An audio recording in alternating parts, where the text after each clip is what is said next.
And allow the breath to return to normal.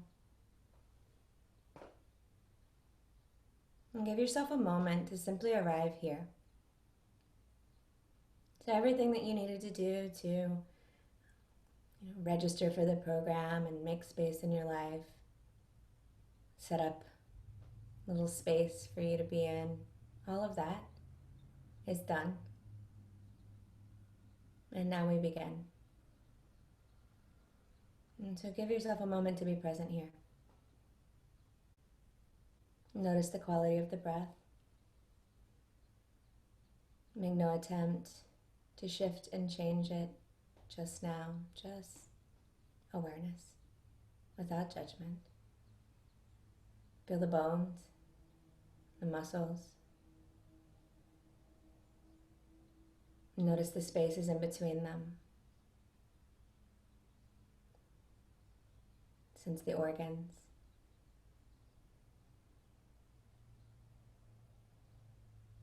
And then stretch awareness out on the wings of the senses. What do you smell? What do you hear? What do you feel? Taste. And even though the eyes are closed, notice the quality of light and shadow. Sense yourself in space in relation to the room that you're in, physically, where that room lies in the world.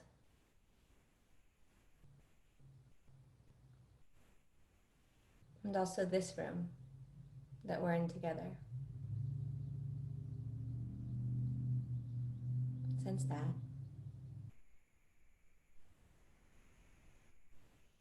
And then shift awareness to the mind and notice what the mind is making all of that mean.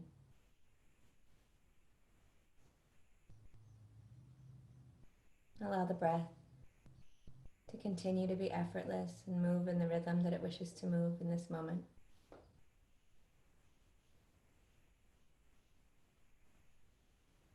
Resist the temptation to look for any particular thought and instead observe what's there.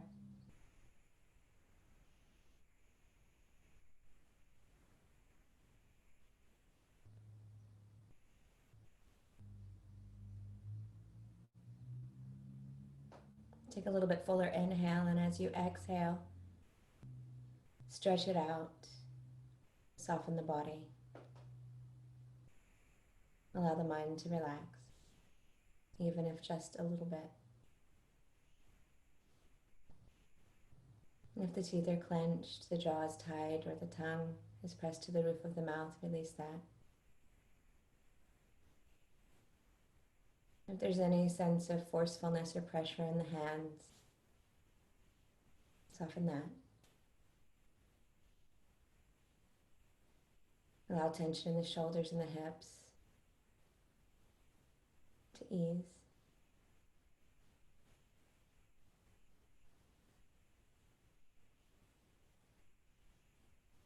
And then as you breathe in next, allow your awareness to travel to a space of connection with the God of your own understanding, whatever that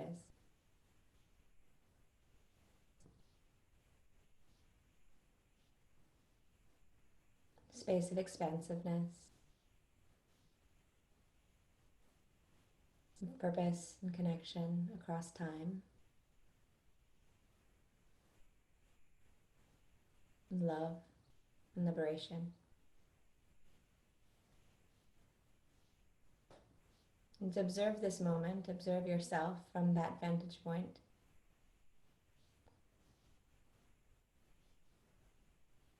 From within that energy.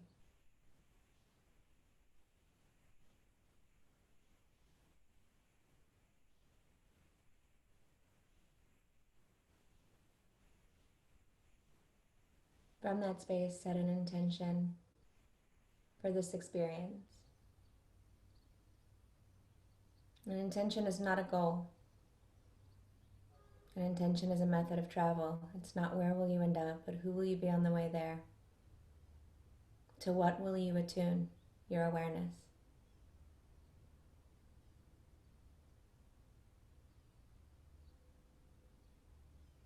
And I offer for all of us as we embark on this journey together that we find ourselves increasingly open and aware of the ways in which we are in harmony with ourselves, with the world, with everything in it. That we increase our ability to tolerate our existence.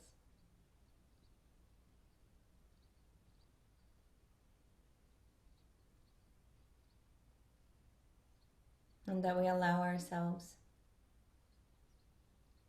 to come into a state of union whereby our simple existence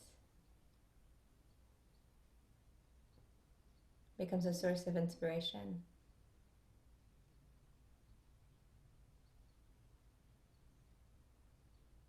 But that we allow that to start from within.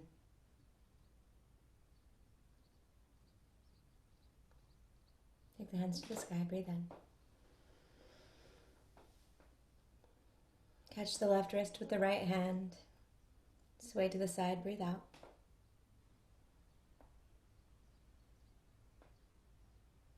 Rise towards center as you breathe in. Switch the wrist you're holding, exhale, sway to the other side, breathe out. And breathe in towards the center, and with the exhale, take the left hand to the right knee, right hand behind the body, any amount, twist. Fill the entirety of the torso with breath. Twist a little bit more with the exhale.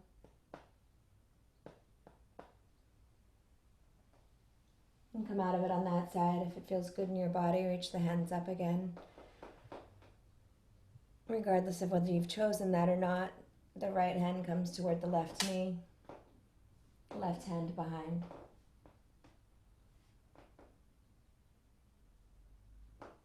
Full breath. Complete exhale. Find your way back to center. Anjali Mudra, palms together. And slight space. Thumbs press toward the heart, heart presses toward the thumbs. And visualize the intentions living in that little tiny space between the palms. And we seal our meditation and begin our journey officially with one chant of Om, attuning to the sound of the universe. Inhale to begin.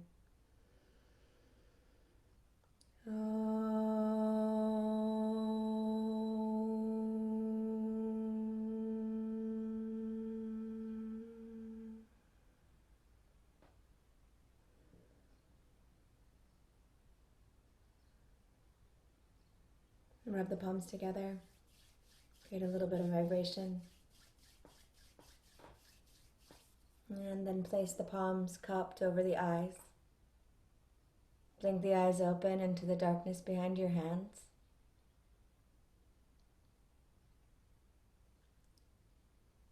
Slowly begin to make space between the fingers, letting the light in. And when the eyes feel accustomed to the light, let the hands fall, but make no effort to begin to move and go about your life. Just give yourself a moment with your eyes open and awareness to experience yourself in the space of receiver. Let go of a need to do or be anything other than what you are, essentially. And when you're ready to, not 1 millisecond before, turn your gaze toward the camera, and I'll know that you're ready. And if your camera's not on, take your time. When you feel ready to, go ahead and turn it on so we can see your beautiful face.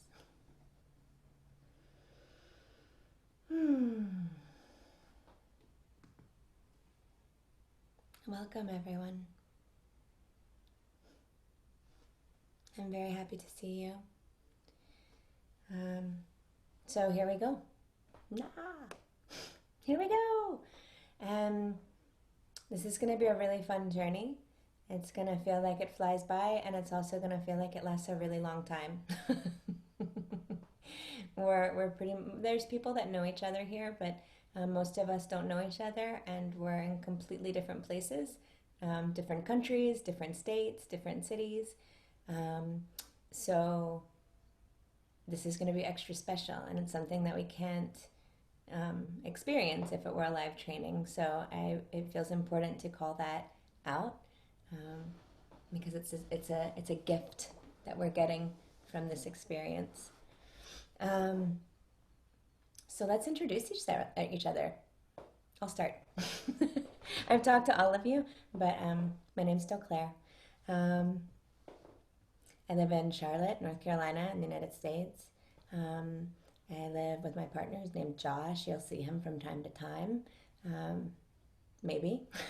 um, you know, demoing a pose or letting me demo and assist on him. Before this, I spent time outside of home, like everybody else. But I make art and I teach yoga and meditation. Josh is a therapist, and I work with him in his office doing something we call mind body integration. So I do the yoga and meditation, and he does the therapeutic part. Any of you that are therapists and have questions, I'm happy to talk about that as we move forward. There's lots and lots of other things that I can share, but that will come out in time. We are here together because I feel compelled to share what has saved my life, and that's not hyperbole. And this seems like an extra auspicious time to offer it. This is the second of the online trainings. So you'll get some things different than the first one, lessons learned. And let's do it. I really like doing this sometimes. So let's do like a sort of surprising fact about you, or like something that people maybe wouldn't know if they just sort of saw you on the street or you were having a casual conversation with them. And I'm going to try to make it different. Laya is here. She'll be here to, from time to time, to help out, to answer questions. You might get emails from her or something like that. Maybe not. But I'm going to try to pick one you haven't heard, Laya. I don't know if it's possible.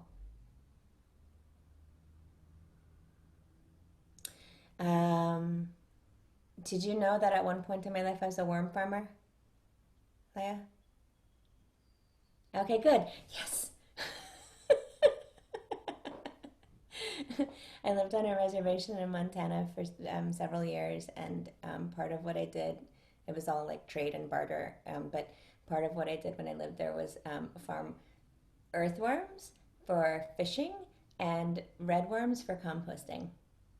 So I was a worm farmer. If you got worm questions, I might be able to answer them. So that's me. Laya, do you want to go next?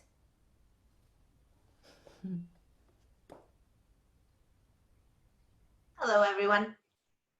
Um,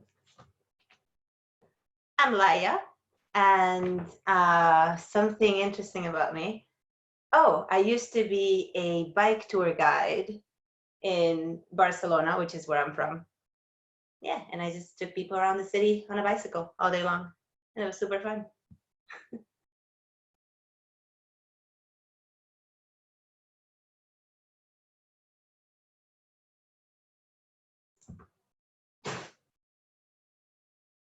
You're muted. Laya lives in Florida right now. I do. I live in Florida. I live in Tampa, and Laya went through teacher training with me the first time in 2016, and she's in the current online training, the other one. And so she's very familiar with the content and the delivery, and so she's excited to be here from time to time to help out. Thanks, Laya. yeah. Who wants to go next? You want to raise your hand? Digital or otherwise? Serena. Hi everyone, good morning. My name is Serena. I live in St. Paul, Minnesota. And a cool fact about me is that I went to school for Ayurveda and integrative medicine and Vedic science. So I have a very heavy background in the origins of yoga. My family's from Sri Lanka, so I've seen a lot of really beautiful Vedic things. And I studied Sanskrit and many things like that. So I'm just really excited to take this next step in my journey. Yay. Super glad you're here, Serena. Thank you. I'm glad too. Yeah, Serena's knowledge of Vedas is deeper than we're gonna go, but it'll be cool to hear her insight. Thank you. Who else? How about Elsie? And then, yeah, perfect. Hi. Hello.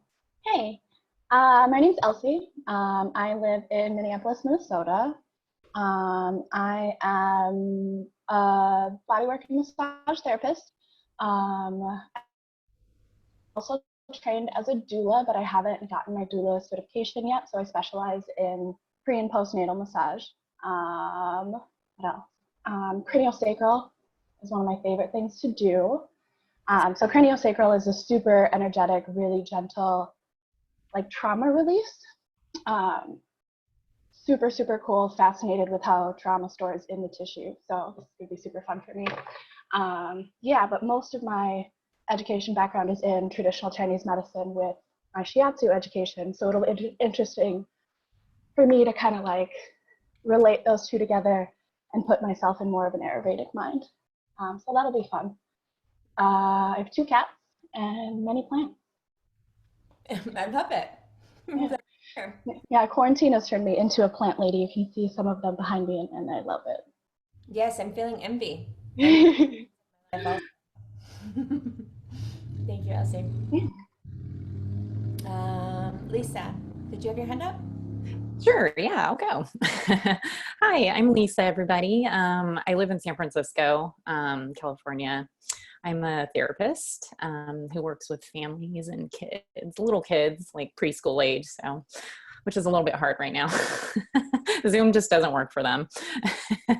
Let's see, something interesting about me. I lived in Taiwan for 4.5 years as an English teacher, which gave me a chance to kind of travel around Asia a lot, which was really nice. And I've been practicing yoga for a while. I actually started doing yoga in Taiwan. So yeah, I'm really excited to, learn more and try and incorporate some of this into what I do now with working with kids and families. So yeah, that's me. I have a dog. His name's Rocco. Will we get to see Rocco from time to time? Probably. Yeah, he'll be barking and then I'll probably pick him up so you can see him. And that's me. Who's next? Perfecto. Hi. Hi, everyone. My name is Maria. I'm from Spain, Madrid, living here right now.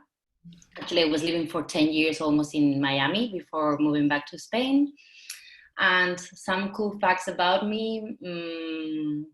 I always wanted to be a singer, but it happens that apparently I don't have the voice. But I'm practicing though. I also started practicing jiu-jitsu 3 years ago, which at the first moment I was really scared, but then it felt awesome to do it. It's kind of a catharsis experience for me to practice jiu-jitsu. So it's great.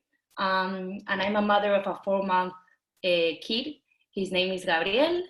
So yeah, my family just grew up. I'm very glad to be here too and meet you all. Very glad you're here, Maria. Thank you. Who's next? Kelly. I saw you, Justine. Hi, everybody. My name is Kelly. I am currently in North Dakota, but I split my time between the San Francisco Bay Area and here. During quarantine, I was here, though, so I don't know when I'll get back to California, which is where I'm from right now. Let's see, I have a background in the spa and wellness industry, which I worked in that industry for 10 years. And then I've been a publicist for the last 10 years. And a fun fact about me that not many people know is that I was a baton twirler for about 8 years when I was younger. Nice. So yeah, something different. Did you do the baton with the fire on the end of it? We had one, we didn't have those, but we had ones that had glow sticks on the end because they were a little bit safer for indoor. Yeah. Yeah. Yeah, I'll allow it. No, I'm just kidding. Awesome. Glad you're here, Kelly. Thanks. Justine. I see. Okay. Hi, I'm Justine. I live in New York City. Been living here for about over 20 years and originally from New Jersey. I started dancing, partner dancing Zouk 2 years ago and totally fell in love and realized that I have a challenge making normal connections. And the revelation is I've done other practices before, authentic relating and all these other different practices, but nothing seemed to really like land with me. So I've come around to yoga to get more deeply connected with myself, make myself a better human, but a more refined human, and a more excellent dancer, able to connect to myself first and then bring myself into the dance. I love it. Thank you so much. I think there's something else interesting. So part of my journey too, an interesting fact is that I was on a medicine path for a while. So I've done over, not 1,000, my gosh, that would be a lot, but over 100 ayahuasca ceremonies, and I hold that part of my life very dear to my heart. I love that. Thank you, Justine. Thank you. Who's next? I see Jessie, and then I see Holly.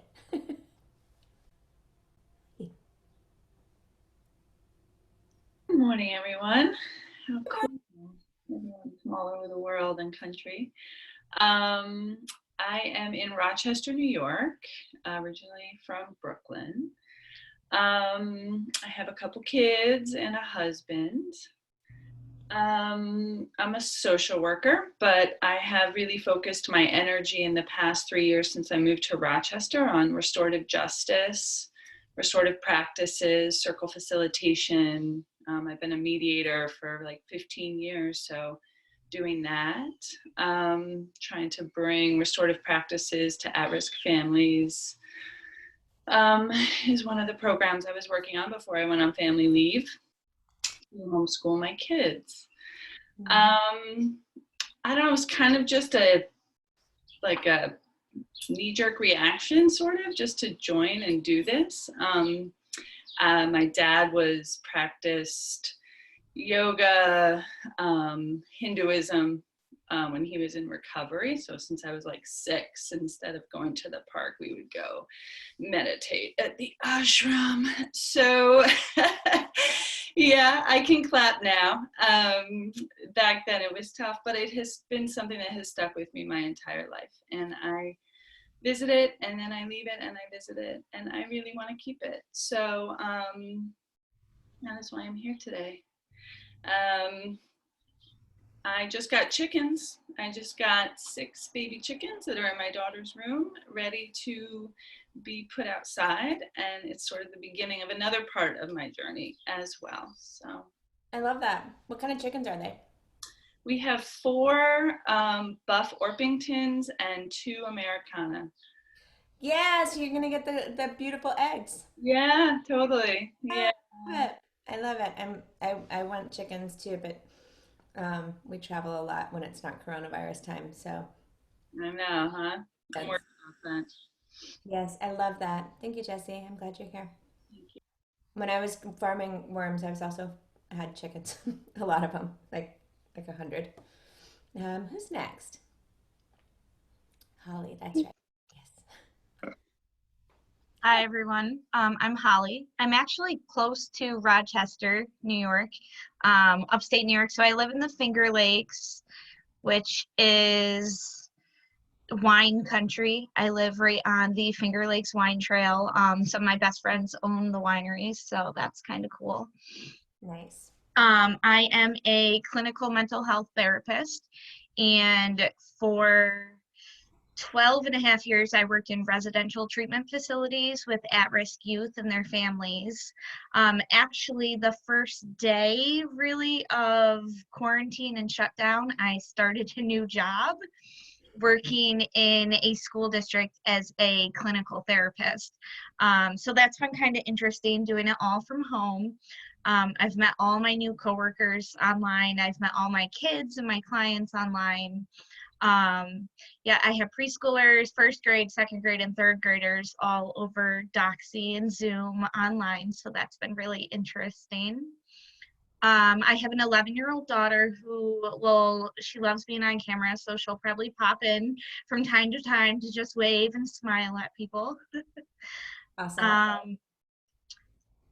Yeah, as far as the yoga journey, I have been interested for a while. I'm a certified grief counselor, and I've done some grief yoga, and it's something that I've always really wanted to incorporate into my practice. I do a lot of trauma work, and I do mindfulness, and that's really a huge part of my practice. So I really just want to incorporate yoga and really just kind of become an expert at it so I can offer it to the kids and families I work with.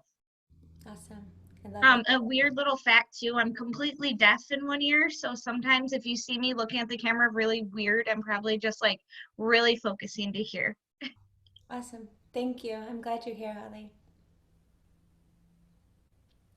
Everybody rearranged on my screen somehow, so I don't remember who was next. Okay, here we go. So yeah. Oh, yeah. Unmute. I can hear you. Hey, Hi. can you guys hear me now? Mhm. Awesome. Hi, my name is Zoya. I feel like it's appropriate for me to go next because I'm a little bit more east of the Finger Lakes if we're traveling east along New York. I'm currently in Albany with my parents. And the rest of my family. My sister flew in from California, and my brother came from Boston as well. So we haven't actually all been in the house since we were like in the high school, but we're like all grown adults, and we all came home because we're all single. So we felt like it was a really great like gift to give to our parents to like all come home and spend quarantine with them. They're like thrilled like that we were here. But yeah, I live in Boston. I've been there for the last 7 years. I went to school there and then decided to stay. I feel like I have two sides of me. I work in business as a designer. So I actually do a lot of workshop facilitations, and that's where I use a lot of my facilitation skills for like the business world. But the other side of me, I started facilitation, I think like back when I was like in 5th grade. I did a peer mediation course, and some like that's really what started my journey of like mediation and facilitation and like being an RA and resident counselor. I did a lot of summer programs, and then I've done I have a postgraduate program in post-conflict resolution. So like how countries actually go through the process of resolving and restituting after crisis. And then most recently, I actually started focusing more on especially after the Me Too movement, on rape crisis counseling. And I'm actually more focused on wanting to kind of bring that and also yoga, my personal experience with yoga, to the South Asian community. There's a lot of domestic violence and just a lot of trauma, physical, but also emotional, within the South Asian community, but we don't like to talk about it. And so I kind of want to be able to open space for that within my community. And that's why I'm here. I love that. I love that. This is such a cool group of people. Do you see this already? You all are amazing. Thank you, Zoya. I'm glad you're here. Wait, did you say a weird fact? Weird fact. I guess like because of all of this, I've had multiple jobs. like I used to be like I used to like sell like car insurance, and I've been a teacher. I've like worked in government and like Department of Defense, and then also like business. So I've had like people like, I don't have all of it on my resume, but when I mention or drop something, like I'm like, oh, I did that, and people are like, people who've known me for years will be like, what, like who? So yeah, I've done a lot of like random different things, and mostly because I'm like very curious and I like love falling down rabbit holes. I love it. Thank you for being here, Zoya. Okay. Thank you for having me. Absolutely. I think, was it Flora that had her hand up? No? Noreen had her hand up. Okay, perfect. Hi, everybody. I'm really happy to be here. I live in North Miami Beach in Florida. I was born in New York, but my family is from Argentina. I grew up in Argentina, and I've been living here for 20 years. I have a background in hospitality industry. I used to work in hotels for more than 25 years in the sales office. It's really a passion of mine. But also, as I am very curious about life, I am an astrologer. I've been working with astrology for 10 years now. I have private clients. So now that I'm unemployed for the hospitality industry, now I'm going back to my passion, which I did as a part-time, but now I think I'm gonna do it full-time. And after this course, I don't know. And nobody knows, because I really was very interested in yoga, because I think it's great. Everybody should do something to practice it for their own life, right? So this world needs like more healers, that they say, storytellers and people that can, I don't know, improve others' life. I think that we are at a point that we need more of those, so the world can really change after this pandemic. So I'm really glad to be here and to know all of you. Me too. I'm glad you're here also, Noreen. Fun fact? Oh, can't hear you. Let me unmute you. I worked 1 year, a complete 1 year when I got divorced. I wanted to get distance from everything of my love life. Mm-hmm. I worked 1 year in a pet groom washing dogs, and it was the best job of my life. I love washing dogs. It didn't give you much money, but I really had like a rebirth in my spirituality. The animals are the best. I have 2 cats, and they're super, they're masters, they're healers. So I love it. That's my fun. I love it. It's very fun. Thank you. Okay, who's next? Who wants to go? Makia. I like it. Everybody's getting more excited. Maybe me. Nice. Hi. Good morning, everybody. So my name is Makia, and I am currently in Tampa, Florida. We've been here for about 8 or 9 years. My husband retired from the Marines, and we decided to stay because you retire, you come to Florida. We were already here. I am originally from Anchorage, Alaska. My dad was also in the military. My background is in mental health, so I've been a mental health therapist and a psychiatric director. I have worked with kids with autism and developmental disabilities. And as far as my journey with yoga is, I started yoga as a breast cancer survivor about 10 years ago. And it was really helpful then. And then I started having some more health issues and just stress and everything. And I'll go ahead and talk about my fun fact is before the COVID-19, I was going to yoga twice a week, and I attended a couple of sessions to find my spirit animal. Never found the spirit animal, but then I realized that I really enjoyed yoga, but then the pandemic happened and I couldn't continue yoga. And so I literally just saw this training like 2 days ago, and I'm like, you know what, I have the time. I'm working from home now. I currently supervise a parenting program.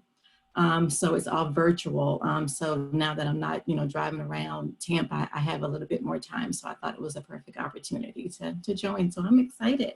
I'm excited too. I'm glad you're here. I'm Thank you. from Marine also, so this is an interesting intersection. Thank you. Looking forward to getting to know all of you so much better. I think that Anna and Mariana had their hands up the last time. So Anna. Hello. Good morning. Good morning. My name is Ana Velez. I am in Cleveland, Ohio, originally from Puerto Rico. Spent some time in the Army, traveling around, mostly overseas. Relocated, got a divorce, came where my sister was, which is like a mom to me, even though we're a minute apart. A minute? Yeah. And so, but yeah, she takes on the role of the older sister. That's really sweet. So I'm here. I have 2 kids, teenagers, 16, 14, 2 other kids by default that are my stepkids, also 13 and 15. So I have a house full of teenagers. I am, my background is was a social worker for 12 years. Then I decided to go into the administrative side, went back to school, got another master's degree. And now I am the operations manager for Women's and Children's Health at a major hospital in Cleveland. My yoga journey started pretty much when my daughter, 14 now, had cancer at the age of 5. So if it hadn't been for discovering yoga, I don't know if I would have been mentally ready to go through it all and not totally break on me and my daughter and everybody else. And it gave me perspective to live one day at a time, and be in the present moment. And it was such a change from the fear of the future and what if, that people would ask me, how do you remain so calm? And I'm like, right now she's here, so I'm not going to worry about what I could have done. I could have done this in the past, or like what's going to happen in the future. So I think that played a very important role. So now I was a Hispanic clinic liaison for a little bit, and I discovered that people that have children with major diseases or illnesses or situations cannot have access to yoga as well as I did. The money issue is one, the access due to language is another one. So my intention right now is to deepen my practice and be able to take it to underserved populations so they can benefit. And the one interesting factor is that my twin sister is a mirror twin, so we're 99.9 identical. And the mirror twins, it's whatever I have on the right side, she has it on the left side. And I'm right-handed, she's left-handed. Wow. So I have my moles on my right side, she has them on the left side. And it works pretty much like you're looking at yourself in the mirror. So it freaks people out when they run into one of us on the street and they don't know that we have a twin sister. And it's very interesting. Interesting. Whoa. Yeah, it's only like about 1% of identical twins are mirror twins, and we're one of them. I'm not sure if I ever was aware that that was a thing. Yeah, there is if you Google it, you'll find what a mirror twin is. It's like pretty much we got separated in the wombs at the very last minute. Wow. So that created the identical DNA before otherwise we would have been conjoined. Oh yeah. That's awesome. Yeah, pretty cool. Thanks, Anna. Mariana, did you have your hand up previously? Oh, sorry. I'm gonna totally read up on mirror twins.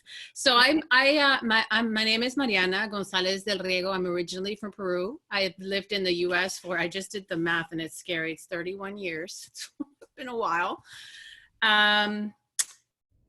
I come from, I just want to say you all are amazing. I love your backgrounds. It's just, you made me realize that one of the things that I need to balance out a little bit more is the spiritual aspect. I am Catholic. It's not the religion part. It's more of a, you know what I mean, a spiritual connection with your body and mind. So my background, the reason I say that is because I'm a scientist. I trained as an immunologist and microbiologist at Johns Hopkins. So worked at the NIH for a long time. Know Anthony Fauci very well. I actually worked for the NCI, but interacted with his institute. Then I moved into pharma, and I have been involved in oncology clinical trials, so managing them, running them, and in the last few years supporting the scientific aspect of clinical trials in humans for the past 16 years.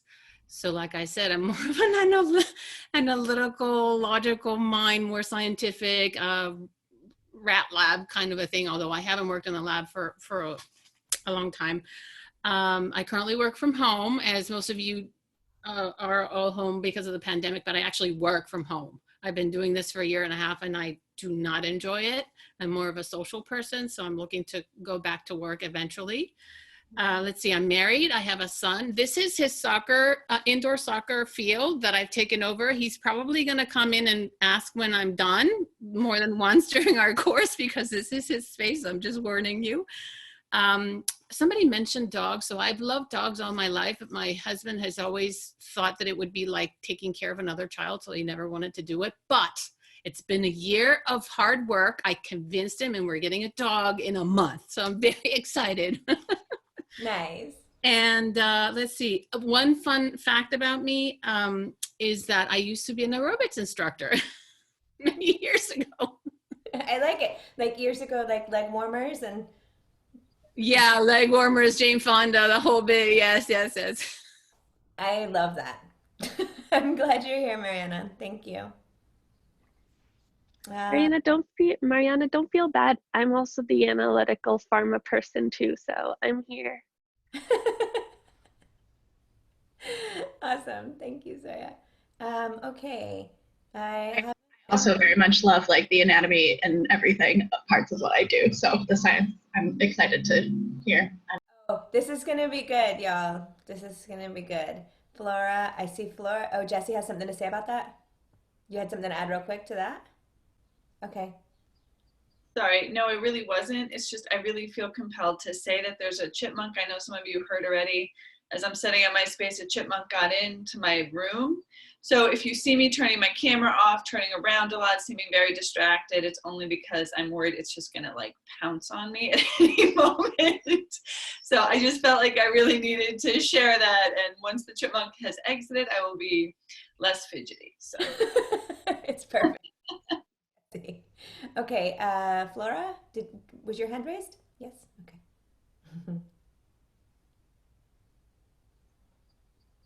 Hi, everyone. Hi. My name is Flora. I'm from Chicago, Illinois, born and raised. I'm Puerto Rican, though, so I grew up in Humboldt Park. I've never been, though, but I've heard like wonderful, beautiful things about it. My background, I'm been in education, early childhood since high school. So, okay, I'm sorry for all the light like issues. I've been trying to like fix it, but it just keeps happening. Next time I'll be in a spot where the light's not like flickering in and out. So my background, I've been in early childhood since high school. In June, I'll finish my bachelor's for elementary education. And I've done yoga like on and off for the last 3 years. And I'm really like passionate about trauma-informed care. So being able to like being blessed with like this opportunity to take this course right when I'm finishing my degree and being able to take everything that I've learned into the classroom and really incorporate that into like our daily activities and interactions is just something I'm really, really excited about. And everyone here is so knowledgeable in so many different areas. Like as a teacher, I'm just so like I feel like, yeah, I'm like so interested, like ready to hear what everything everyone has to say. I'm taking mental notes, going to Google a bunch of things later so I can learn more about it too, and like insert it into whenever I can, whatever lessons I come across. But yeah, that's just a little bit about me. A fun or like weird fact. My life has been pretty plain, I guess. I've been working toward being a teacher my whole life, so I don't really have much else. Well, I guess something, I'm also training for the Bank of America Chicago Marathon in October, so I have that happening right now. Yeah, that's a fun fact. Yeah. Yeah, awesome. I'm glad you're here. Thank you, Flora. Okay, who else? Julia. Hi. Hey, this is so weird because I have you guys going on my phone and then also on my TV. So I keep like looking back and forth between the two, but it's so good to see you all. And you're all just such an impressive group of human beings that I can't wait to learn things from. Yeah, my name's Julia. I'm from Richfield, Minnesota. I have a couple of cats. This one likes to join me in the morning a lot, and I'm gonna bug them because they're both really nice and they let me. Here's my tubbers. And then I got a pretty boy named Cliff. I've been doing yoga like for a long time to me anyways. Been doing yoga since like 2000. My dance teacher taught it before it was like, a huge thing. And it always really resonated with me, but there have been times in my life where I've been so broken physically or mentally, spiritually, that it hasn't always. And there are a lot of paths to healing. It's not, linear or any one thing, but yoga has resonated with me very consistently, and I really want to empower myself on the basics so that I can better utilize it as a tool for healing myself and others. Because I've picked up so many things from teachers of all sorts of different modalities that I've really hung on to and loved and have stuck with me. And I really I'm looking forward to doing that in a more in-depth, holistic, like from the bottom up kind of way. So I'm really excited. And then I guess just the fun fact about me is I'm not really a master of any form of dance, but I've dabbled in just about everything. So like I've got hula hoops back there, and there's a pole over there, and my place is a mess. But yeah, I'm most happy when I'm playing and present and engaged in my physical body. And yeah, can't wait to continue the healing portion of that.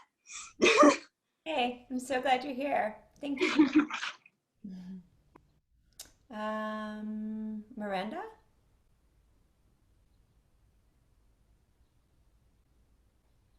Hi. Hey, good morning. Good morning. My name is Miranda. So I'm just in a suburb right outside of Charlotte in Matthews, North Carolina.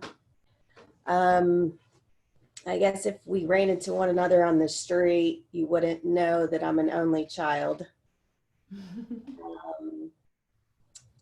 But I have lots of kids. You would know I'm a mom because I usually have 4 kids, or between 1 and 4 follow me around all the time. What age kids? Huh? What age kids? Oh, here, honey. I'll take it. Thank you. They are, oh God, okay. 15, 13, 10, and 5. Nice.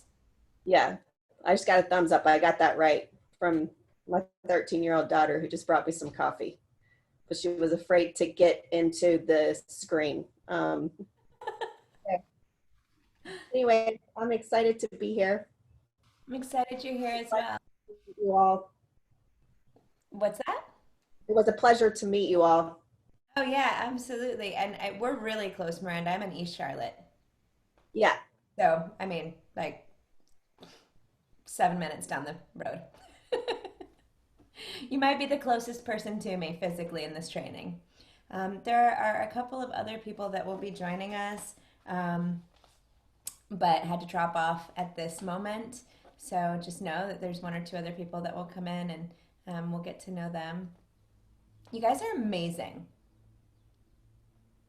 Just let that sink in. This is a really, really great group of people. I'm very, very excited for this sort of beautiful alchemy that I'm sure is going to happen with the shares and sort of adding this from this direction, that from that direction, making connections together between topics, between places, between cultures. We have so much to learn from each other, and so I'm super excited. As far as yoga goes, for me, I was born into yoga. My mom did yoga as when she was pregnant with me. She didn't do yoga with any particular person. She had a book. They had, I think it was like Lilius Does Yoga, I think is the name of it. But it was just like this little 8.5 by 12 book with a woman who was Mariana was the aerobics instructor. So Lilius had, do you like that? Like you're this an amazing immunologist and whatnot. I'm like the yoga instructor or the aerobics instructor. No.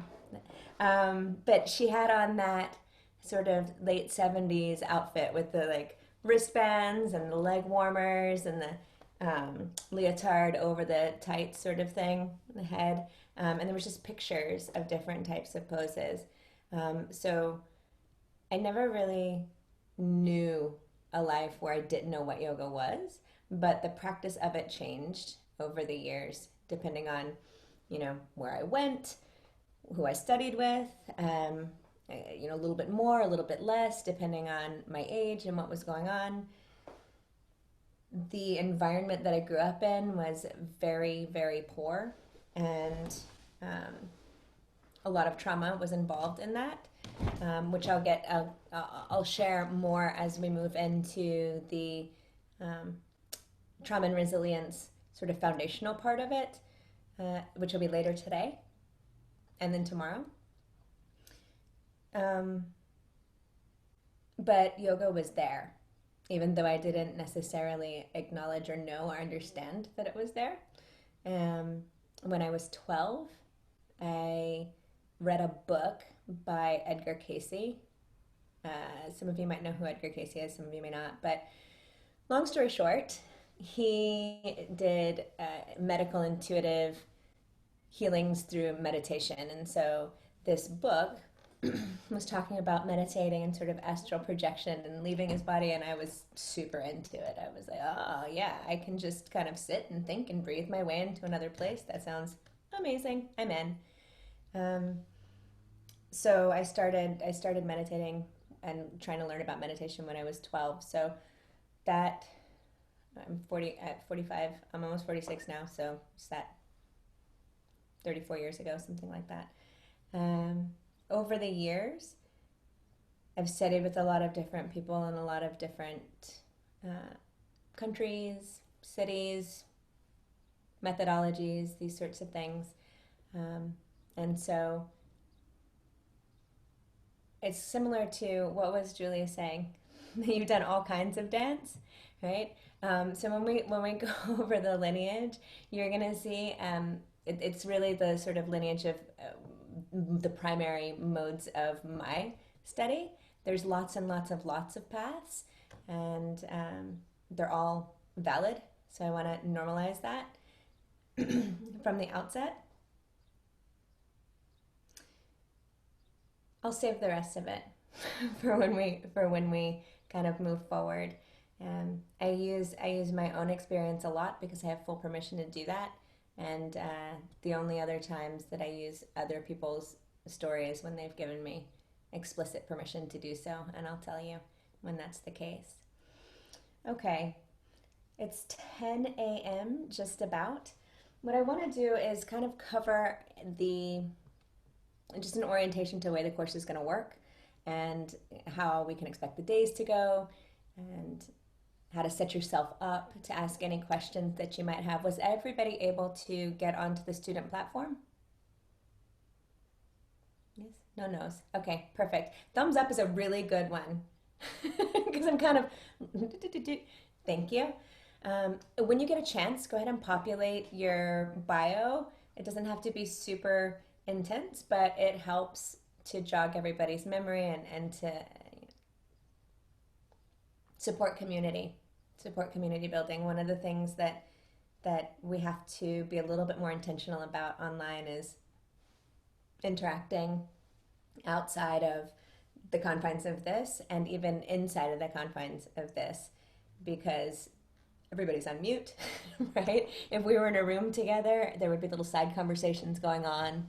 There would be, eye contact and notes being passed and all of these things that occur that aren't organically occurring, and they're important. And so I want to encourage you to do that.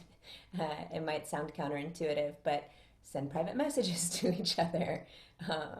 Share information. If you connect with somebody, follow that. It's one of the beautiful gifts of a teacher training, the connections that are made, and they will continue to bear fruit over the years. So please embrace, explore, feel encouraged and supported in that. If at any point you feel like, hey, I need to just take a break, I need to step away, that's fine. You can do that. If you want to get something to eat, or you have to take a call, or you have a baby that's crying, all of these things, please take care of those things. One of the benefits of this is that you're able to, if you choose, kind of keep your earbud in and listen and turn off your camera if you're doing something that you don't want to take us all with you on. If you start to get tired and your legs are going to sleep, you can stand up. You can even take your phone outside and go for a walk. That's completely fine. There's no part of me that is in a space of you need to sit in a room and stare at the screen the entire time and don't move. I need to see you engage. Take advantage of the sort of platform that we have and the freedom that offers, along with the connection and the availability that it offers. You can expect that when we have sessions, they will start within 2 minutes of the appointed time. I won't start them early ever, but I will start them generally on the nose. Sometimes, like today we started 1 minute after because I was having a little brief chat with someone, but I was here. I say that because if you don't make it right at the beginning, just know that we will have started, and so come on with the awareness that we're probably in meditation if it's only been a couple of minutes. Every time we come together in the morning or in the evening, we'll have just a brief grounding.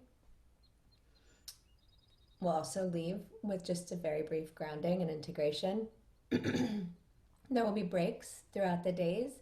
The time when that is less true is Monday through Wednesday. We'll have shorter breaks. We'll probably have one sort of break in the middle. Today and every Saturday, we will have an hour-long lunch break that will probably occur around 1.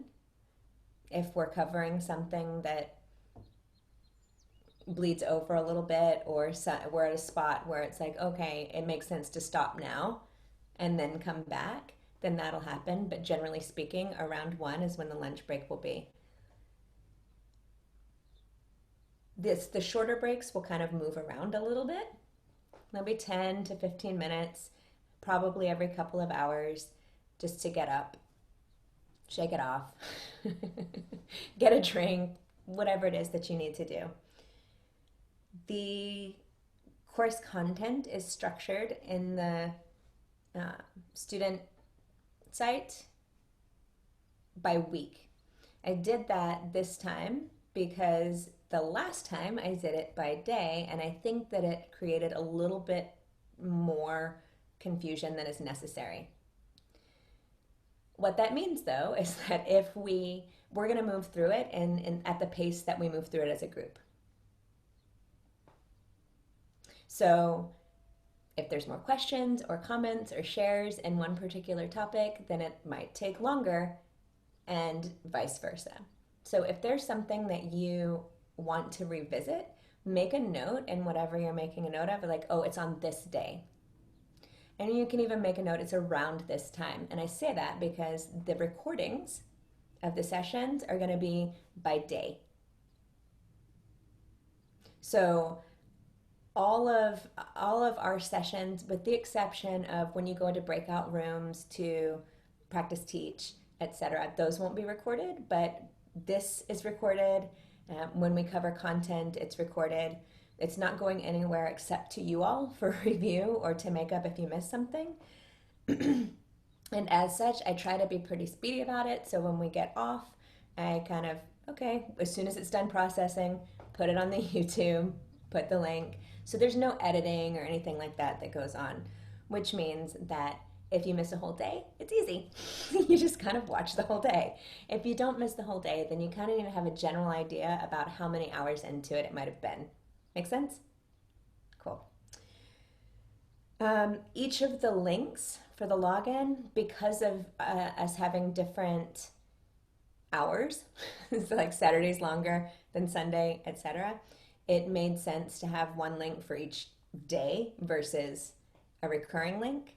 So those were all available in the resources. They won't change throughout the course of the training. Previously, it's been helpful for some participants to save those, like they just kind of go back to their history. Whatever works for you, do it. I have no intention of changing any of them until we're done and they expire. Each of those also has the dates of the session. So if you look at, for instance, Wednesdays, you'll see that there is not a session on June 3rd. That's not an error, it's correct.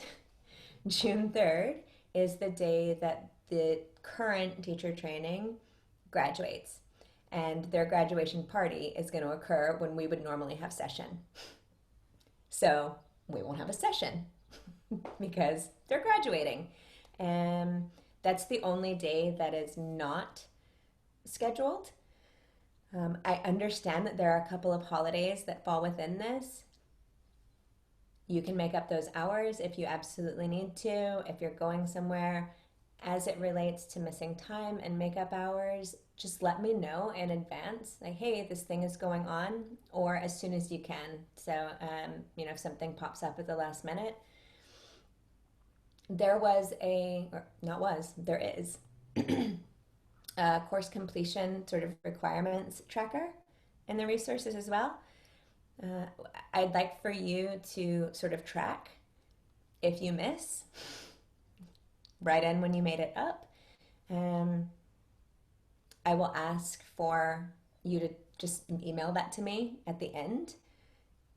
The way that the completion of everything works is that it'll be basically structured within the program, and I'll tell you, hey, this coming week, this is what we're doing. For you all, the last 2 days, the Saturday and the Sunday, are going to be when the bulk of the sort of final testing happens. And shares. Yeah? Okay. What that entails is completion of your sadhana, which we'll talk about in a moment. So it's just sort of the final conversation around that. Final conversation around the Living Your Yoga piece, which is an interactive discussion that we'll have throughout every week. And throughout the week, we'll kind of pull in pieces like, okay, this is the place where you can apply the philosophy to your life. This is how you might do that. So we'll have a final discussion about that. Independent study presentations. About 10 minutes. It doesn't have to be a long situation. I'm going to briefly talk about what that is, and we'll get into more detail with it, and you can ask questions. But the independent study, and this is for anybody who wants to be certified. If you don't want to be certified, you don't have to do this. I encourage it, and I invite it, but it's not necessary. Make sense? Cool. So independent study is going to be anything that you want to gain more knowledge about because it's interesting to you. It can be reading a book. It can be exploring the intersection between yoga and fill in the blank. It can be specific postures for a specific thing, right? In the class that's happening right before you all, there are people that studied lunar cycles and rituals for lunar cycles. There is someone who is looking into asana practices for menopause and perimenopause. It's really, really open. There's someone who's reading a book and just sharing what they learned from the book. So I want you to not feel bound to a certain thing. The idea is that you kind of make a little bit of an exploration and then share that with the group briefly. Sorry, can I ask a question? Yeah, please, of course. Will that just be a presentation, or will there be a physical thing we'll have to like turn in? No physical thing, just a presentation. Yeah. Please ask questions as you have them.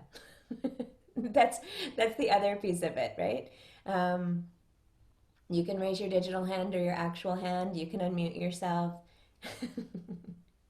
Interactive is better, particularly since otherwise I'm going to be looking at a camera and just talking all day.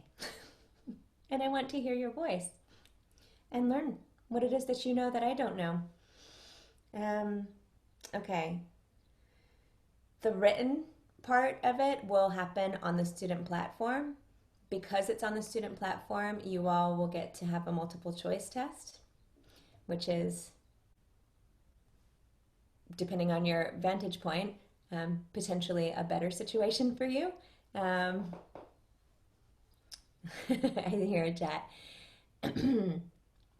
So that's the other thing. If chat comes up, I'm generally going to read them because that way it's on the video. So people know kind of what's going on. And so Holly says, sorry if she looks distracted. Her windows are open and there's 3 orioles outside on one of her feeders and she's never seen them here before. Holly, we share this.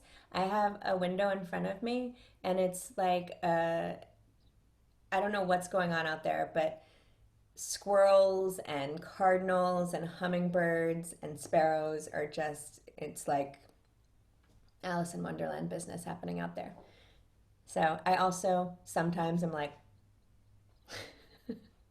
it's probably an animal being amazing. Okay. The finals are going to be that written. It's going to be multiple choice. The practical is going to be group-led practice. So I'll pair you with 2 or 3 of your classmates and you will teach the sequence.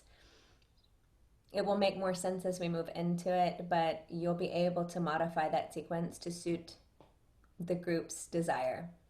So the sequence that we're working with together, I'll introduce that to you. We'll probably practice it a little bit later today, but I will introduce that sequence to you and give you sort of a sheet to learn it by next week probably. That's going to be the foundational sort of background of understanding, not because it's the best one, not because it's the only one, but because it makes it easier to discuss concepts around understanding asana, to have common reference points. It also makes it easier for you graduating to have something that you're familiar with and to understand how you can modify that. So you'll have the opportunity in the final with your group to decide, what is your theme? Are you going to make it super rajasic, which means really very active, or are you going to make it more stagnant? Are you going to make it a little bit more earthy? Are you going to make it a little bit more restorative? Are you going to be somewhere in between? Are you going to have music or are you not going to have music? These are things that you're going to be able to decide. And of course, I'll be here as a resource for you. But the reason why you're doing it as a group versus on your own is because part of what is important with this practice in general, and the way that we're learning it is to understand how the energy is moving and to be able to understand that sufficiently to direct it where you wish for it to go. Does that make sense? And one of the best ways to do that is to hold space with somebody else. You gotta match your energy up with somebody else. And you all, in essence, in that final practical, will be learning together how to create and hold a container, which means when you do it on your own, it'll be even easier.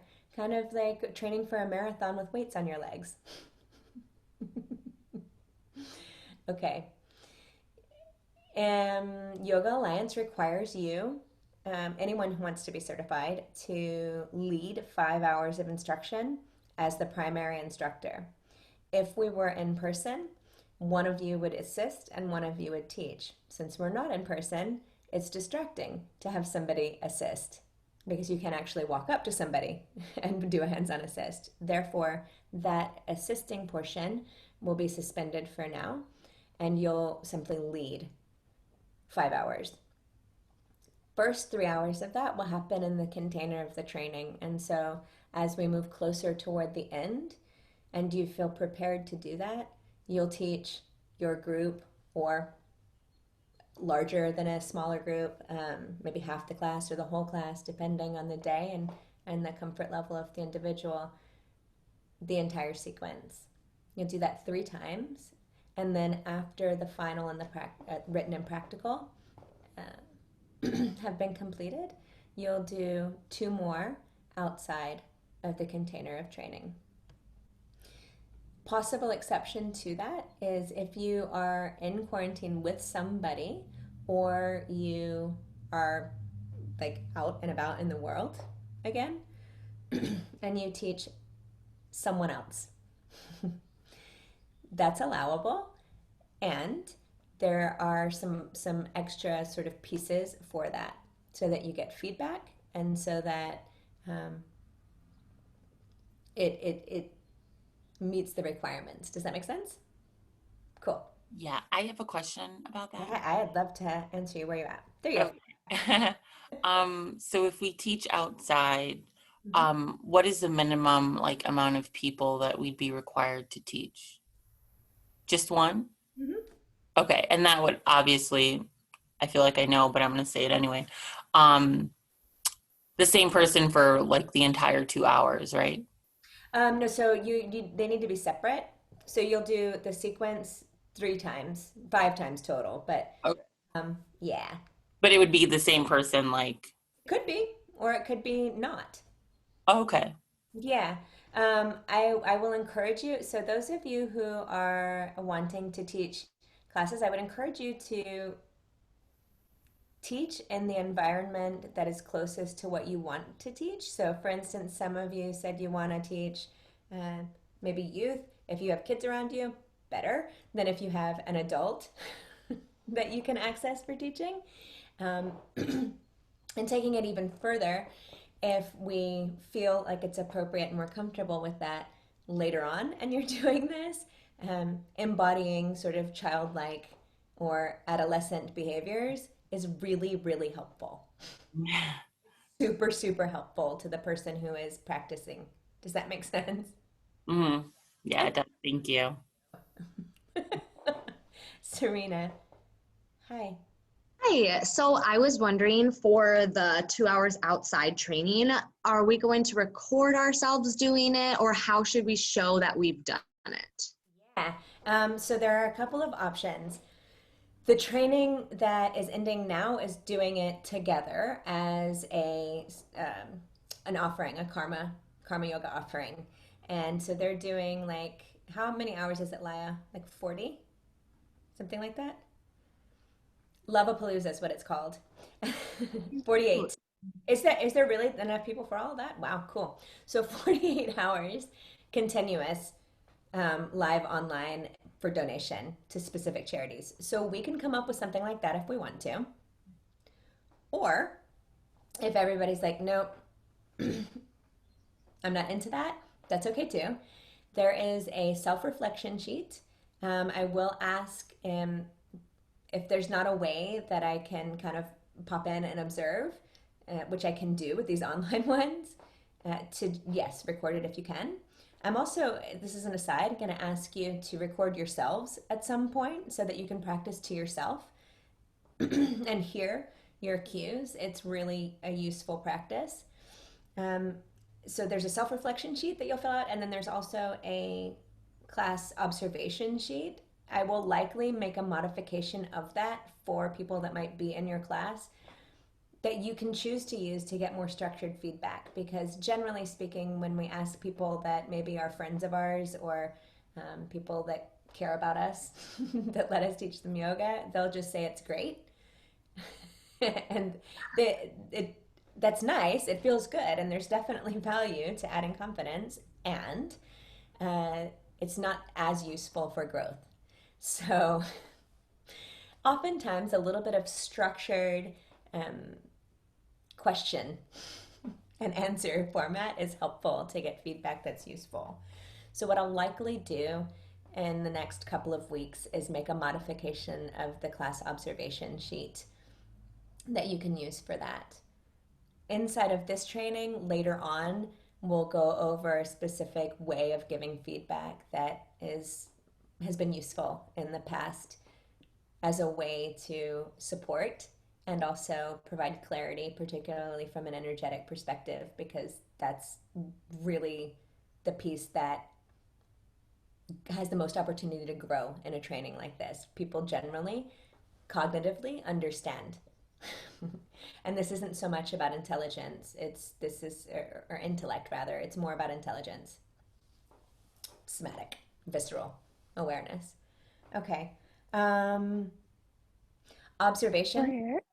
Yes. Question. Is all of this written down somewhere? Yeah. It's on the tracker sheet.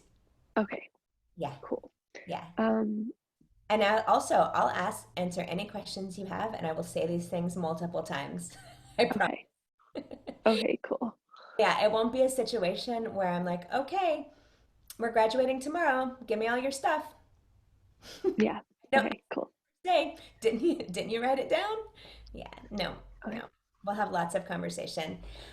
My intent with sharing this now is to answer any questions for anybody in the room that might be a sort of leaning toward type A, that's like, what do I need to do? When do I need to do it? I want to get a layout of like, what's the lay of the land? Yeah. Yeah, thank you. Does always help my anxiety. What's that? Knowing what to expect helps my anxiety. Yes, exactly. That's my intent. So I'm glad that that's helpful to your anxiety. Anybody who's hearing this and feeling like it's adding to your anxiety, I apologize. You'll be fine. I promise. Nothing that I'm saying is going to be beyond the scope of what is being explained and supported. You're not going to be alone in any part of this. And if you get to the test and you feel like you're not prepared for it, then I failed. Simply. Okay, class observations. You can do that in an in-person class. You can watch one of my classes. You can do an online class with somebody else. It can be 30 minutes long. It can be 90 minutes long. It's what I want you to do is take time to actually observe a class being taught. More 8 classes is what the thing is, but to just observe it being taught and look at it as what are they doing? What's working? What's not working? Why? Does that make sense? Okay. What else? I think that's it. I might have forgotten something, but probably not.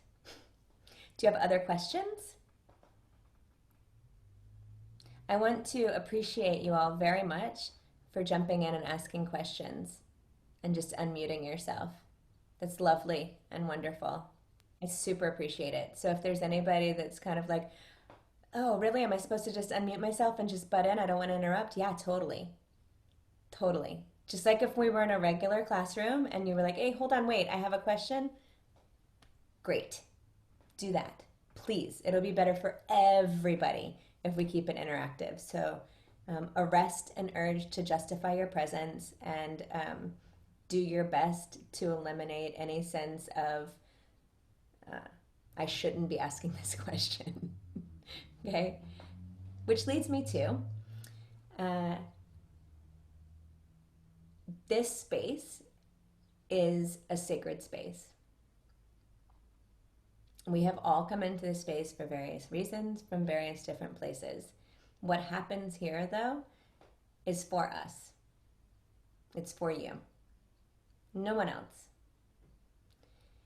I will provide ample opportunity for you to share in ways that are vulnerable and potentially uncomfortable. In order for that to be okay, we all have to be on the same page.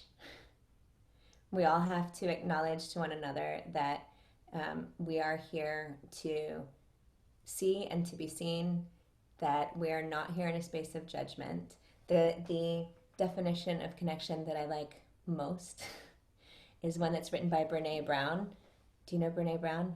I know many of you probably do, because she's amazing. But her definition of connection is that connection is the energy that exists between people when they feel seen, heard, and valued, when they can give and receive without judgment, and when both derive sustenance and strength from the relationship. That is the background on which I say this is a space of connection to yourself and to each other. We all, always, are being teachers. This is a space to do so consciously. We're teaching ourselves and we're teaching each other. We have an opportunity to learn so much because we're all here from different places. Our paths have all had different sort of rocks and streams and landslides and beautiful overlooks in the way. So sharing that will not only help free the person who's sharing, but also provide perspective and cognitive flexibility and emotional flexibility and empathic flexibility for everybody that's listening. So what I ask is that you take a moment to settle in to an awareness of that invitation and to affirm your willingness to be part of that space and to interact in that way, and also to hold sacred whatever happens in this space. Does that feel possible for you? Can you affirm that?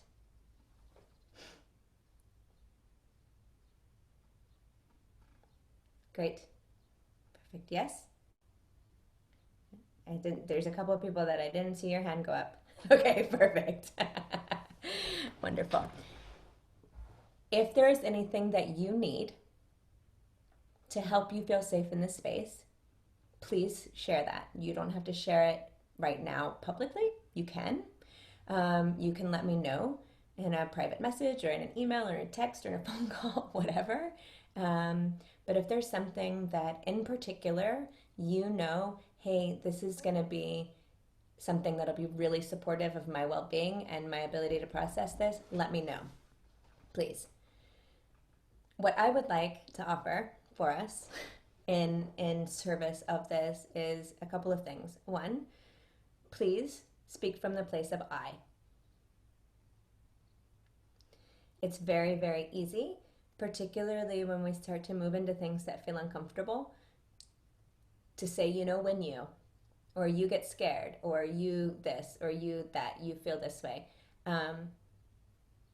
Particularly in the US. It's a very, very, very slippery slope into that. And so I invite now to set the intention and to hold each other accountable to speaking from, I feel this way. I was scared. I was angry. I was happy. I like. I don't like. Does that make sense? Okay. And I bring up the accountability piece because it's important. We don't often notice until someone says, hey, did you notice that? So if I hear a share and it starts to become you or externally focused, I might say, can you say that from I? Or something like that. I invite you to please also lovingly, compassionately do the same thing for each other. It will transform your life.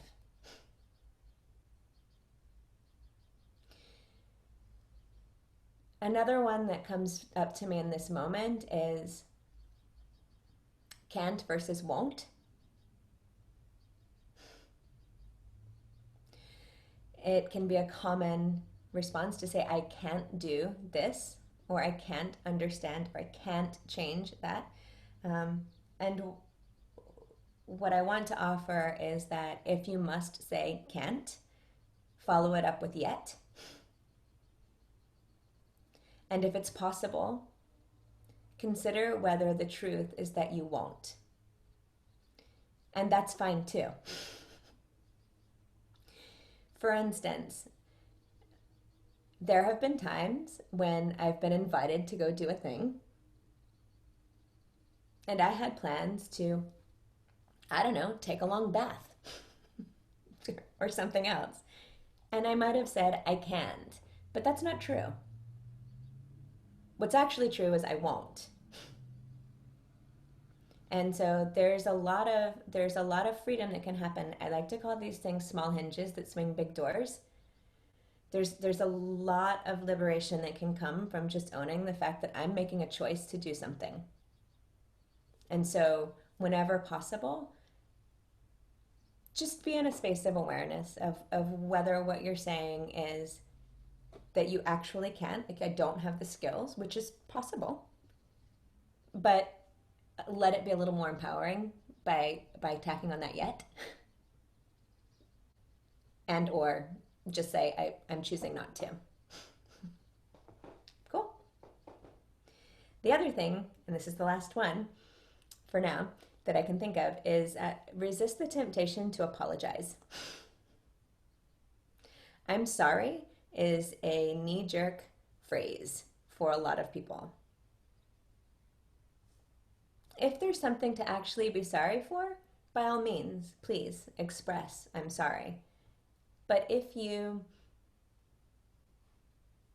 I don't know, this is not anything that you actually did, Jesse, but like if you have a chipmunk on your head and you move funny because there's a chipmunk on your head, I'm sorry is not appropriate. You don't have anything to be sorry for. Right? Where it comes up a lot is, I'm sorry, I have a question. Or I'm sorry, I have something to share. Or I'm sorry, I'm just wondering. Why are you sorry? Exactly. And so I want to bring awareness to that and invite you to stop apologizing for existing and for having opinions and for taking up space. Because that's actually the point of you existing. And so you don't need to say you're sorry for having a question, having a misunderstanding, wanting to add something. Elsie, I see in true Minnesota fashion, it is very easy to add I'm sorry to everything. So one of the things I like to practice is just replacing it with a thank you in some sort of way. Like instead of saying I'm sorry I'm late, like thank you for your patience. Thanks for waiting for me. Mm-hmm. Yes, absolutely. I have a friend who's habitually late. She just is. And she went through teacher training with me like along like 7 years ago maybe. And we had the same practice then. And so now what she says is, I'm late because of who I'm choosing to be as a person. Me too. I mean, it's very honest. And when she sends meeting invites, I got one fairly recently that said, heads up, I will probably be late to this. Great. Awesome. So yes, a little bit of levity is always a good thing. It's the other thing that is probably important for you to know about me. Since we've just met each other, I can be very direct. I can be, I like to make jokes. Sometimes I curse. I was in the Marine Corps. There's way less of it than there used to be, but sometimes it comes out, particularly if I'm super passionate about something. I hope that that is not something that will take you away from your ability to be present and aware. If it is, let me know, and I will do my best to modify that behavior in a way that will be in service to you. And it's kind of who I am. So it's likely that some things will slip out. I'm going to be really super honest with you. If there's ever any question that you have about anything that I'm saying, or you want to know any question at all, I'll answer it. And if I don't know, I'll say, I don't know.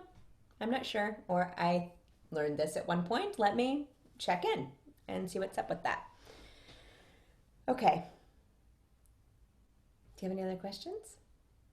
Do you feel good? Do you like dance parties? Yeah, dance parties are a thing that's also going to happen. I'm just saying. It's not going to happen right now because my partner was DJing till real late and he's sleeping. So I'm not going to turn on the music real loud, but it'll probably happen later. And our hours are such that I can do way more dance parties than I've been able to do before. So, to that end, if you have songs that you're like, oh, I want to dance to that song, send them to me or comment them. And I'll say, you know, we're about to go on a break. If you've got songs that you want for the dance party, let me know. The other thing is those won't be recorded. I have to remember to pause because otherwise they'll block the video and you won't be able to watch it. And that sucks. We need to be able to watch it. And we need to be able to do that without the added time to edit it out. Okay. It's a lot, right? Do you feel appropriately oriented? Do you feel like you understand what's going to happen? Cool. Do you feel safe? Great. It'll grow. It'll grow. So what I want to cover right now, let me check in. What I want to do actually is take a quick break. This feels like a lot. We got to meet each other, hear how the program's going to work. We'll take a minute, more than a minute. Let me see what time it is. 10:36. Okay, let's take a break until 10:50, so we get a little bit extra than 10 minutes. If you are not already set up in a way that you'll be able to practice at some point, just start to plan for that. It'll be a little bit later in the day where we probably will practice, but I want to give you a heads up if you've got stuff far flung. It might be good to send a text to somebody or go grab the things and have them close by. Awesome. I will see you at 10:50. Yay.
You know what? I'm gonna sit here. It's never bothered me.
It's good. Nice to get up and walk around.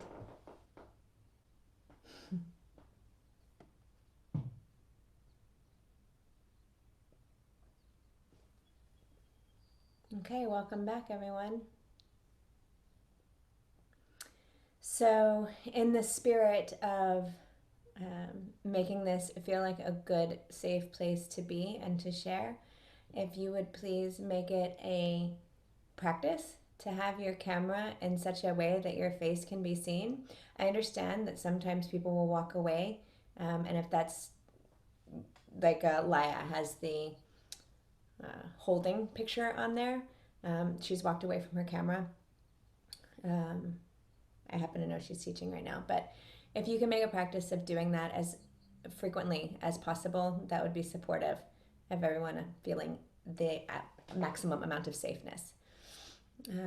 Also, From Claire, how do you put your picture on there? Like, yeah, I think that what you can do is on the computer, there's like 3 little dots on your profile, and when you go in there, you can add a picture.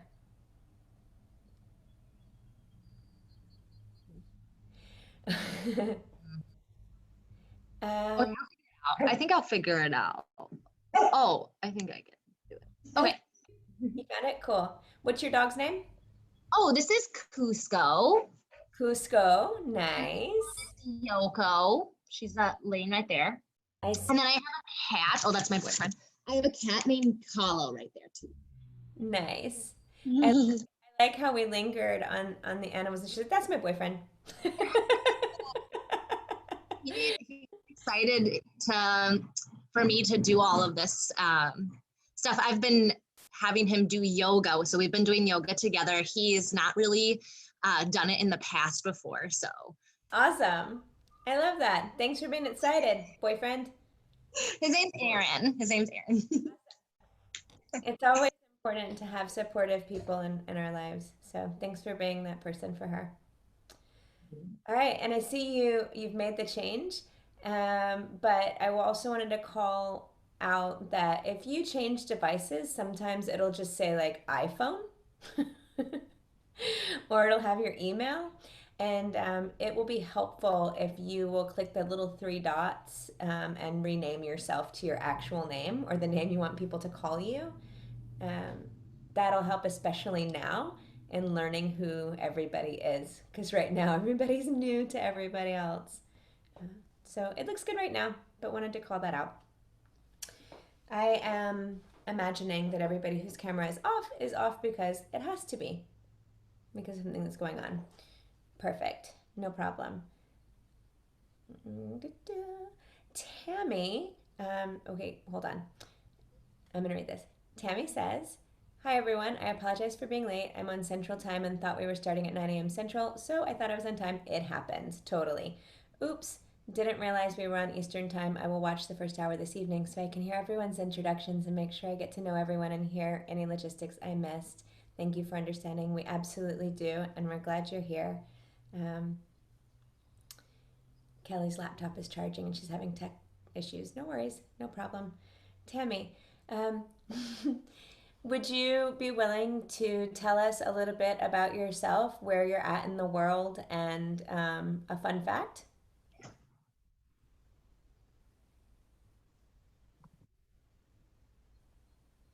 I would be more than happy to do that. Thank you. So good morning.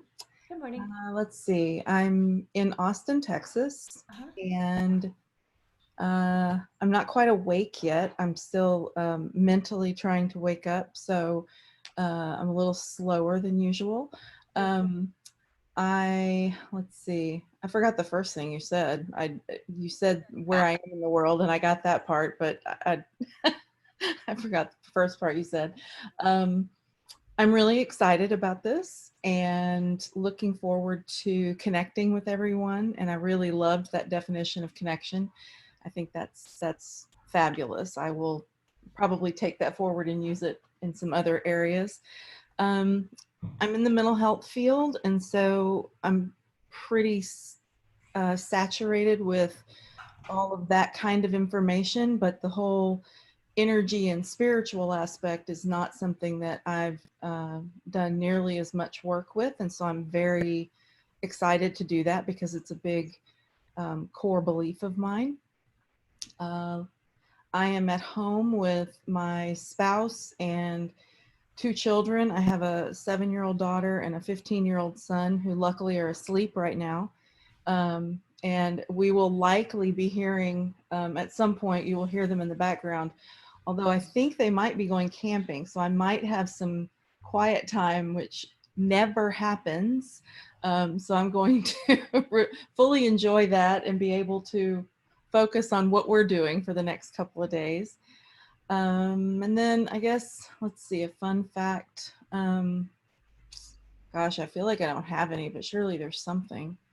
There is. I had a bird, and I say had because he's gone on to other places, but I had a bird for about 5 years that had no legs. He had no feet, I should say, and he had little stumps for legs, and he was the most amazing bird you've ever met in your life. And he was a little parakeet, and he learned how to talk, and he was phenomenal. And I still talk about him because he was an amazing little presence. So that's probably the one that I think is the most interesting. Thanks. Thank you. What was his name? His name was Birdie, and his full name was Shoeless Joe Bird. So we called him Birdie. I love that so much. Glad you're here, Tammy. Thank you. Thank you. Okay, so while we were on break, I was thinking through what's the best way to go about this. So we will cover sort of the 4 main paths. We're just going to describe what those are, the 4 main paths of yoga, and talk about your sadhana. And then, depending on how much time we have left, we will either take a break early or see if we can fit a practice in before lunch. the remainder of the day today and tomorrow we'll do it's a separate course that I teach called The Art and Science of Resilience, and it's really high level. So for some of you, it's going to be review, and for others, it's going to be new information.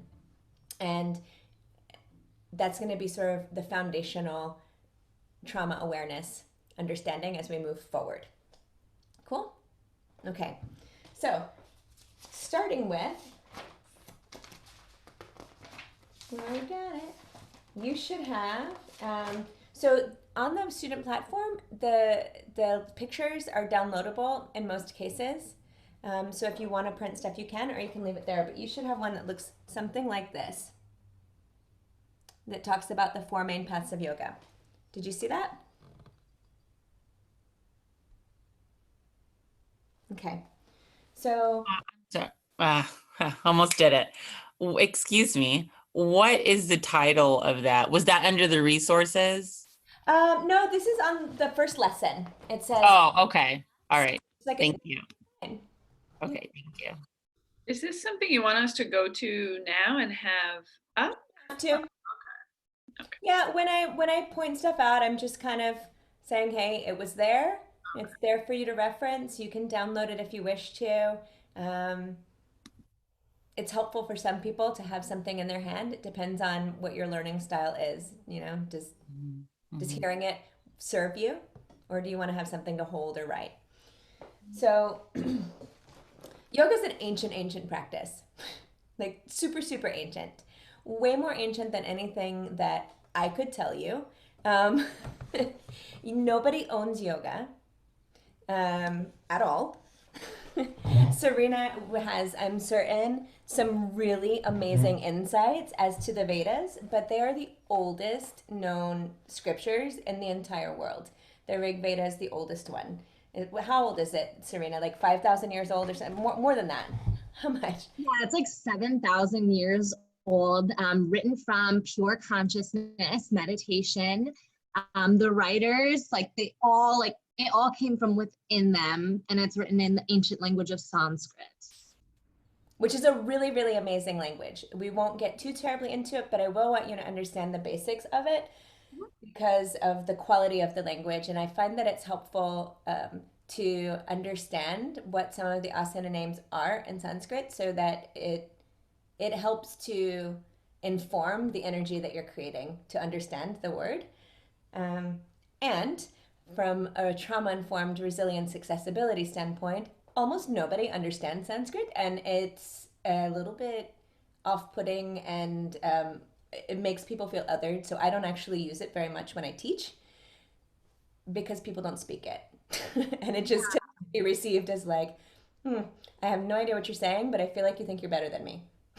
So I will say something just really quick about Sanskrit. So I learned the basic sounds of it. So when I went to school for it, I think people sometimes don't like it because it's like the language of nature. So it's like the vibrations of the earth is what Sanskrit is. And sometimes that can tap into people's body cells. So with something like trauma, if we're looking at how trauma is stored in the body and the cells, we used to do actual Vedic chanting as a group. So we would do Sanskrit chanting, and there would be people that would start crying. There'd be people that would start just moving and just releasing a lot of pent up energy because their throat is using the vibrations of the earth. So that was something really beautiful that I've witnessed, but I also understand how some people, Sanskrit can be kind of difficult in that sense. Yeah, it is beautiful in that regard. And when we talk about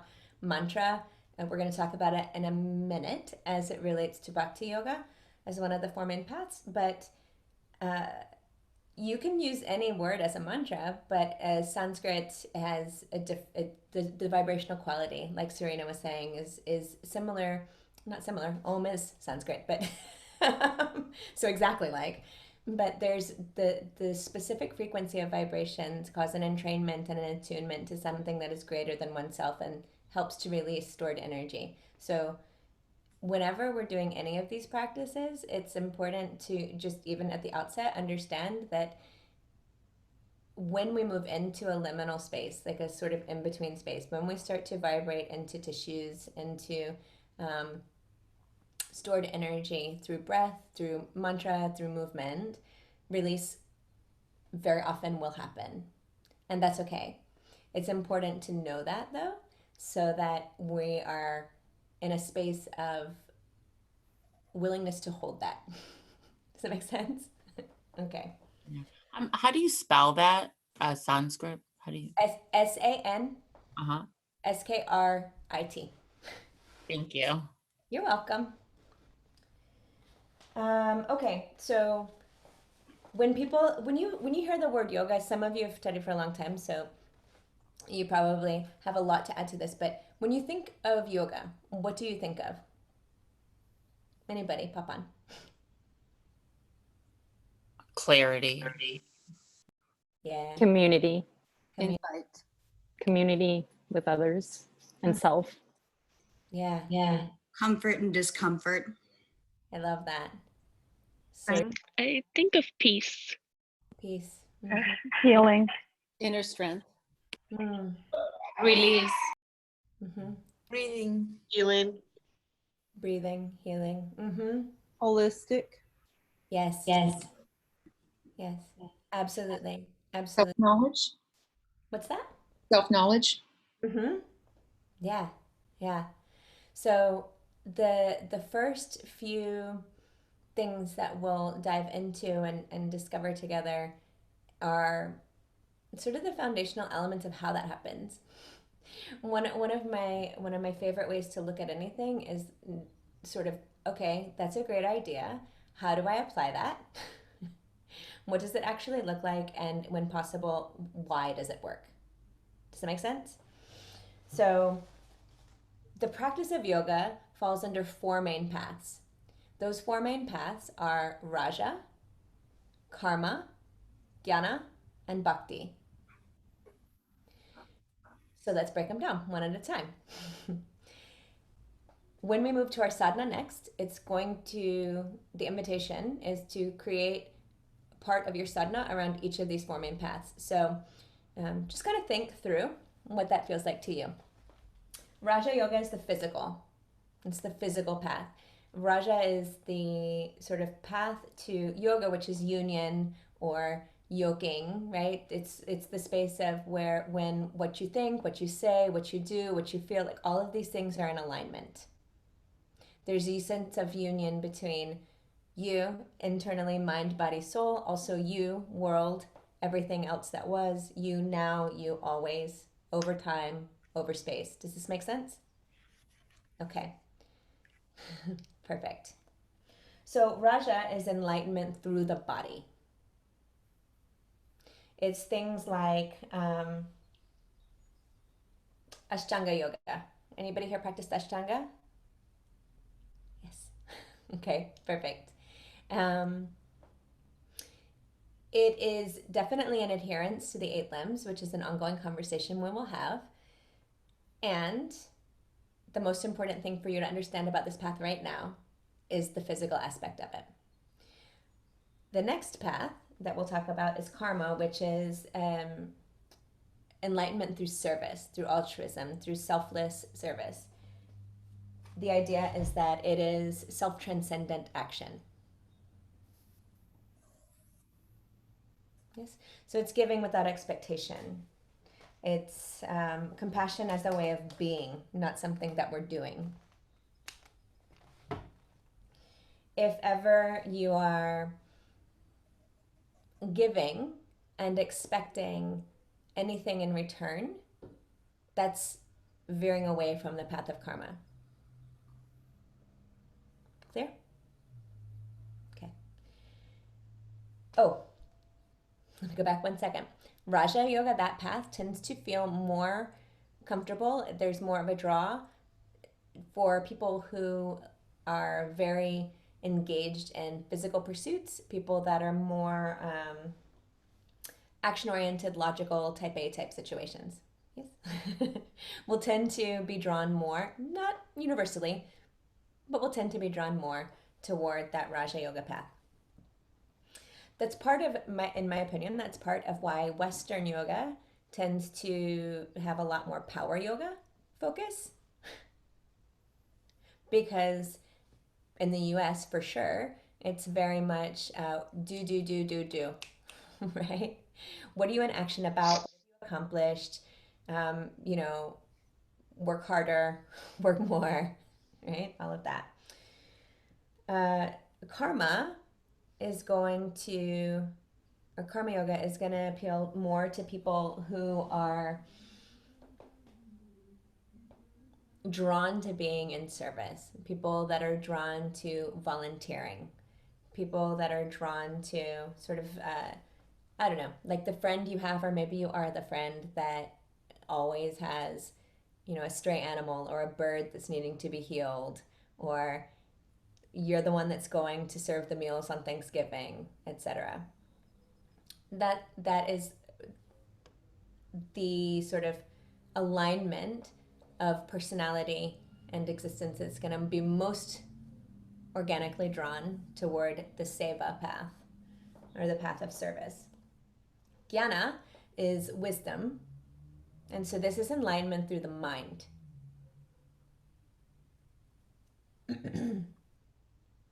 Jnana is it's wisdom, right? It's a meditation-based practice. As Serena said, the Rig Veda, all of the Vedas are based on sort of meditative, pure consciousness recorded. That's jnana. So studying scriptures, studying the Vedas, you know, doing these sorts of practices are what that path is about. This is the path of enlightenment through the mind. It's considered to be the most direct, but also the most difficult path by some. And again, that appeals to people who are more intellectual. Mm-hmm. And then bhakti, devotion. So has anybody been to a kirtan? Kind of the best thing ever. I know that there are a couple of people who mentioned that they are of a Christian faith or Catholic. The doing the rosary, that sort of thing. This is a bhakti aligned practice. Yes? Okay. So devotion, ritual,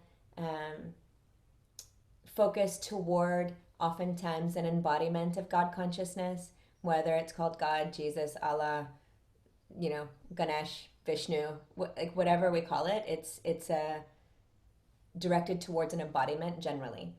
It is a practice of seeing the divine in everything. So this is enlightenment through the heart. So we've got the body, the heart, service, and the mind. As you hear that, are you aware of one particular path that you feel more drawn to? Or one that feels like, whoa, that one's really challenging for me? I can't see where I would align with that.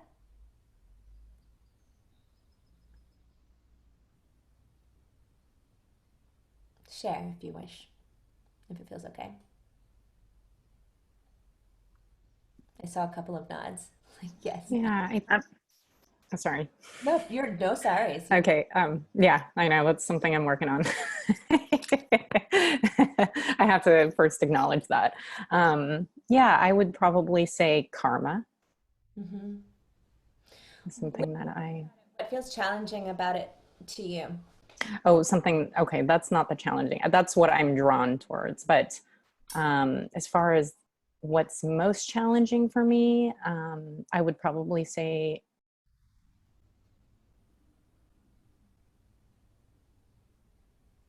devotion. Mm-hmm. Yeah. I agree with that. I resonate personally with yeah. And I can't say why at this moment. It's something I would have to think about. You don't need to. I appreciate that. Thank you, Lisa. Mm-hmm. Anybody else? I just like had a moment. I think I like as I was trying to figure it out.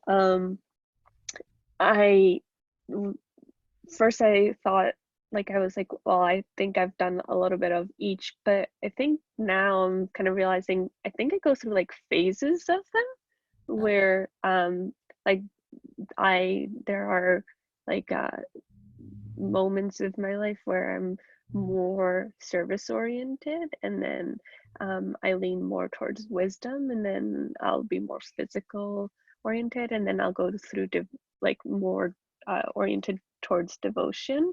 Um, and it's actually like a cycle through the year, if that makes sense. So like in the summer, I do a lot of service-based stuff, and I like doing service trips. And then in the winter, I'm more physical and like more, focused on like physical enlightenment. And then we have like certain holidays that I'm more inclined to than others that come around annually. So. Right. Very cool. Thank you. Who are my Ayurvedic people? There's a couple of them. There might be some interesting things to add as it relates to seasonality and the energy of the seasons, and your noticing of shifting of your energies. Yeah, I think that's a really cool thing to notice about yourself is the way your energies shift and move throughout the seasons, because the seasons do change with energies like that. So it is really cool to notice how that transition and shift happens. Thank you, Elsie. Yeah, I'll add to that too. So I notice, especially for winter, it is incredibly difficult for me, and I find myself really going within myself versus being physical. So I have focused so much on jnana wisdom and bhakti. So I really want to get more into the raja, like the physical aspect of it, because I spend so much time like with studying the scripture or chanting while I'm doing yoga and stuff. So I'm really trying to build more of the physical aspect of it. In my practice, I do obviously do physical yoga too, but I need to kind of get more into that. That's what I'm aiming to do. Wonderful. Thank you, Serena. I feel like Makia's hand was up. Is that true? Yes. I think the challenge for me would be the Raja, just because I've had so many health issues. And for the longest time and still now, I feel kind of disconnected from my body. So for me, I think that's what I really want to work on is the physical part of it. Yeah, thank you. I appreciate that. Hi.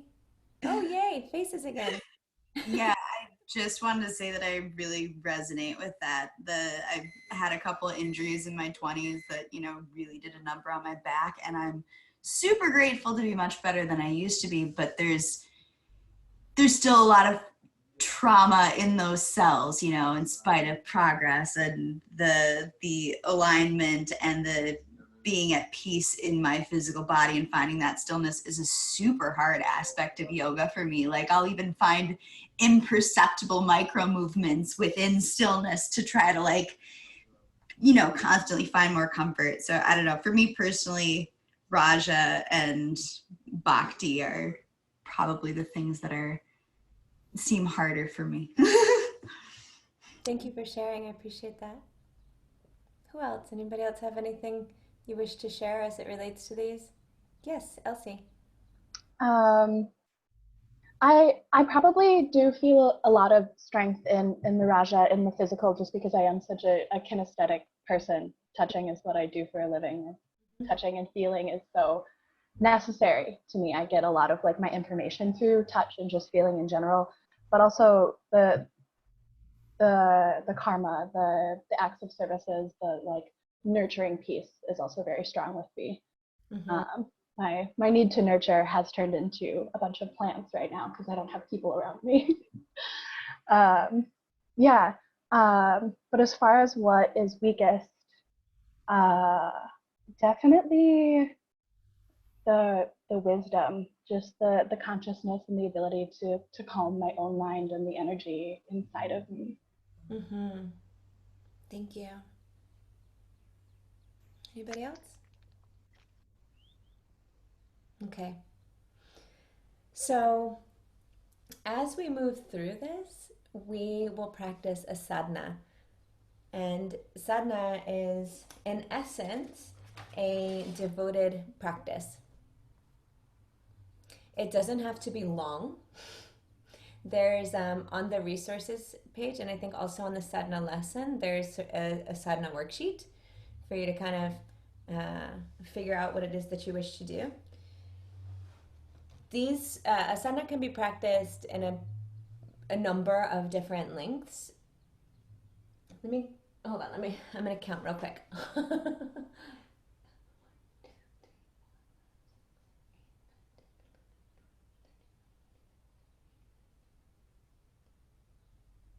I think that we're going to have a little bit shorter of a time together than normally. So what I will ask is that you do your sadhana for 40 days if it's possible for you to do that. Do it for longer if it's possible to do that. One of my favorite ways to practice sadhana is through an entire moon cycle and return. So like from new moon to full moon to new moon again. And you could choose a 40 days, you could choose 28 days. The point is that it is a devoted practice. So, how do you construct that? Yes, Noreen. No, I just wanted to say from the astrological perspective, yesterday was the new moon in Gemini, so it's perfect for all of us to start doing it today. Right. So we start the cycle, so all new moons are new starts, are beginnings. So we are in the perfect timing. I appreciate you saying that because I forgot to mention it, and it was on my mind to mention it. So thank you. And we'll have full moon. So new moon was actually a new moon rise was yet last night, right? But we're still in the energy today. And new moon in Gemini was last night. Right. And then we'll have full moon on the 5th. Yes. So like right before we end, and the full moon is sort of a release time. Do you have more to add to that, Noreen? No, it's perfect. Okay. So what's beautiful about this is that we are aligned seasonally. We're also aligned celestially in a way that serves. So yes, if you can think of something, it feels good to you and it lands for you today, it is a great day to start. The energy of the moons generally 3 days, 2 to 3 days before, 2 to 3 days after. So if you are like, I don't know quite yet, it's okay. And if that feels congruent with you and you want to move more in the energetic direction, take advantage, y'all. So the reason why I'm asking everyone to practice a sadhana as part of the training is because your personal practice is going to be the most important aspect of your teaching practice. It doesn't have to be intense, it doesn't have to be extensive, but it does need to be consistent. In much the same way that, it's. Have you ever had somebody teach you something that they like just read like a couple hours before? And you've been aware that like, oh, they're just like are reading a thing, and it's like they're not actually teaching anything that they tried. There's not wisdom to it. It's sort of a relaying of information, which is not necessarily a bad thing. And when it relates to yoga, the whole practice of yoga is about wisdom and transcendence and feeling and union. And if one hasn't practiced it, then it's there's a lot of aspects to it, but it's not actually yogic to teach that, because the very first part of yoga is about not harming and being honest and these sorts of things. And so, as I think Serena was saying, when you start to vibrate the energy, release happens and things move. Yes, but there's a responsibility that's involved in that. particularly when we're approaching it from a trauma-informed and resilience-focused perspective. So again, it doesn't have to be anything that is not congruent with you, but it does need to be honest, and it needs to be sort of from your heart, which leads me to the concept of sankalpa, which is the most concise way I can say it is that it's basically your heart's deepest desire. And by heart, I mean like your soul. Like if you think about the journey of your life, if you remove yourself from the linear sort of attachment to your home, your job, what have you, and you step back a little bit, what is it that your soul and your heart is moving toward? Does this make sense? The sadhana is a set of spiritual practices that help to create more space for a deeper connection to the path that your soul is on. And so it'll be different for each of you. And just as was mentioned, during the year, Zoya said, during the year, I feel this way in this season and this way in that season. Sadhana can change.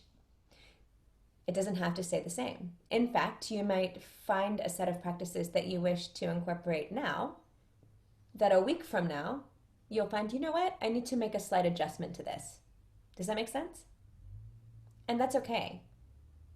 As long as it's not done from a place of, I don't want to do this. Because I don't want to, and choosing to is a very good teacher. It's also that piece of your practice will change as you grow in these pieces that you're weaker and become stronger. Exactly. This will flesh itself out a little bit more even today when we're talking about sort of parts of why yoga works.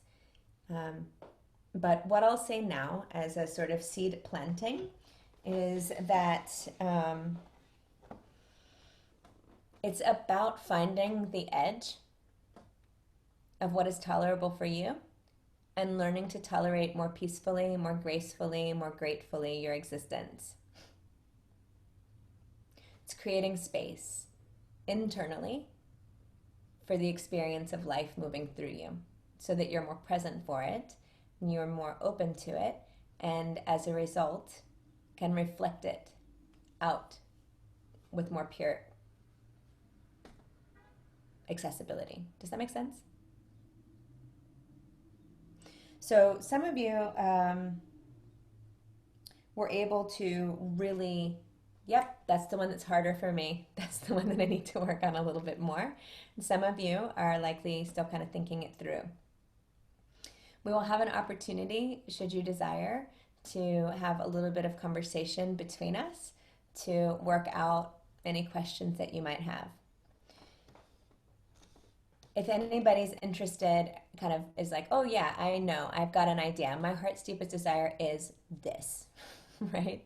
I want to be more inspiring. I want to hold more light. I want to understand. I want to forgive. I want to learn how to be more compassionate with myself. I want to, like, fill in the blank, right? If you know what that is and you wish to share that, we can talk through some possible ways that you can incorporate that as a sadhana, as a way of helping all of us understand a little bit more. Is there anybody that feels like you're in a spot of, I think I might want to do something that supports this? Not sure? Okay. I do. You do?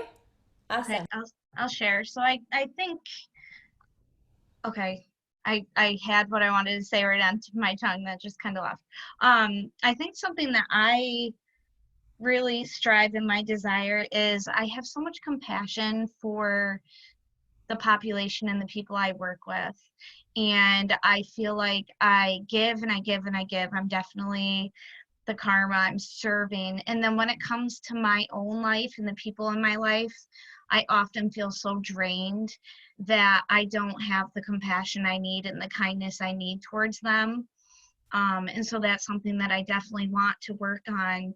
And that's really my desire, I guess, is to be more kind and compassionate to the people around me and not give all of that kindness and compassion to my job and to my clients. Awesome. Is it okay if I ask you some questions? Mm-hmm. Okay. How compassionate are you toward yourself? Not really much at all.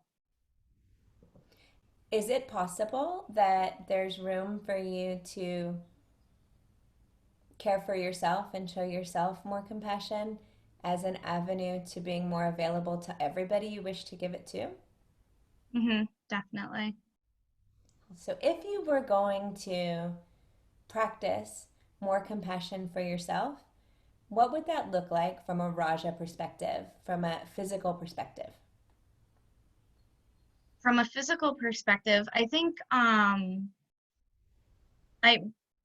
also have some injuries that I've went through in my life. I've always been a very small person my whole life.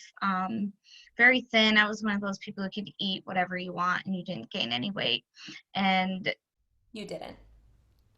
what was that? You didn't? Well, I didn't. But then I had an injury and now that's changed. I've gained a lot, and I don't have a lot of self-love for myself and how I look. And I know that physically I could do more, and I don't. I say, okay, I'm on a good path, and then I'm on that for a couple weeks, and then I kind of fall off. So I can have more compassion with myself to, one, realize I'm not perfect, and the minute that I make a mistake, not be like, oh, well, I ruined it, and then just give up. Mm-hmm. Absolutely. So this is by no means does this need to be any part of your sadhana, but just by way of example. Mm-hmm. You could notice what asana you feel good in your body when you do. Mm-hmm. Not the ones that you think you should do because any part of you wants to be the shape, the size that you were before, right? Mm-hmm. So it's not about, okay, you have this understanding of yourself as different than before, and so you're making your way back to then. No. More, how can you feel comfortable and good in your body now? Yeah. You could have a short practice of that. Yeah. A couple of sun salutations, maybe. Where the whole point is to be in your body exactly as it is. Does that make sense? Mm-hmm. You could be in service by caring for yourself, which sounds counter, but it's actually not. Because the truth is, if your entire life is arranged around taking care of others, yet you're not caring for yourself, then you're actually lessening your degree of availability for others. Does that land? Mm-hmm.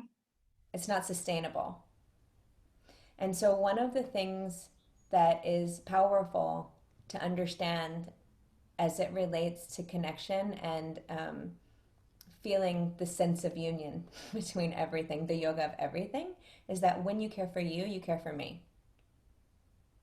This is different than self-indulgence. Mm-hmm. Right? Not self-indulgence, self-care. From the perspective of understanding that it is a service to maintain your ability to be of service. Mm-hmm. Okay? So giving yourself rest. Meditating, you could do jnana, the jnana portion could be a meditation wherein you just allow yourself to be in your body and become comfortable with that. To be compassionate for yourself, to notice that. You could use a mantra in Sanskrit, or you could use affirmations. You could stand in front of yourself in a mirror and just tell yourself that you love yourself, just exactly as you are. You could do all of those things within 15 minutes. Does that make sense? Mm-hmm. Thank you for being willing to kind of put yourself out there in the beginning. And again, that doesn't need to be what you do. It's just helpful sometimes because it can be hard to wrap a mind around, okay, how do I get all of these 4 paths in there, and like, how do I make that work? And it seems kind of like a big question. My heart's deepest desire, holy crap. That's a big question, and then I gotta make it into four different paths and fit it into 15-20 minutes. So again, it's moving in the direction of, and it doesn't need to be complex. Was it helpful for you all to just sort of hear I'm moving toward that? Okay. Do you have questions or comments? So the sadhana, the devoted practice, is that practicing bhakti? Part of it is bhakti. It should be all 4 paths should be involved. Okay. Yeah. When we go through the 8 limbs, we'll see where this intersects with those as well. Excuse me. But the act of simply doing it is a devotional practice, yes, and adding in something of intentionally bhakti in support of whatever that intention is what we're after. Cool. Claire, could you give another example? Yeah, sure. Do you have a suggested sankalpa? It can be random. It doesn't have to be a real one. I can have one if you need one. Elsie? Yeah, sure. Sweet. Thank you. Oop, you went mute. I know. I've been using my little cheat code. So one of the things that I have found really valuable in my own personal, like, physical and mental health is just kind of the combination of the talk therapy, mental health, mental as well as the physical piece of it.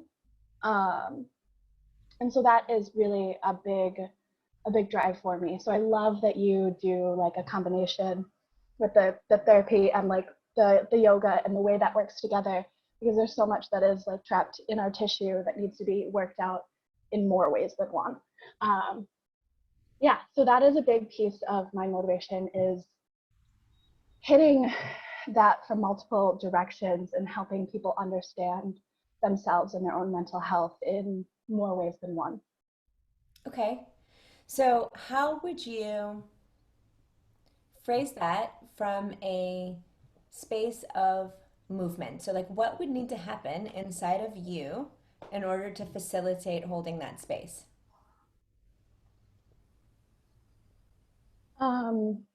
Like in a physical way? In a physical, spiritual, mental, what needs to happen? So yeah, go ahead. I'm gonna let you think on it for a second. Yeah, and I mean it's kind of the combination of all of that, but it is very much how the physical connects with the energetic and finds kind of where those blockages are.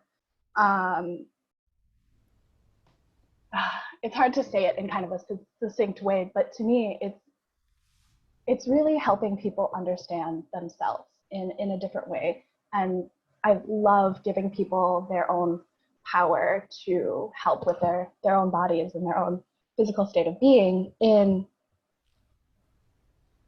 I don't know, just and relating the mental health to the physical as well. Yeah, it's kind of hard to say it in a succinct way. No, it's okay. So So what I'm kind of inviting inquiry into is how do you make that something that you can work on internally?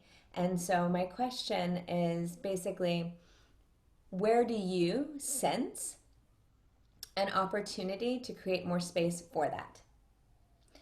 So does that mean that perhaps there's room for you to develop a deeper awareness of yourself on every level? Or is it an understanding of intersections? Or is it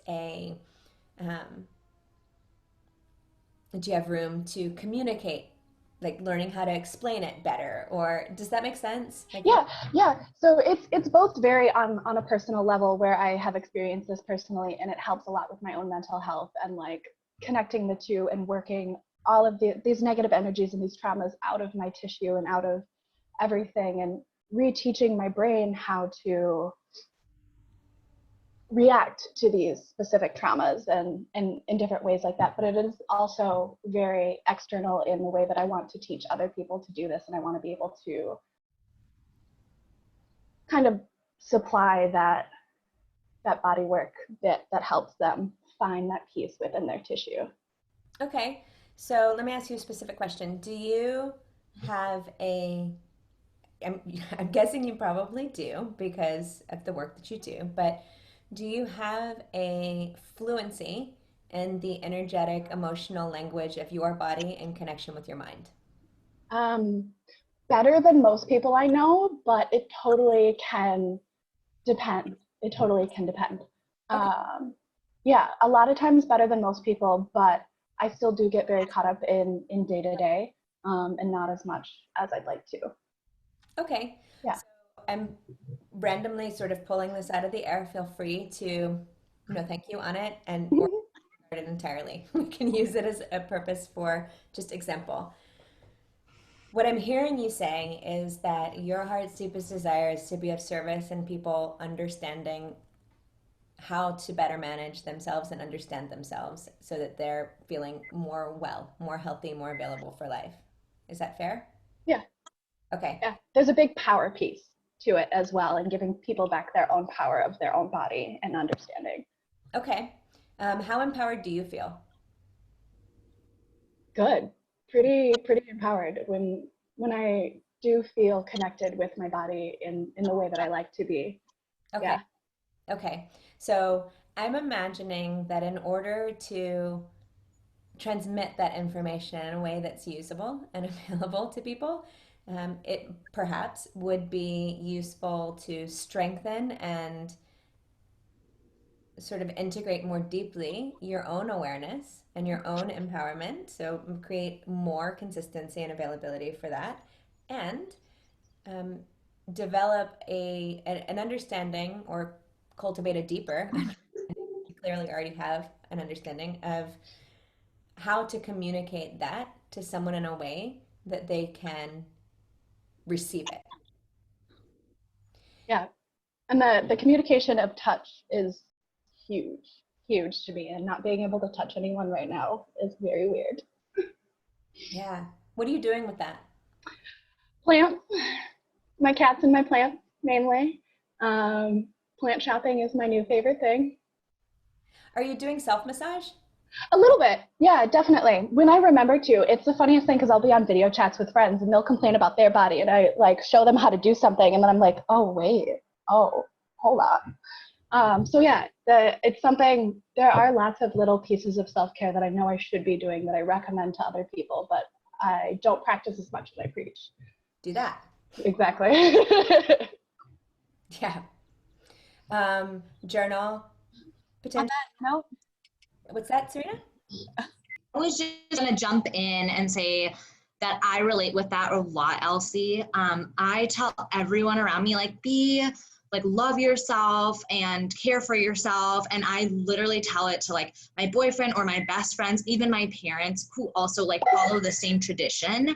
But like with me, I find myself saying like, oh, I'm ugly, or like saying things like to hurt myself. Like also Holly, like how you were talking about, like you tell others and you help others and you have like service, but when it comes to you, it could be a little bit more like harsh. And so like with my sadhana practice, I really want to make sure that I'm giving myself affirmation because I give everyone else affirmation. You're beautiful, like you're amazing, like to all my friends. And I do like lots of counseling for others. And I always tell them like really good advice. And then I'll find myself not following it. So I completely just wanted to say that I relate with you so much on that, Elsie. And I also love plant shopping. I have like a little jungle in my living room too. So, and we live really close. So you can always hit me up if you want. Oh yeah. Well, and I think that is a very common theme with caretakers and people and women like us who just have a habit of caring for other people before ourselves. And reminding yourself to kind of put yourself first in that way is a lot harder in practice, a lot harder in practice. And I think that's a big piece of the mental health stuff for me, is because of that bit of motivation, because I can always find motivation to do something for someone else, but to do it for myself is so much harder. Yes. Can I add a little something? Please. Just a couple of things that I think are really good for anyone interested in exploring how to be of service to others in that way and how to be better to themselves. Something I have found, and like I had this really profound moment one time, I volunteer sometimes during the summer doing like merch for some hippies. And this gal basically who had like a vending booth felt uncomfortable about asking security for help, asking people to not do services for free that she was paying to vend, because she's not a mean person and she's, you know, she wasn't trying to, she didn't want to ruin anyone's day, but she had also invested herself into an endeavor that she cared a lot about and like just didn't feel comfortable taking her own power to do so. And so she kind of asked me to do it for her, but I didn't have a walkie. And I just like held her hand and I literally gave her permission. I was like, hey, like I didn't know her personally, but I recognized her. I knew she'd been coming there for a while. I was like, hey, you know, security around here aren't assholes. They're just going to politely ask them to stop so that you can make your money for the weekend to pay for what you paid to vend. Like, you have permit, you are allowed to protect what you have. You're allowed to ask for what you need, you know, like this is what you need. You're allowed to ask for that. And as soon as I gave her permission, she felt her own power. So it's kind of strange, but sometimes people kind of need permission. And I think something that's really interesting and helpful to meditate on internally to help others is where are currently or where have those places of resistance and roadblocks cropped up between you and your power, and why, especially those that are put forth by society, because a lot of those things are just things we're trained to believe, and it's uncomfortable to face that when it doesn't feel right. So I think really looking internally and thinking about, especially looking back and just going, what are the things I used to be uncomfortable with that I'm now comfortable with, and what do I still have yet to tackle, is a really good way to feel out what other people's roadblocks might be, and to just keep in mind that sometimes it really starts with literally handing people their power. You can do that.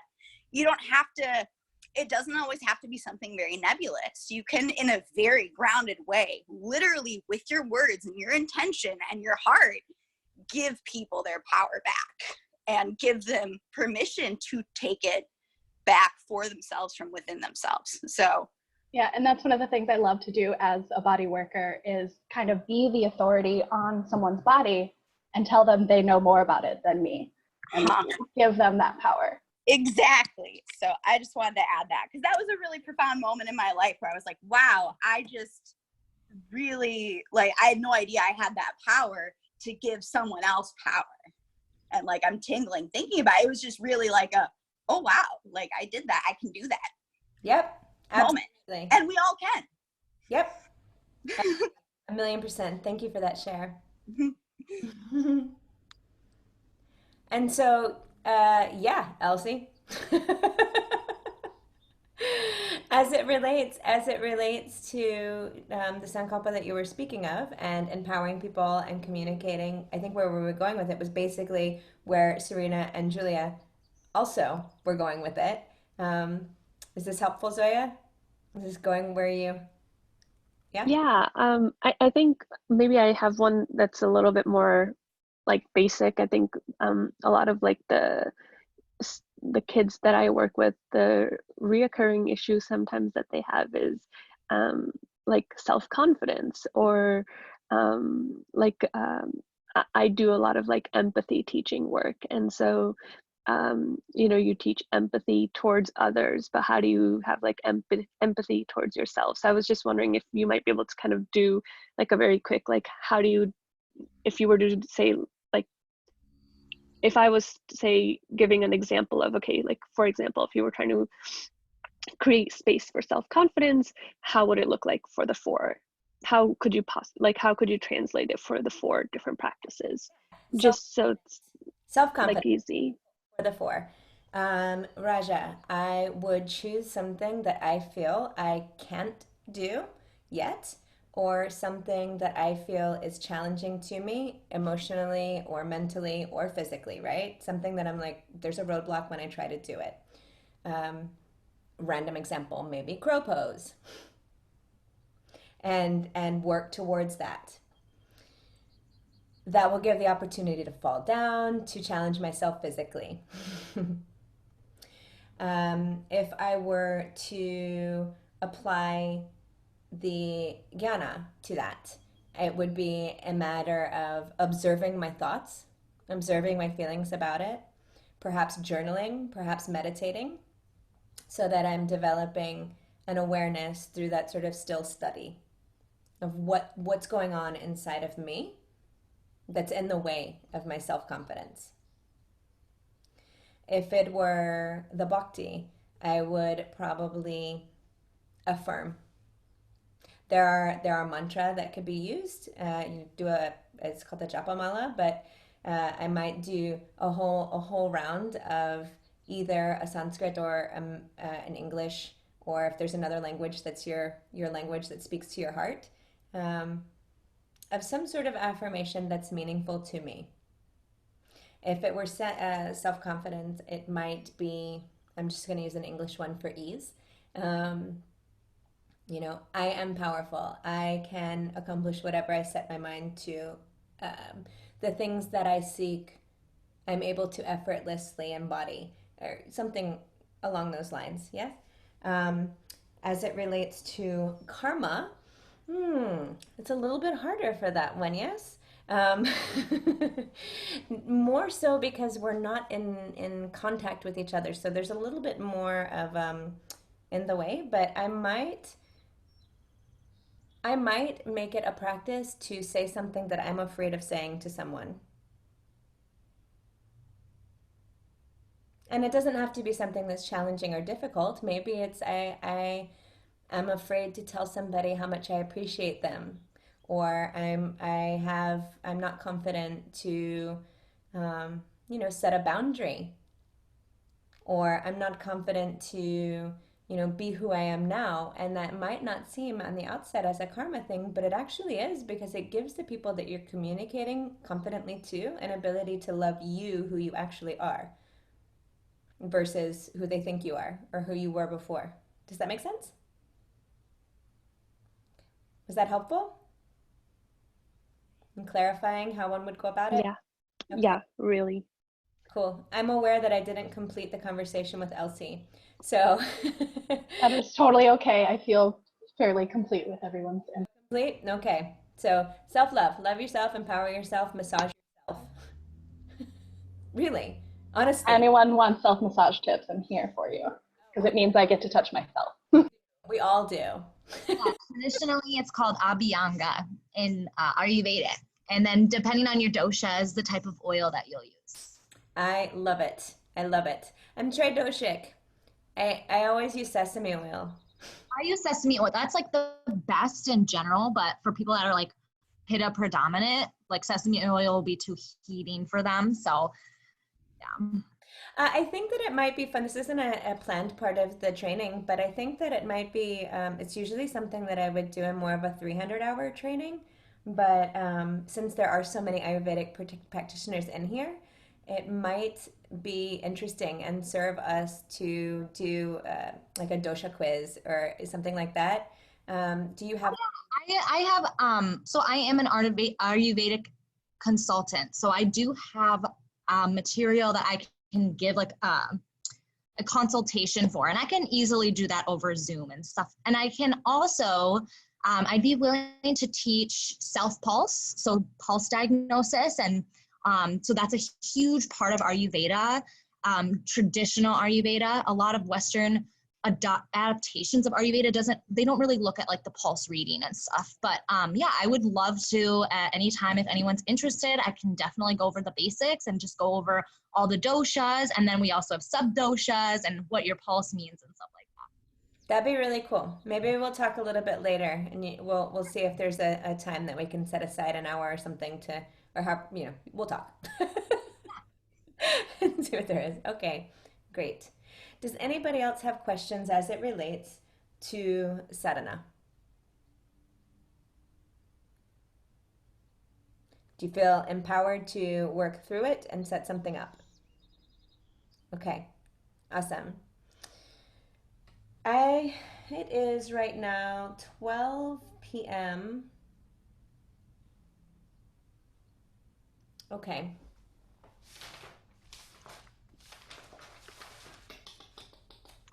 Give me one moment. I'm trying to decide what will serve us best.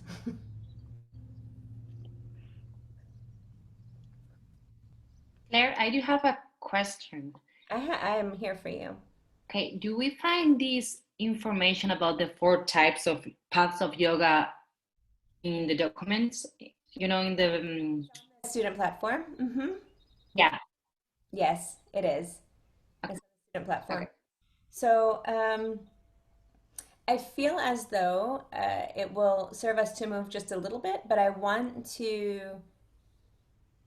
briefly touch into some of the other foundational pieces that will be useful for us that are shorter conversations like the ones that we've had before we take our lunch and then kind of dive into the trauma and resilience piece. Does that feel like it serves you well? Okay. In that case, what I'd like to visit now is lineage. You don't have to have anything up, but I have a little paper. Let me see, where's it at? I'm gonna take it out.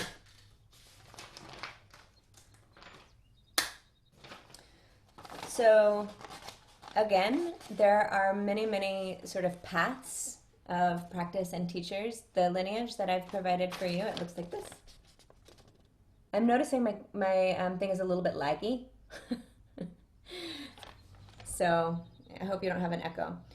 This is more to demonstrate or to show you where I come from mostly. I've practiced with other teachers than these, but and in other styles than these, but these are the ones that most inform where I'm coming from in practice, and therefore most inform how I will deliver and transmit that information to you. Cool. So on the top of that is Krishnamacharya. So Krishnamacharya is considered sort of the father of modern yoga. And Krishnamacharya had a lot of students, but the 3 students that he had that are kind of have descended into practices that we see today here are Desikachar, who it's on the recommended reading list, the Heart of Practice, the book The Heart of Practice. Did you all see that? Some of you did, some of you didn't. Anybody who's wanting to set up a home practice or to really dive into it, this is a beautiful book. It's a beautiful book and reference. So Desikachar is a more therapeutic approach. Right? From Desikachar comes Paul Grilly, who popularized Yen Yoga. Who's done Yen Yoga? It's kind of amazing. Most people are much more familiar with the yang styles, the more active moving styles, which are also wonderful and great, but they work with different structures in the body. So yin yoga is going to help with a lot deeper, more connective tissue based held tension, right? It's also way more challenging practice oftentimes for anybody in the Western world, because it's very make a shape, don't try, and stay there. It's often the thing that I recommend to my clients the most. Yin yoga is totally my favorite, and those clients that are just super blocked up and have those just need that extra bit. There's something that they're not accessing with those short stretches, and they need to sit there for multiple minutes and get all of that connective tissue. Mm-hmm. Yeah, it's amazing. I recommend it for everybody, honestly, especially if you think you don't like it. There's probably even more there for you. There's this great quote. It's a meme that goes around probably every couple of months that says everybody should meditate for 5 minutes a day. Unless you don't have time, then you should meditate for an hour. Have you seen that one? I also recommend it for people who have a difficult time with a still meditation, because I personally have a really hard time with a still meditation and staying focused with that, and adding that movement, that stretch that you can focus your breath into helps a lot. Yes, it does. From the perspective of trauma, this is not a great practice in the very beginning at all. It's not one that I would recommend in the beginning because it's too intense for a lot of people. So there are things to establish and put into place to make this as an accessible practice. If someone is dealing particularly with more active trauma. And it's very, very freeing. If the response to trauma is to go, go, go, go, go, go, go, which is very common, that stillness can help access cathartic release. Paul Grilly's student, Sarah Powers, is sort of the next generation of that. I will likely at some point in the future do just a straight yin yoga teacher training because it's that amazing. If you've never done it, please do. In a yang practice, the places where you might have experienced something similar to yin is usually hip opening. If you've ever been in a class where you took Baddha Konasana, like a bound ankle pose, or butterfly it's sometimes called, and you just kind of stay there for a long time, or forward fold, just over your legs, and you just kind of relax. Or maybe you've been in a class where you put a bolster on your legs and kind of laid in a forward fold for a little bit longer. That's a yin way of practicing that particular asana. So sometimes little pieces show up in other classes. Generally, the approach to yin is minimal effort, releasing all of the active muscles, holding only what needs to be held in order to keep you from falling over. Cool. His other two students, who were also awesome, were BKS Iyengar, this guy right here, who just passed, sadly, not too long ago, a few years ago.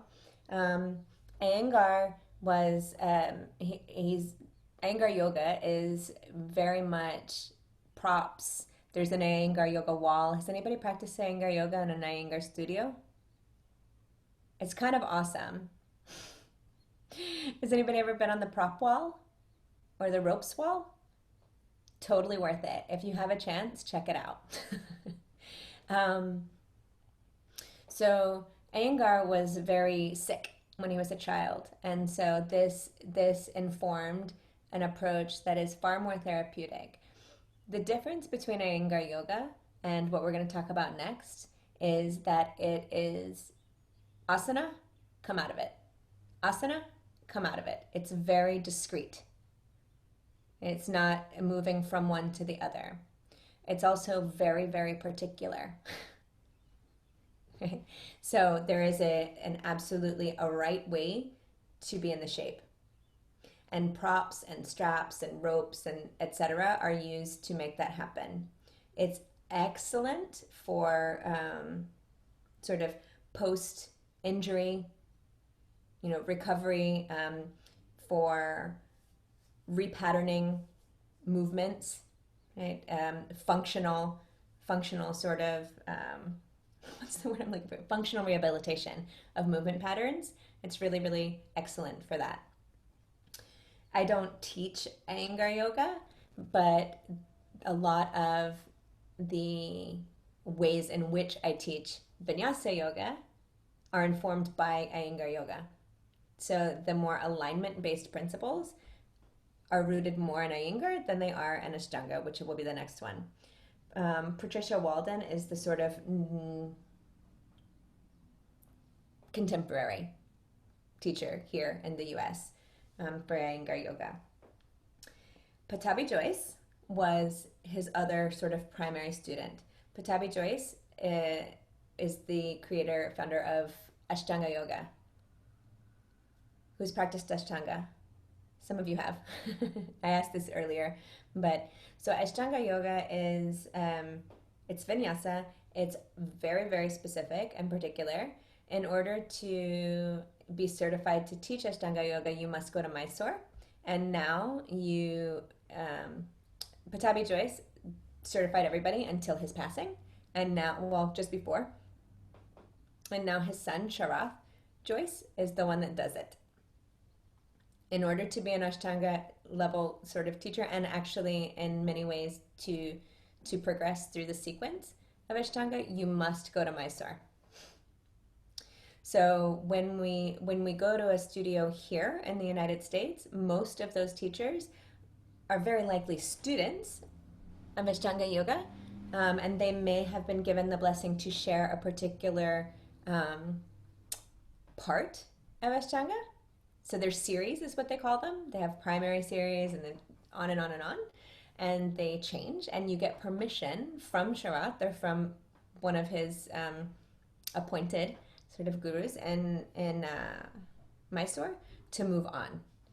If you go to a traditional Ashtanga studio in the United States, it's the same sort of almost regimented approach. It's very, very specific. The sequences go in order. You are expected to learn the sequence and to practice it without looking as a student. There are a lot of vinyasas. So Ashtanga yoga is basically do the posture and then do a vinyasa. And then do a posture and then do a vinyasa. We call just like the sort of collective we of the United States, understand Vinyasa yoga as being this style of sort of moving, flowing yoga. Vinyasa actually means that we're linking breath with movement. So from the perspective of what Vinyasa actually means, all yoga is Vinyasa yoga. But that's just for you to know, because people won't understand that. When you say Vinyasa yoga, they think, okay, that's the one where you move and breathe and it flows. Make sense? From Patabi Joyce, Jiva Mukti is where I'm going with it, although there's more sort of connections with some of these other people that are kind of underneath, both Patricia Walden and David Life. Jiva Mukti is very, very devotional. It's in the Bhakti realm, but it's sort of a melding of Bhakti and Ashtanga. So the Jiva Mukti school does sort of send down to its teachers a very specific sequence, specific mantras. One of the mantras that is in almost every Jiva Mukti class, I've not done a training with them, so I'm not sure if it's just teachers kind of going rogue or not. But I've only been to a couple of Jiva Mukti classes that did not include the Loka mantra, which is wrong arm. This one. And that mantra is Loka Somasta Sukhino Bhavantu, and it means Basically, may all beings everywhere be happy and free, and may the words and actions of my life contribute to that. So the idea behind Jivamukti is that it's a Rajasic Bhakti practice. Does this make sense? Sort of? A little bit? Okay. Underneath both David Life and Sharon Gannon and Patricia Walden is a group of teachers that I've either done teacher training with or studied with. Right? Sean Korn, does anybody practiced with Sean Korn before? She's amazing. Was that a little bit of a hand, Justine? Sort of? You know who she is. Got it. So Sean Korn is one of the founders of Off the Mat into the World, which is a yoga leadership organization, and it's basically taking the yoga off the mat, right? Living yoga. It is directed toward social activism. Lots and lots of amazing things that you've probably heard of have come out of Off the Mat into the World. Y12SR, which is yoga for 12-step recovery, came out of Off the Mat into the World. The Yoga Body Project, the Embody Love movement, there's a really, really long list. Connection Coalition.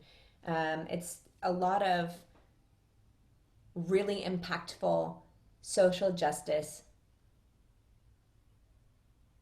spiritually focused yoga activism comes from that particular sort of thread. Baron Baptiste is power yoga. That is hot yoga. It's in usually like a 98-ish degree room. It's also a set sequence, so more Ashtanga than Vinyasa, whereas Sean Korn is more Iyengar than Ashtanga. Yes? Ashley Turner, yoga psychology. Okay, wait, let me go back. Sean Korn, I've done teacher training and leadership training with her. Baron Baptiste, it was my first teacher training, my first 200-hour training. Ashley Turner is the melding of yoga with psychology. And so that was one of my 300-hour trainings. Rod Stryker does para yoga. I've studied with him. I don't have a certification from him, but I've studied with him extensively. So it's Rod Stryker is how's the best way to explain that? It's alignment based. It is breath based. It is focused on the shaping of awareness through direct conversation with the central nervous system via the breath and movement from a space of and informed by Tantra philosophy. So it's very based in compassion, love, and acceptance, but also discreet and what's the word I'm looking for?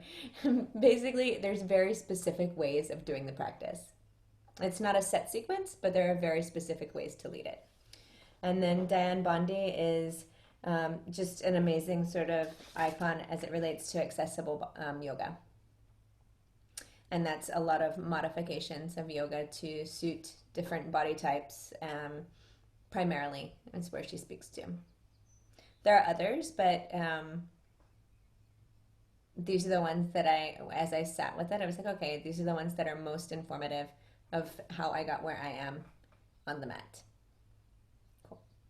What about you?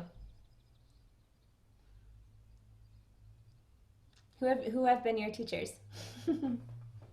Or what have been sort of the practices that have been most impactful for you? Some of you have shared already. You can definitely speak again, but I'm just kind of curious to understand what has been the sort of style of practice that you've most resonated with. What did it look like if you don't know the name? So my first yoga teacher was a math teacher from my high school.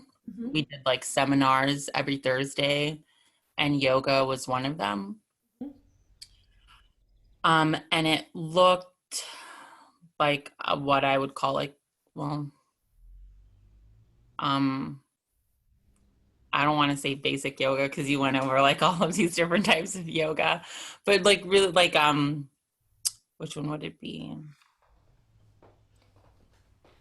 Vinyasa, Yeah, like kind of flowed from yeah, one. it looked like vinyasa yoga. Mhm. So that was the first time I was really like exposed to yoga on a consistent basis. Mhm. After that, I found this really great app called Down Dog. Uh-huh.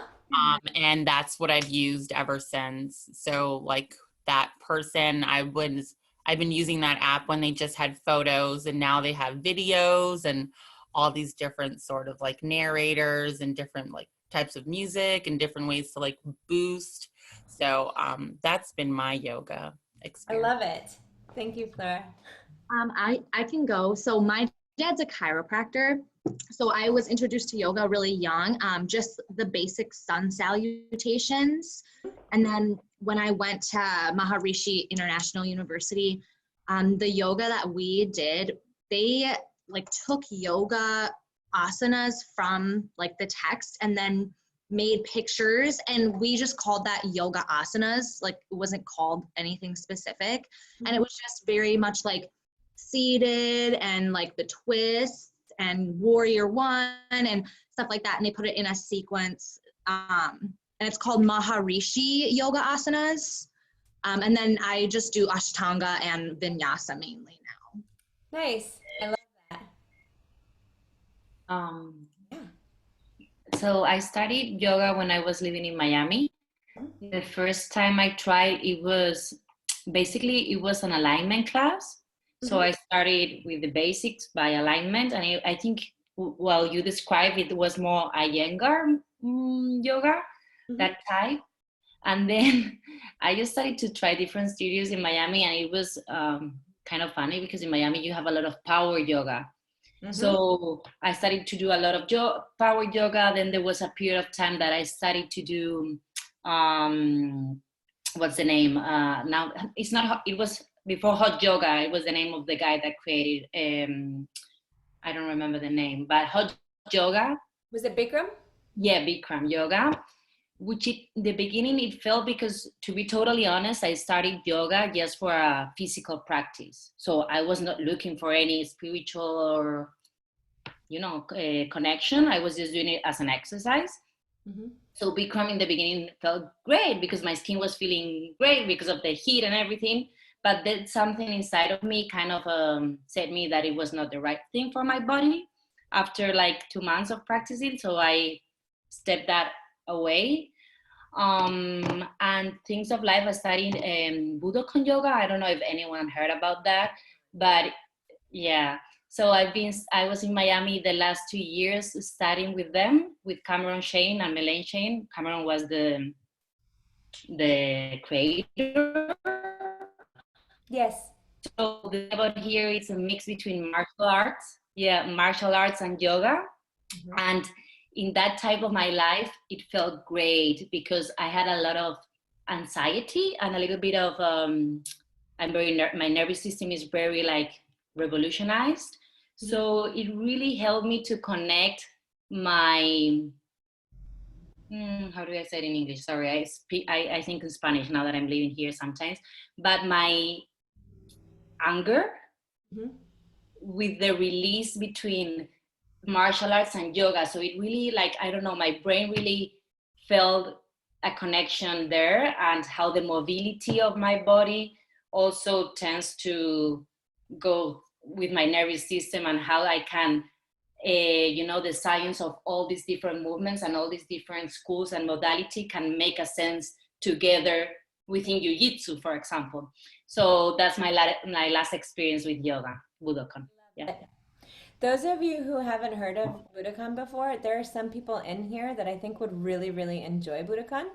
It's a very, very fun practice. How do you pronounce it, or how do you spell it? Budokon. Or no, is it you? I think it's O. Yeah. Oh, yeah. Um, and like Maria said, it's based in Miami, but I think that some of the teachers have moved to other places in the last few years, and so it's spreading a little bit. But it's very the movements are all sort of functional movement patterns, martial arts based, and there's a lot of animal movements, which are really, really, really fun. So, just like as an embodied practice and an energetic practice, some of you will really super love that. Like a lot. It's Yeah, and it's interesting because a lot of people that practice yoga, sometimes they think that boxing or jiu-jitsu or yes, martial arts are really aggressive or it doesn't go within the yoga flow. But I have to, when you try, you feel how much discipline you have to have within boxing, how much self-awareness and how much control of your emotions you have to have, so it's interesting to experience that combination. It really, really is. And you might notice, Maria, sometimes some Budokan movements catch their way in because they feel really, really good. Thank you for that. What else? I'll share, and sorry, you guys, I am going to apologize. I'm having major tech issues. I started my practice only like a year and a half, 2 years ago, so it's relatively new compared to a lot of you guys. And ironically, I started it after a trauma, but I didn't realize the release that I would find through it. So it was almost an added bonus. But my first instructor, Heather Dressler, who's still my instructor, she had 4 teachers that worked with her. So I was exposed to a lot of different styles in the beginning. And then I travel a lot. So I'm always trying new studios wherever I travel and new styles. And it's just really made me open to different experiences through yoga. I love it. Thank you, Kelly. I'll share. Yeah. So I had the pleasure of attending a seminar with David Kessler, who is like a guru in grief and loss. And he worked directly with Elizabeth Kubler-Ross, who created the 5 stages of grief. And he actually kind of has created a 6th stage of grief that they had talked about, which is finding meaning after the loss. And he talked a lot about Paul Denniston, who does grief yoga. And so he taught us some very basic things during our seminar. And then from there, I purchased all of Paul Denniston's DVDs.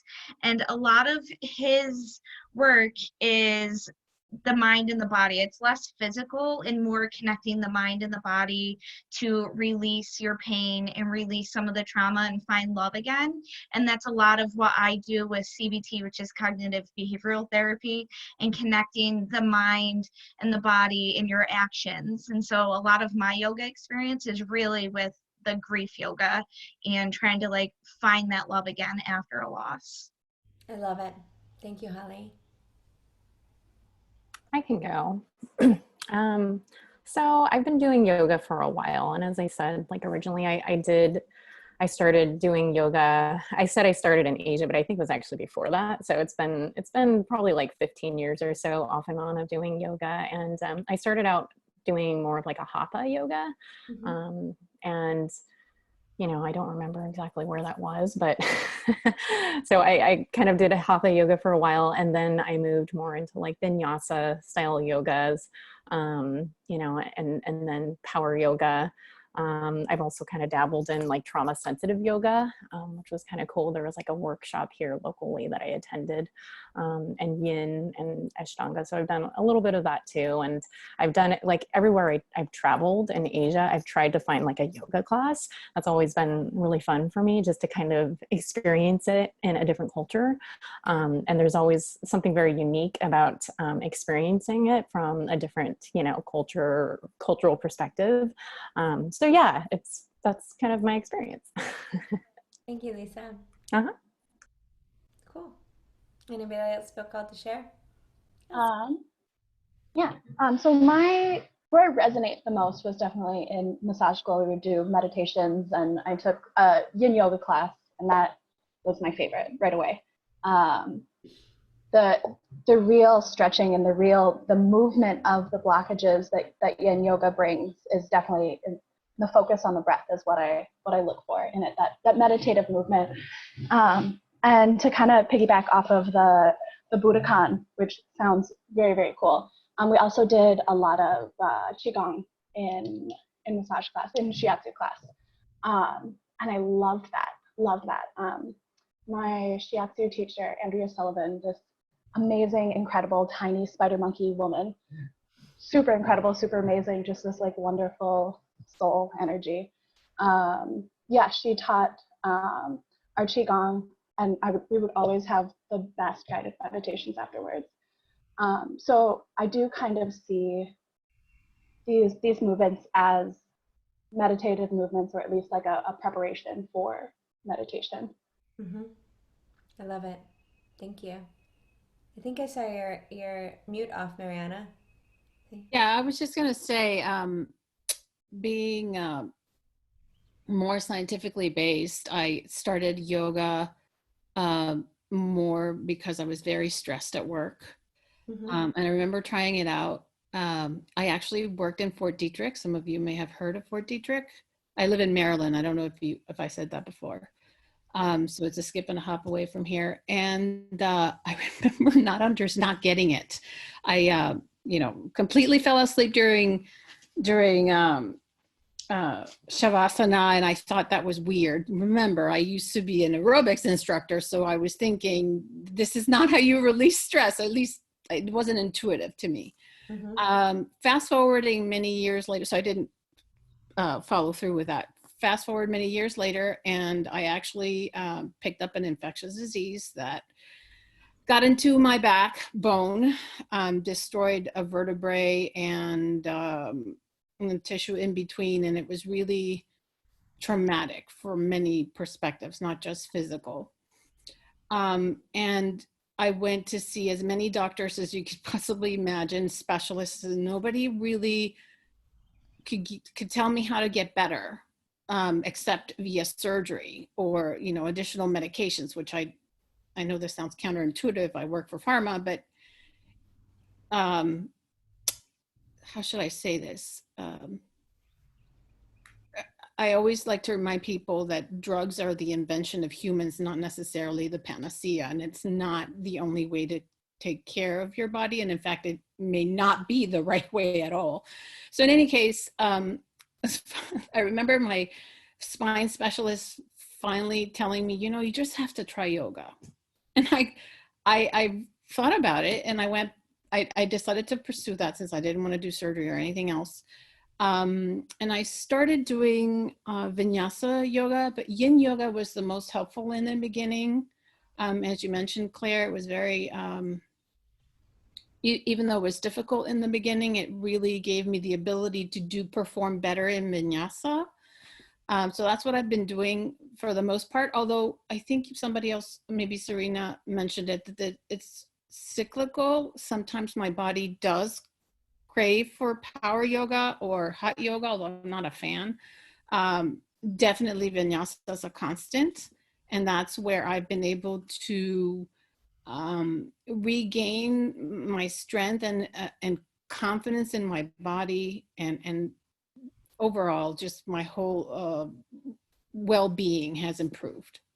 I love that. Thank you. And by the way, for me, it feels good and somehow I think validating in a way to hear an immunologist say there's other ways. I feel that way. So thank you for transparency in that regard as well. Okay. Does anybody else feel as though you wish to share? I see Jesse's not on mute. Are you wanting to share? Oh, sure. Cool. So like I had said, my dad was practiced Hinduism or some form in our society. So I was aware of chanting and meditation, like just growing up. So it was like a strangely comfortable place. But I don't remember like really going to yoga and really being in yoga until my father died. And he died like 2 months before 9/11, and I was living back home for like a year. I just come back from LA, and I was like less than 2 miles, from the towers. And I started going to this little yoga center and somewhere close in Brooklyn, and it was hatha yoga. And I just fell in love with this teacher. His name was Jerry, not romantically. And there was just such a connection, and I went for like a year and a half, and he would play Krishna Das, and I would just weep. I would like move through and I would weep, and I felt so safe with him. And then I realized that he was a first responder, and he had actually gotten very sick, like he could feel it. And so he too was like really healing during all of that. And somehow it was an unspoken connection between us. So I really felt like I healed. And I've gone back and forth and back and forth. And then recently really wanted to delve into where my childhood trauma had settled. And so I found warrior yoga, a woman who leads it, and it's for survivors of childhood sexual abuse. And so it's yoga really focused around that. And that was really powerful, and it sort of led me to Kundalini yoga, which I have been doing some of recently as well. So really just sort of like holding power and igniting power. Yeah. Thank you. I love it. So, what I want to sort of start the installation of now is permission, encouragement, celebration of you each pulling from your path and your wisdom.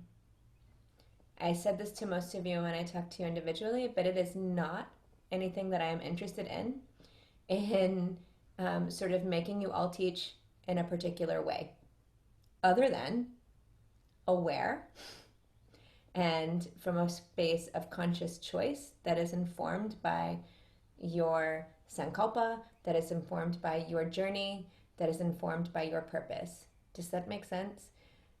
So all of you have come to this from different places. I don't want to change you. I don't want everybody to like come out of this and teach the sequence that I wrote the way that I say it. I'm interested in you embracing your own voice and your own path and expressing yourself and your wisdom through yoga.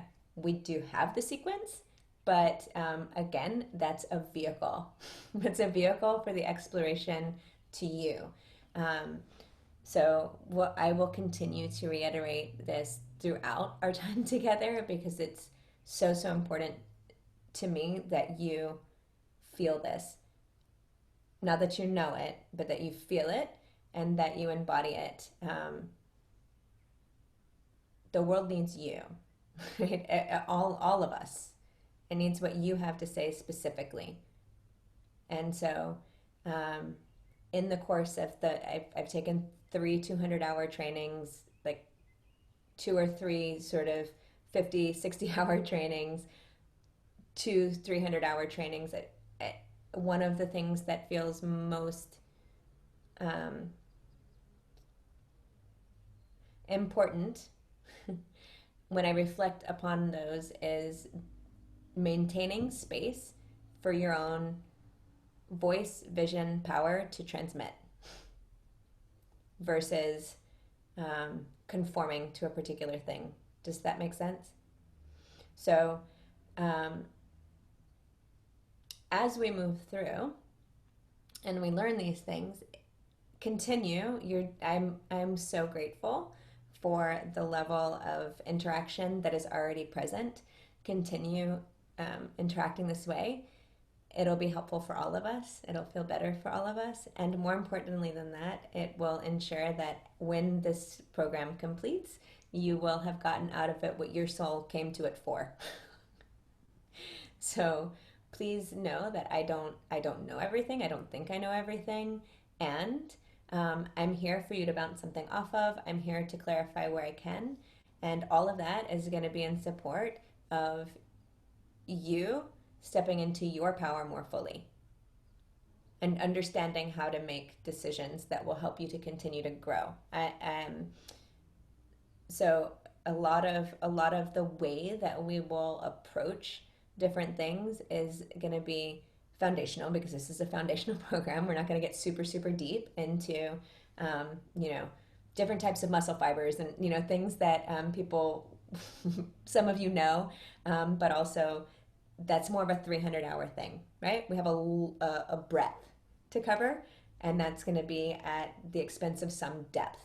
So where I've chosen to focus the depth is on energetics, on understanding how to understand asana and how to break it down, on the trauma and resilience focus piece, and on you feeling empowered and able to communicate your truth, as well as energetics, right? The subtle energy body. Everything is it's gonna flow through the whole thing. Do you have questions about that? Are you excited? I am. I'm really excited. Just in these last, what have we been together, like just a few hours? It's 1, 2, 3, 4, by the way, right now. I just looked to see what time it was, and it was 1, 2, 3, 4, and I was like, um, synchronicity. Yeah, I could almost feel the like, ooh, it's good. But just in these few hours, it's clear to me that this is going to be an incredibly rich experience for all of us. So thank you for committing to this. Thank you for making space in your life for this. Thank you for showing up. Okay. I am going to move on to an explanation of what the living your yoga piece is. So in a in-person class pre-corona days, I would have required reading. Some of that required reading would include the Yoga Sutras. The Yoga Sutras is what would be the basis of the Living Your Yoga piece. Because I've chosen not to require any books, because that feels counterintuitive to accessibility and donation based, this is going to be a little bit more of an open forum for discussion on how to apply the concepts that we're learning to life outside of the mat or the practice space. And so we're going to continue to kind of come back and revisit, what does it mean to live your yoga? How are you living your yoga? Not from a place of you need to do better at living your yoga, but more of like, what does that look like? I think that there's room to go beyond understanding intellectually a thing to how do I actually do that? It's akin to me to something like engage your core, which is such an amorphous thing to say. Like, what do you mean? Do you mean push my muscles out? Do you mean pull them in? Do you mean, like, what muscles exactly? People pretend like they know what you mean when you say engage your core, but they often don't. They do whatever they're used to doing, and it might not be what's actually in service to what it is you're attempting to offer. Does that make sense? Okay. So this, it will be a time for us to come together and kind of explore different concepts. It might be around the yamas and niyamas. It might be around a particular sutra that someone's seen. Some of you may be reading the Bhagavad Gita. You want to bring that into it. It could be, hey, there's this thing coming up in my life, and I feel like I have an opportunity to apply some yogic wisdom to that. What do you think? How could I do that? Right? So it's really meant to be a space of workshop style exploration of, okay, that's great. How do I bring it here? Cool? Okay. Clearly, we just met each other, so I'm not sure if you've got anything in there, and we haven't really talked about any of the wisdom yet. So there might not be fruit for this conversation at the moment, but I want to introduce it to you so that you understand what that topic is. Do you have questions or comments as it relates to that? Awesome. The nods and the hands up, etc., are super, super useful. As are the just jumping in and saying things, because otherwise, occasionally it'll be like, did the screen freeze? Can they hear me? So I've adopted periodic check-ins. How you doing? Makes sense? Is that landing? Because otherwise, I feel like I'm talking into like the ether sometimes. Not so much with you all, because you're being very interactive and I appreciate that. Okay, so the last little bit that we're going to talk about briefly before we move to lunch. How exciting is that? I know I'm excited. I don't know if you're as excited as I am, but I'm pretty stoked. Is the 8 limbs of yoga. So you have the front of it looks like this.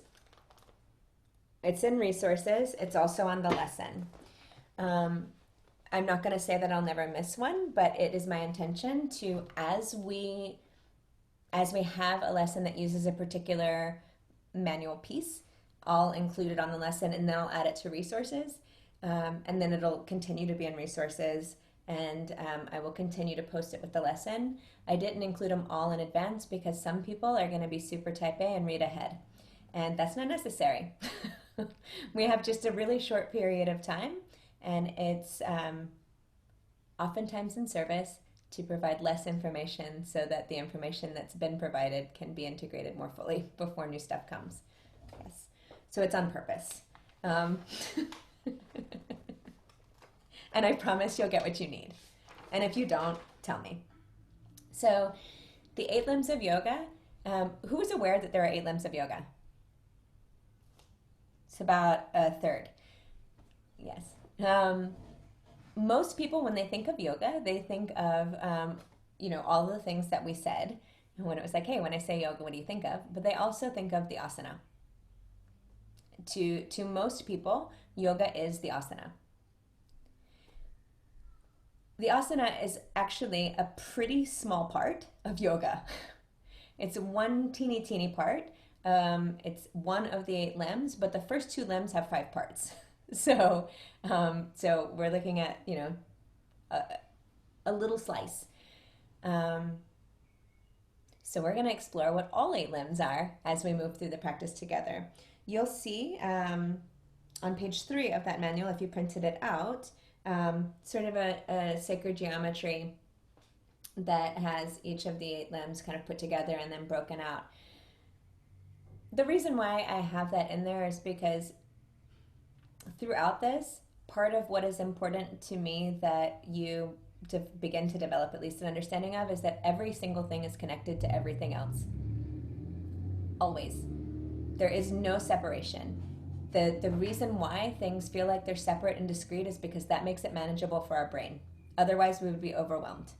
But in reality, everything touches everything else. And so making a choice or not making a choice, which is still making a choice, in one place affects other things. And so this sort of intersectionality is something that it's very important to kind of breathe into your tissues.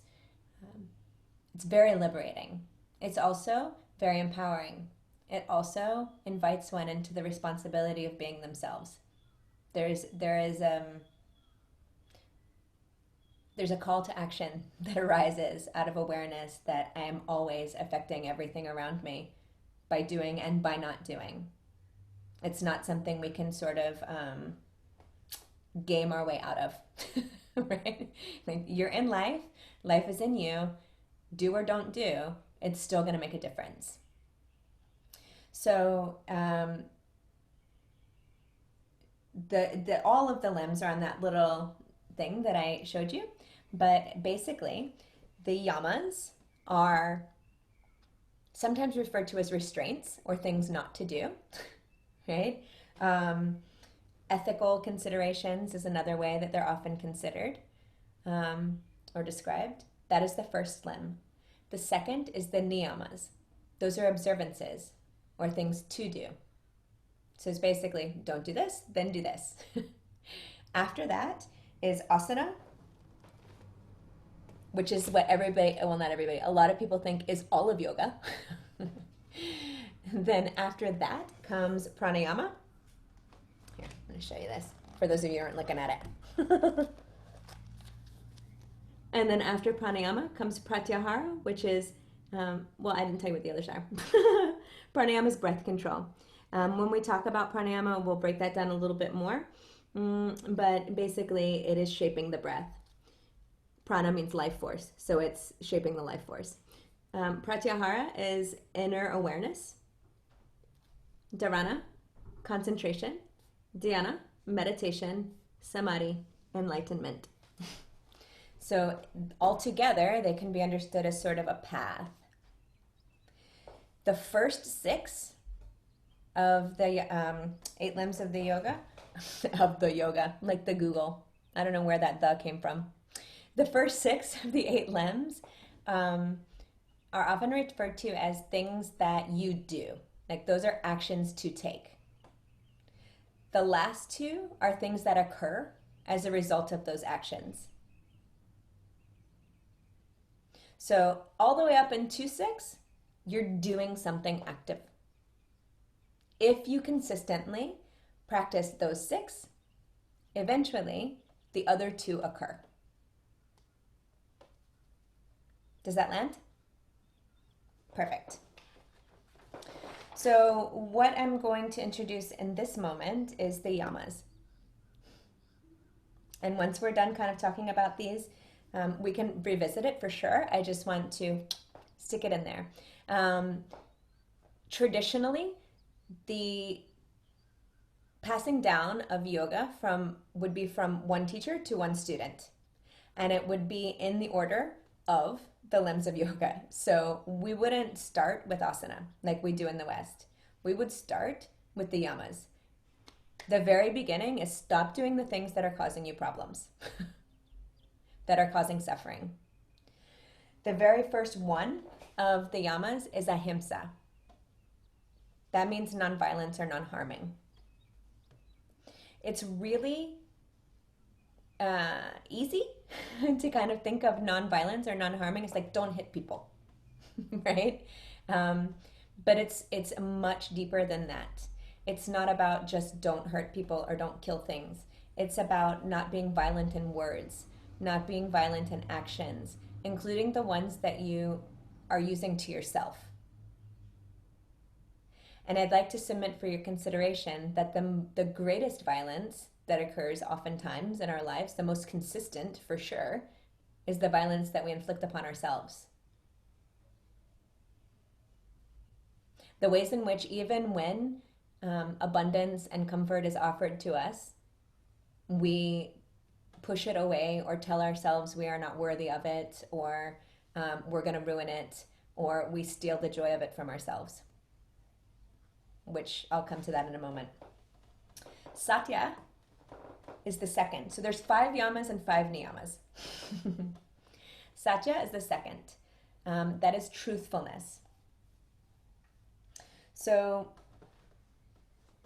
again, don't lie is the sort of most obvious, superficial part of it. But it also has to do with behaving in a way that is honest to what is inside of you. To not say, yes, I want to do the thing when I don't want to do the thing. To not ghost somebody or make up an excuse because you don't want to do a thing, but to instead say, I'm choosing not to do the thing. Does that make sense?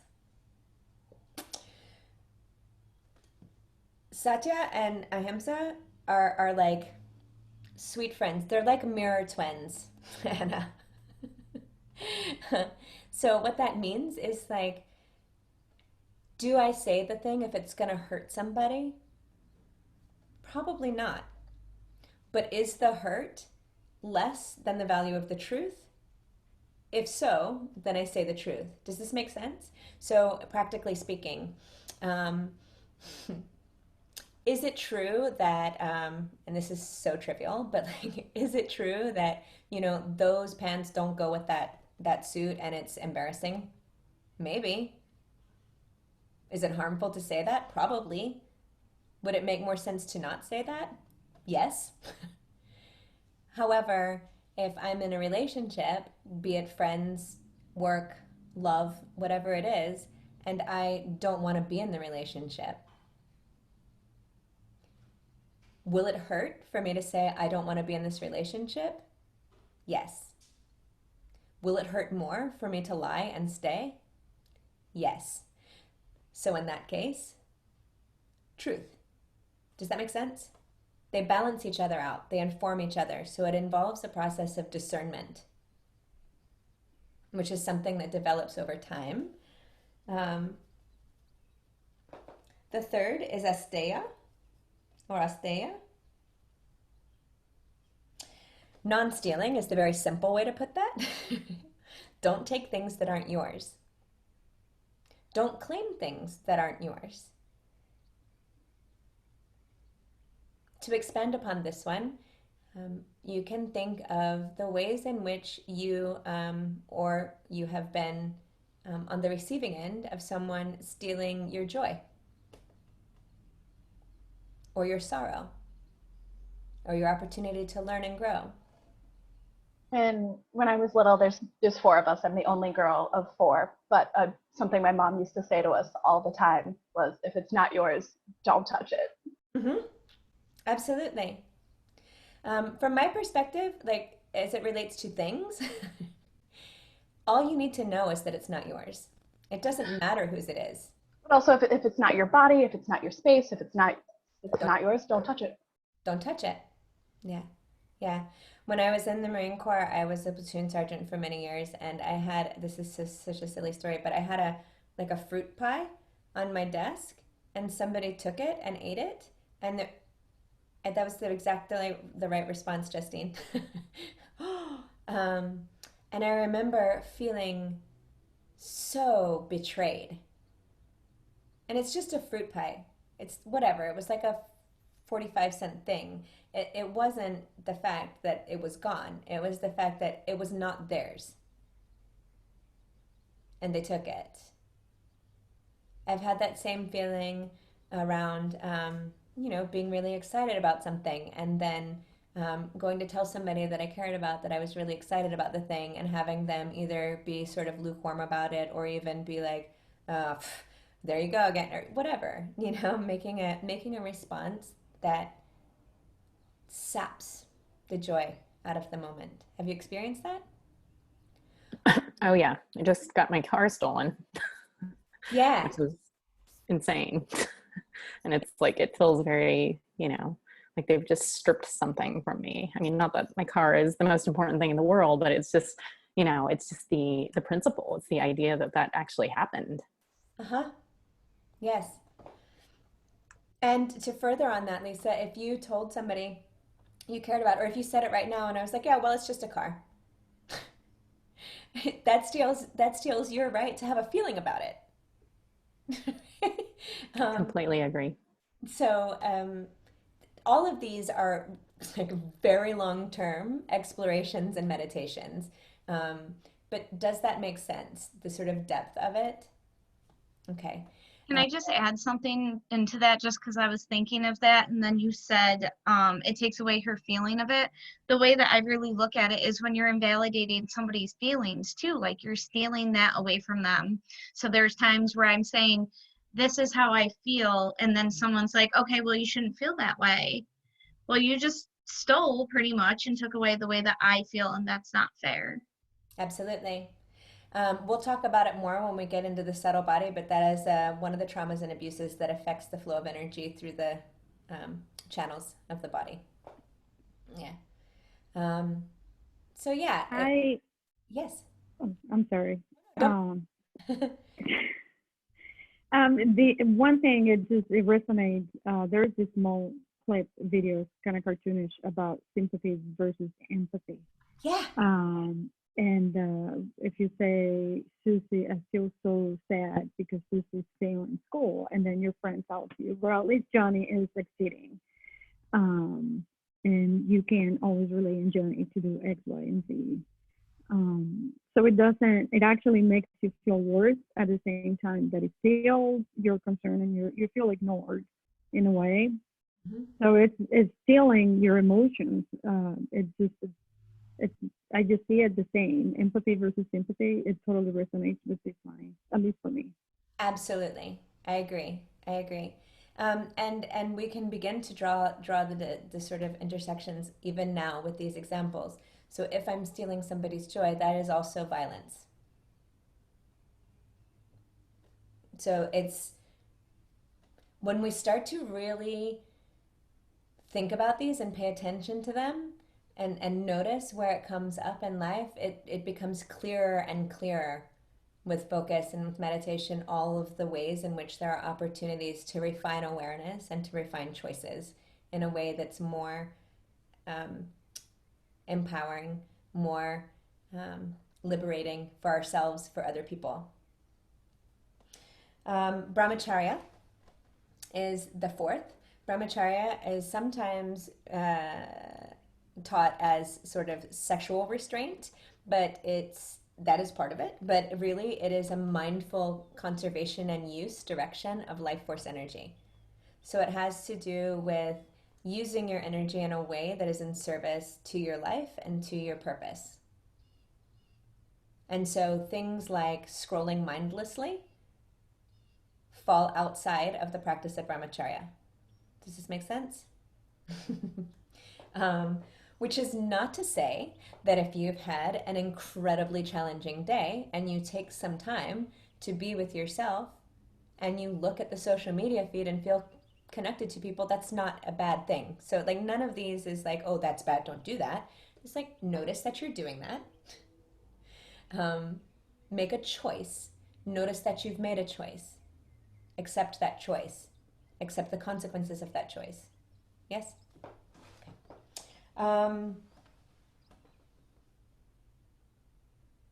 Okay, the last one, I was just trying to see if there was something else I wanted to say about that. I think I'm complete for now. The last one is a parigraha, and that deals with non-hoarding. And so it is not keeping, not taking, not using more than what you need. And as with all of the others, there's a physical element to it that's very straightforward and direct and just, sort of bang, that makes sense. Yes, don't keep a whole bunch of things. Cut to like a couple months ago when there was no toilet paper in the United States. Don't take what you don't need. Also, in relationship, don't take more than you need. From yourself, we hoard all kinds of things energetically. And so overlaying this on the sort of micro macro level, right? So when we look at sort of myself and my life, I can look at my things, I can look at the things that I hold on to, but if I zoom out a little bit and take a moment to consider existence as this interconnected, intertwined, living, breathing thing, then when I'm holding on to energy that is not mine, when I'm not letting go of something that I've received, be it a moment of joy, a moment of learning, whatever it is, then not only am I keeping more than what I need, I'm also stealing it from some other part of existence that needs it. So on a very sort of simplistic level, as we exhale, certain compounds in our breath are usable by things in the environment and vice versa. But yes. I really enjoy that as just kind of like the concept of letting go, where like if you decide you don't need these things in your life and you let them go, they still exist out in the world and someone else utilizes them. And I think that's a really cool concept. Cool, thanks. Yes, to me, in my life, I've had a lot of opportunity to let go of things. And it's similar to when you peel a banana. You're not going to eat the peel of the banana, but if you put it on the compost pile, then it turns into amazing rich dirt that then grows something else. It's not unnecessary. Something is waiting for it. Something can use it. But as long as I hold it and keep it, particularly if I'm not using it in service of whatever it is that I'm seeking to connect with and amplify and embody, then it falls outside of the practice of aparigraha. Does that make sense? Cool. That is the yamas. Again, lots of years can be spent thinking through, learning, refining awareness. But this is one of the things, as a lot of yoga is, that is simple but not easy. It's very straightforward. It's a lot of little tiny hinges, I like to say, but giant, huge doors. Super huge. Okay. Do you have any questions? Any comments? Perfect. So we will adjourn for 1 hour, and when we come back, it will be 2 o'clock. I'm doing math in my head. Okay, here's what we're gonna do. I would like very much, it feels important to me to have the trauma bit sort of be in 2 chunks versus breaking it up. So what I'm going to invite is that you either practice any of the videos that are on the YouTube channel, any of the videos that are on my website, or you can practice a version of the sequence. You don't have to do this today or anything like that. I'm just offering it to you as a practice. It's the 75-minute flow. It's under the resources. And that is a version of the sequence that you'll teach throughout the practice of this. Okay? On this break, move, right? Walk around, get upside down if that's something you like, shake it out, do all of the things. And we'll come back at 2 and start talking about trauma. Real quick. Please. So all of you guys, when we had our introductions, it was so amazing to get to know all of you. One of you shared about how you did ayahuasca ceremonies. Who was that? Justine? Okay, is it okay if I reach out to you? All right, thank you. Awesome. So if you would, please find a tall spine wherever you're at, or a long spine if you're lying down. That's okay. Perfect. Take a deep breath in and let it out through the mouth. Again, breathe in, expand the lungs, every direction, front to back, side to side, top to bottom. Exhale.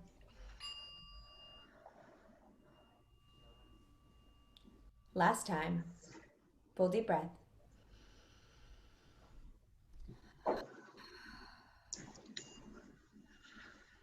And just take 2 cycles of breath, normal rhythm and pattern, to feel yourself, feel your body. Find yourself in this time and in this place, right now, right here.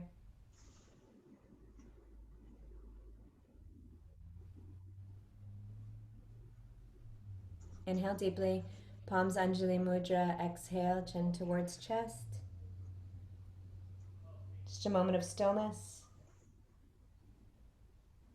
And as you feel ready to, open your eyes and move into your meal and your break, and I will see you at 2 p.m. Thank you.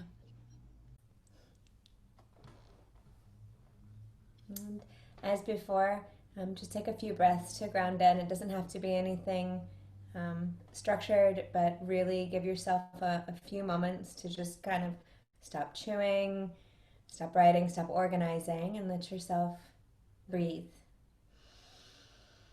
Feel the body.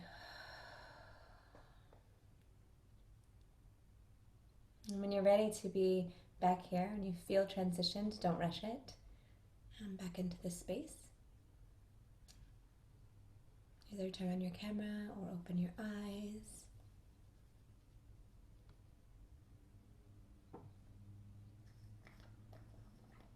And if you begin to feel as though, oh, I probably took long enough, nope, take as long as you want.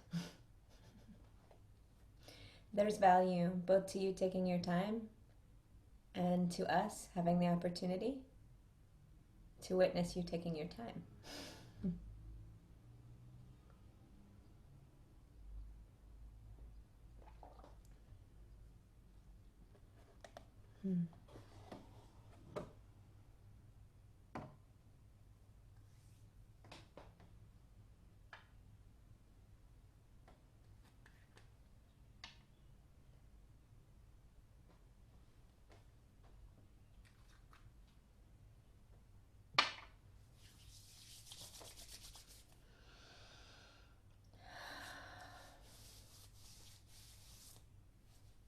I hope that your meal was wonderful, and or your break, your walk, whatever it was you chose to do. And if you're still in a space of stillness, please feel invited to stay there as long as you need to. Where we're moving next is going to be the rest of today and then tomorrow. This is a piece of information that I teach in a 15-hour format as well, but I'm teaching it in a little bit shorter format here because it's foundational for the rest of what we're going to talk about. So we will have time to expound on a lot of these as we move through, to ask questions, to answer questions. This is meant to be sort of a higher level, setting the scaffolding. Yes?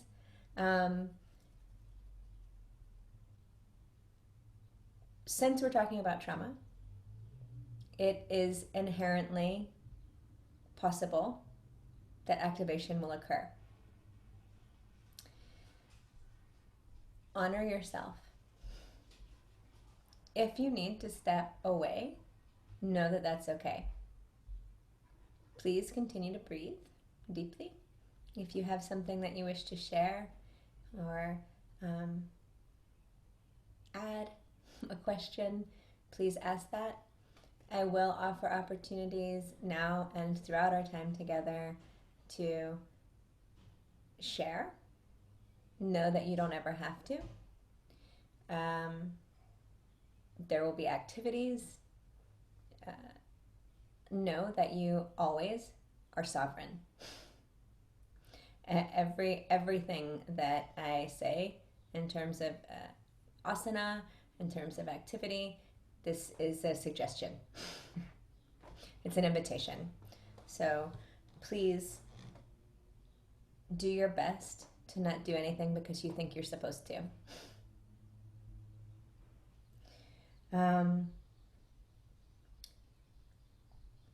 So it's helpful at this point to talk a little bit more about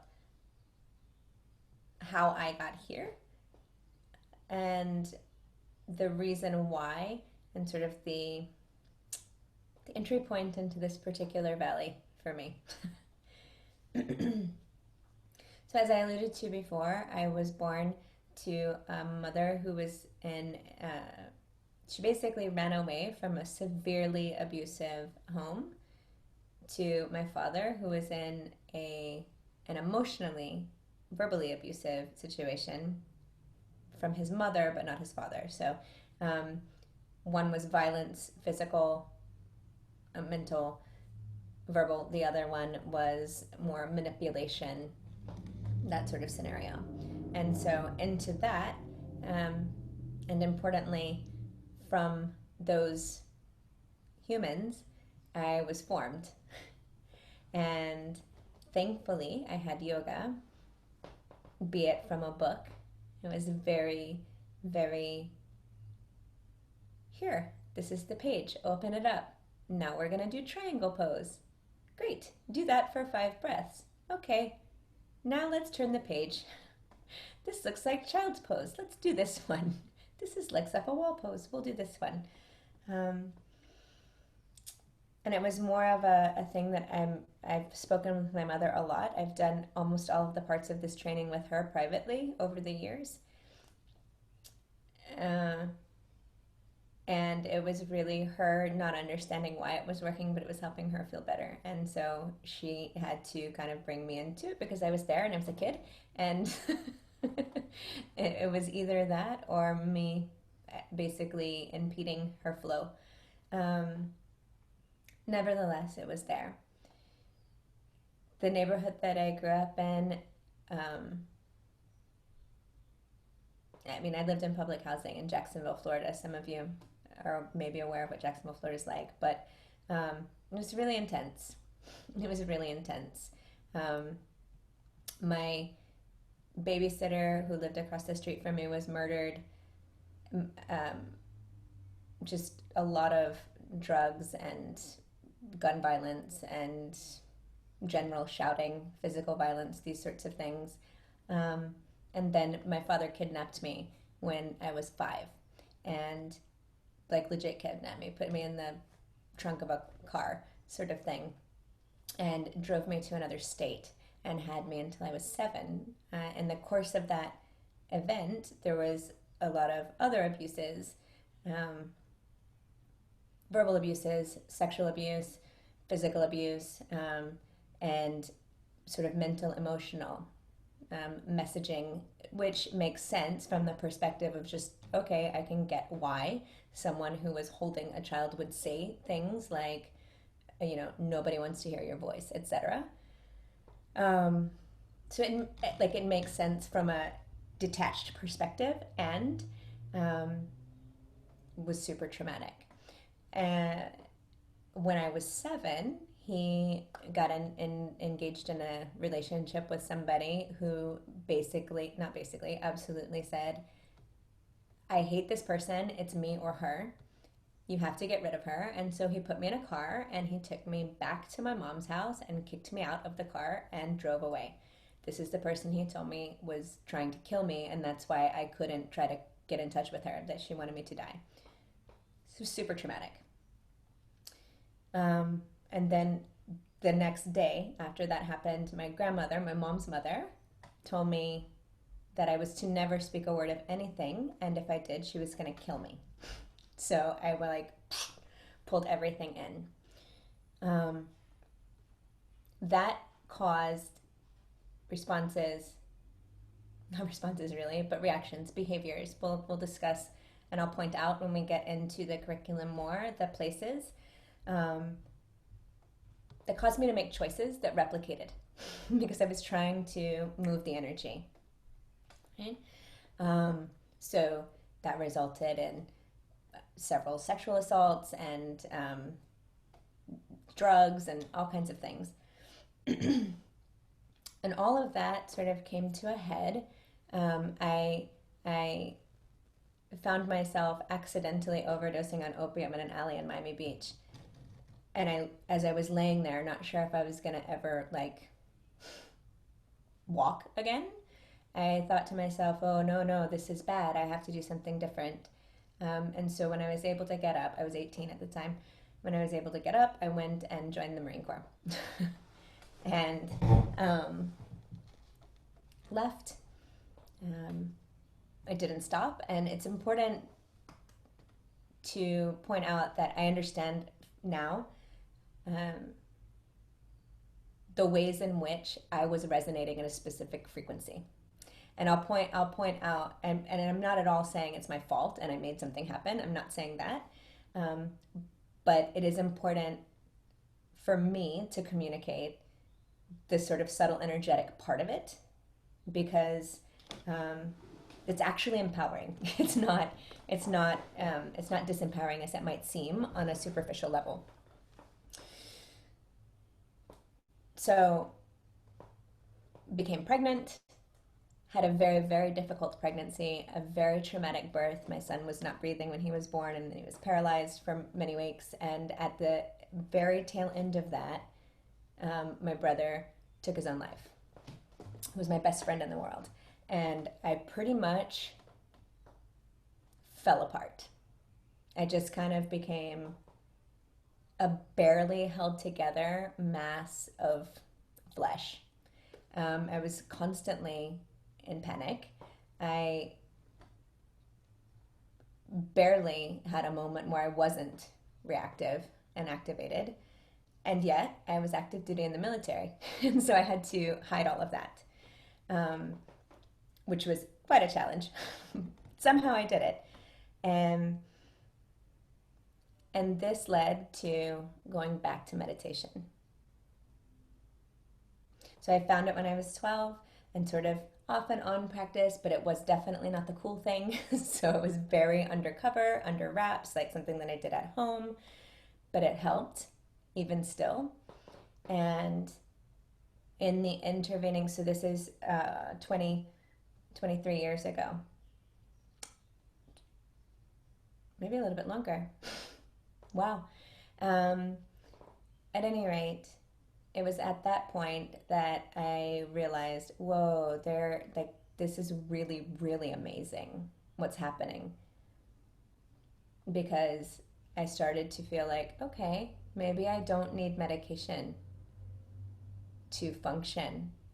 And then I stopped taking the medication and I was like, whoa, it's not easy, but I can do this. Whoa, what's going on? And then I started to become more able to regulate my nervous system and my thoughts, which enabled me to feel more comfortable being in my body, which is when I came back to yoga more. Before that, I mean, I was doing a lot of physical movement, working out and running and hiking and, you know, carrying heavy things, picking things up, putting them down, whatever, marine things. But it wasn't feeling things. I wasn't feeling what was happening. Whereas yoga, much quieter, much more internal. The sensations would arise. So the practice of breath and of meditation, which is not the order that it's normally taught in, right? It happens in another order. But for me, breath first is what made it accessible. All of that to say, this works. And I at the point when I started to feel well enough, I was like, I need to know why this works. I need to know what is happening because it definitely feels like it works, but is this a psychosomatic thing? Am I making this up? Am I pretending like this works? Did I convince myself it works? I mean, it's fine if so, but like I need to know. And so I started just devouring everything I could devour. And a lot of stuff happened in between, and now we're here. And so that's sort of what has informed the study of this, and for me, and that is what I will draw on when we have questions about, you know, what about this? What about that? In addition to that, I will draw on experience teaching in recovery facilities and to, you know, incarcerated populations or to, you know, sexual abuse survivors, former military, the environments that I've been able to teach in. In 2016, I traveled around the country for 4 months teaching of similar information with a nonprofit called Connection Coalition. And that was really geared towards trauma-informed yoga for youth in sort of marginalized communities, which was wonderful because it gave me an opportunity to get a more diverse set of experiences and, you know, learn things from people in different places where I hadn't had an opportunity to be. And it also made me incredibly aware that there was a huge gap and that there are so many people, like the people that would come to the training were people like, not unlike yourselves, really, people that are helpers, that are healers, that feel called to be of service. And there was a complete lack of education and guidance as to how to take care of oneself. So I want you to also receive the information from the perspective of you, which is not to say, you know, hey, you have all this trauma. It's not that. What it is where are you dealing with the same sort of things in your life, and how can you care for yourself so that it's sustainable for you? So I want that to be just sort of a channel of understanding. As we move through, if I need an example, I will share from me because I have permission to do that and it's not exposing for anybody else. I may also share from a couple of other people who have given me explicit and direct permission to do that. So I just want you to know, in case you hear me say, this person, we've had a conversation and it's okay for them. All right. How do you feel? You feel okay? Okay. Me too.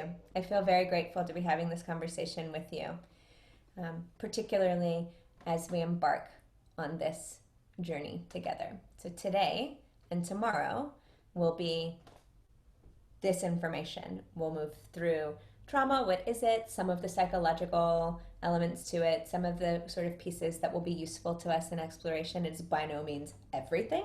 It would take a long time, just like yoga, to talk about everything. And so it's just some bits and some pieces that can help to make it make sense. And then tomorrow most likely is going to be more focused on the resilience piece. Does that make sense? Okay. Tonight's not a good night to try to resolve an issue with anyone. Tonight's not a good night to address a conflict.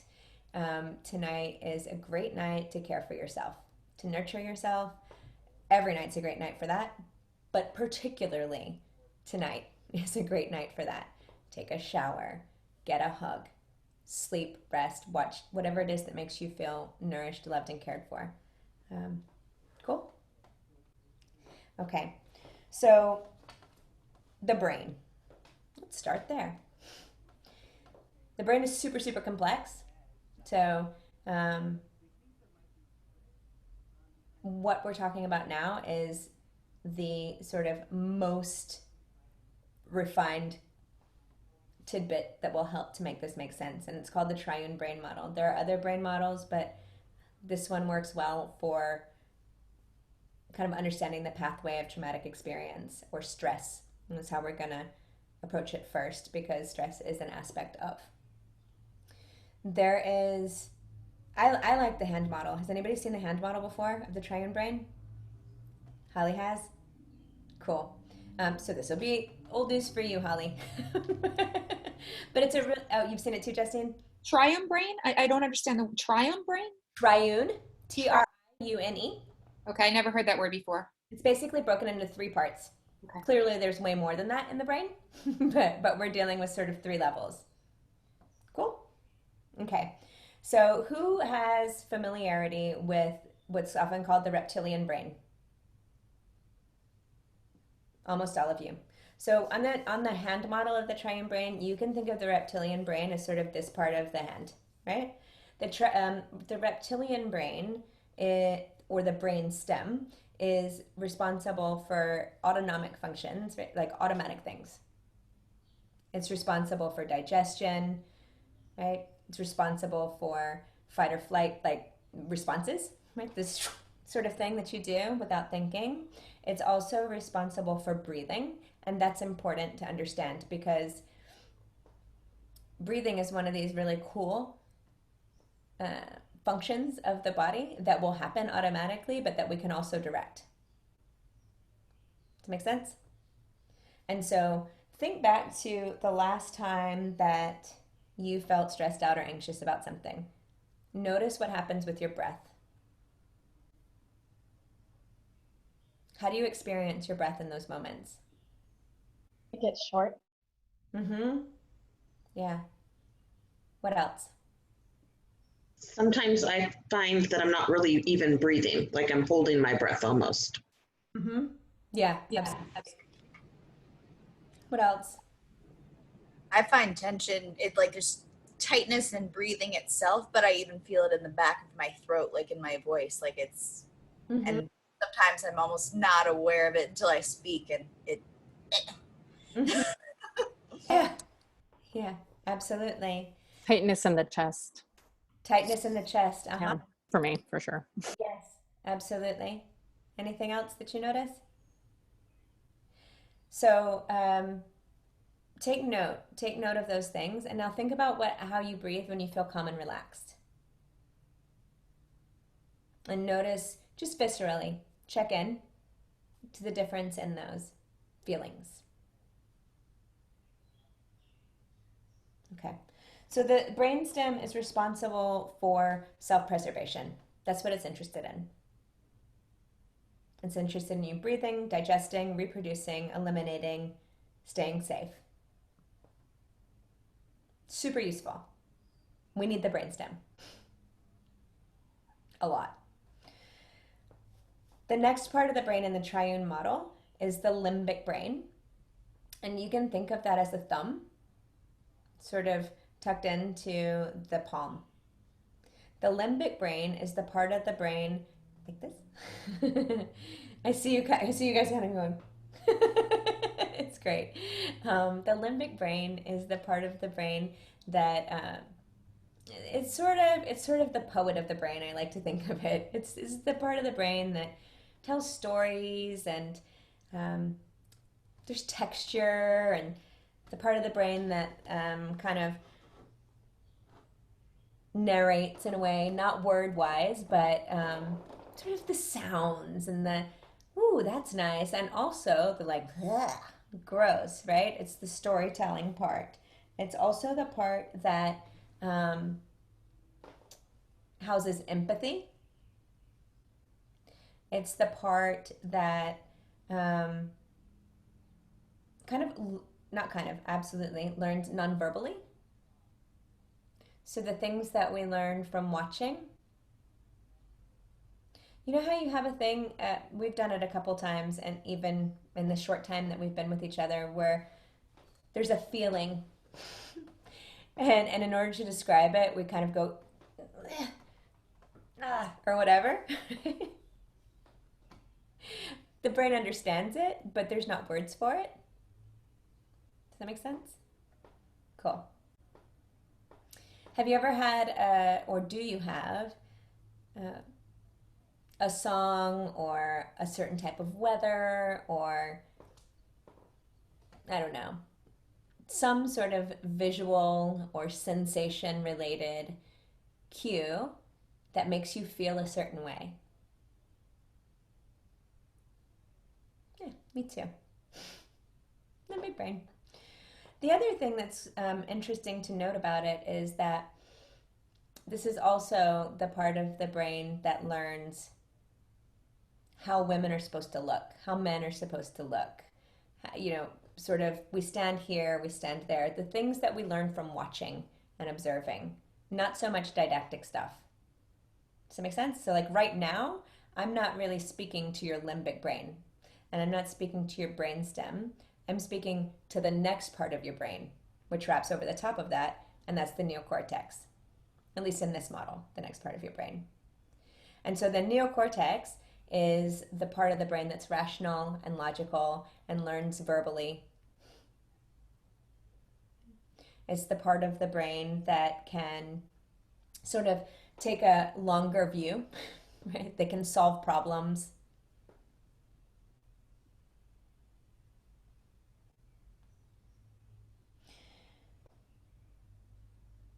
What happens when we feel activated is that we're not being logical and rational. We may have a tiny activation and we're stuck in a story. Who's ever had I don't know, like your partner says that they're gonna come home at a certain time and it's that time and they're not home. And you're like, what's going on? Yeah, exactly, right? Or somebody walks by you in the hall and you say hi to them and they don't say anything to you. And you make up a whole story about like how you did a thing and probably they're mad at you or whatever, or you're in a meeting and you raise your hand and you don't get acknowledged, or you raise your hand and they say that's a crappy idea, and then you like make up this whole story about how like you're gonna get fired or that person's such an asshole or like whatever it is, right? These are limbic brain things. If it becomes really intense, then it feels like a threat to our survival, and then we become all the way activated. Have you had this feeling before, where your heart is like, and you're, all kinds of things can happen? How do you experience that? I feel that in my body. It feels like chills that run down. It makes my fingers and my toes tingle. My scalp crawls. I might get hot. I might feel nauseous. That happens sometimes as well. So just kind of, notice. It goes kind of both ways. As we start to calm down,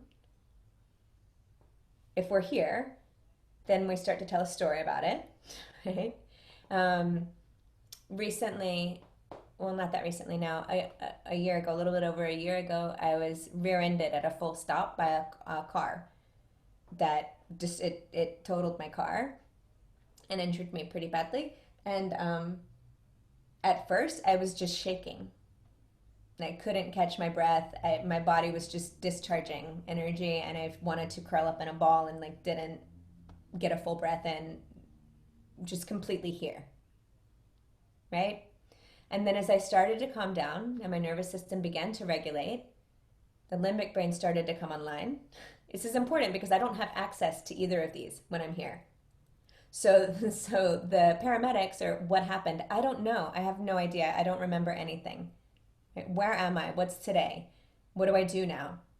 Do I get out? Do I stay in? Do I call somebody? Do I not call somebody? What's going on? Once this starts to come online, then it's, okay, what happened? Okay, maybe I did this and I was looking this way. Maybe I did that and then they did this. Like trying to make sense of it, telling a story. Right? After I became fully calm, then I was able to, okay, the car is totaled. Here's what needs to happen. Does that make sense? I'm sure that you have reference points in your life where you can observe sort of the flow back and forth. To just keep going with that particular one. The car was totaled, etc. Fine. So I'm still kind of in this place. Woke up the next morning feeling like I got hit by a truck, because I did. And this is what happened. And then I calmed myself by breathing. Started to tell a story. Okay, I need to stretch. I need to ice. Does that make sense? Okay. I'm going to do my best to note when things are going to be on the exam. The 8 limbs will be on the exam. The 4 paths will be on the exam.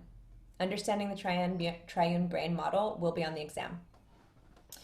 And we can go back and forth to it quite a bit. But I want you to understand that we have sort of the watchtower, we have sort of the storyteller, and we have sort of the executive part, right? They're all super necessary. None of them are unnecessary. They're all doing their job. All of their jobs are important. So none of this is ever, we're trying to keep this in charge all the time. No way. If we did that, then like where would the fun be in like dancing and hugging and like walking in the rain and being in the sunshine and all of those sort of sensual things? And if we didn't have this, then what would I do if somebody swerves into my lane? They're all important. It's about balance. Of note, the brain structure is not fully formed until adulthood. Anybody who's ever tried to reason with a child or a teenager can attest to this. And it can feel really frustrating. It can feel frustrating when somebody's activated, and it can feel frustrating when somebody's not activated. They're just 15.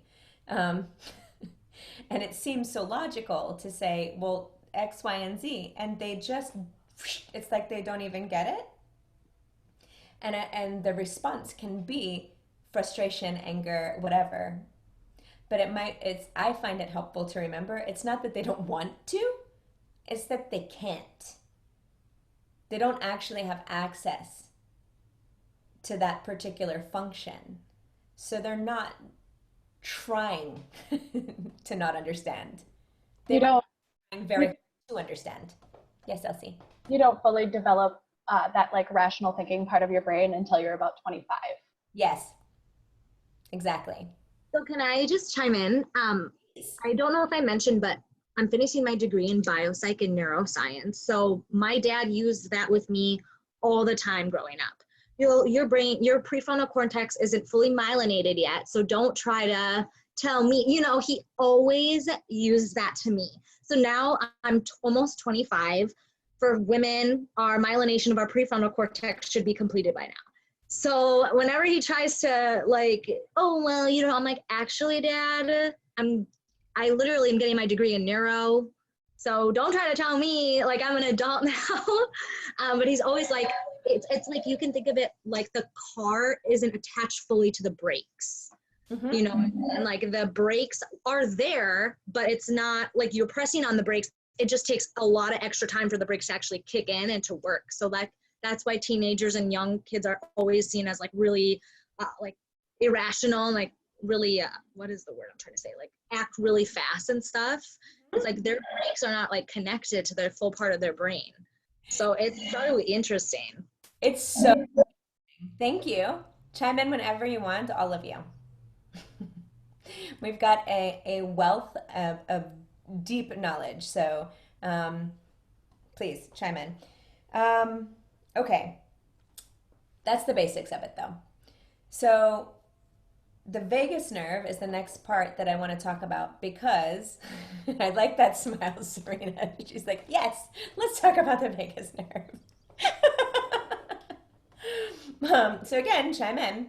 So the vagus nerve, also known as the 10th cranial nerve or cranial nerve 10 or CNX, is really, really cool. It's a really, really awesome nerve. And basically, it's the longest cranial nerve. So who does craniosacral therapy? Elsie, did you learn about this? Yeah, a little bit.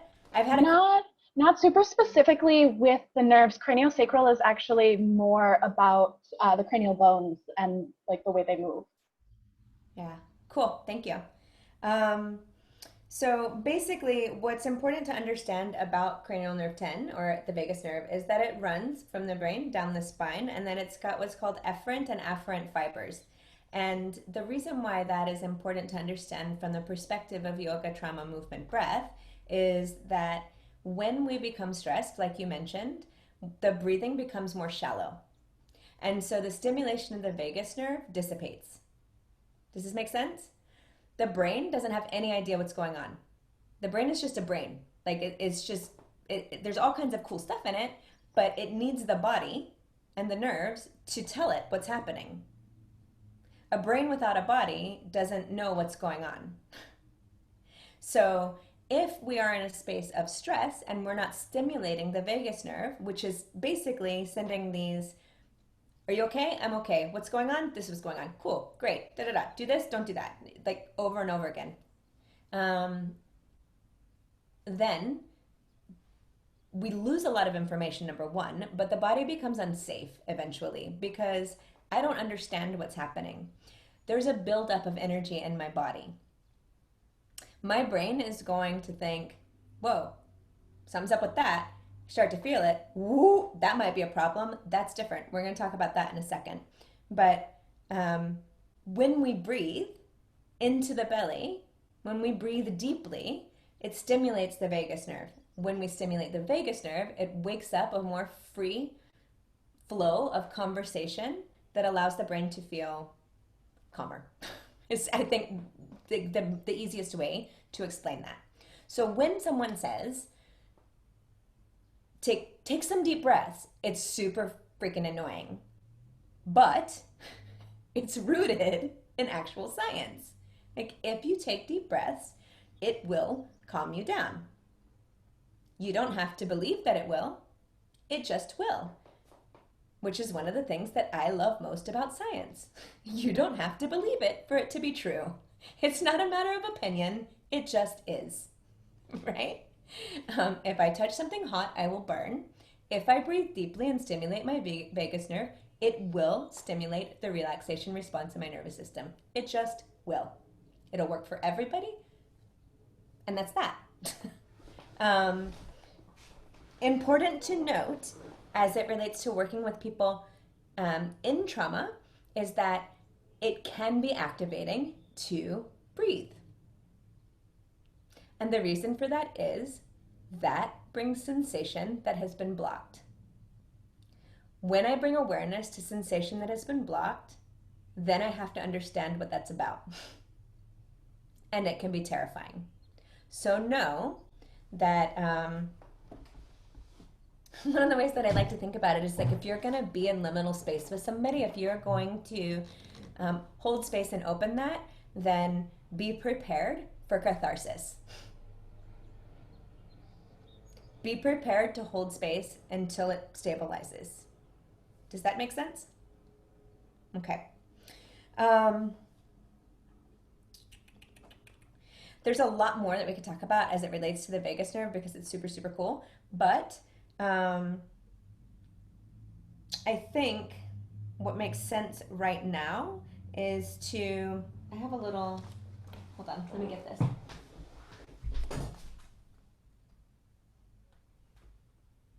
I don't see it. What I want to talk to you about is the window of tolerance. And so basically, I'm gonna get a thing. Can you guys see this board?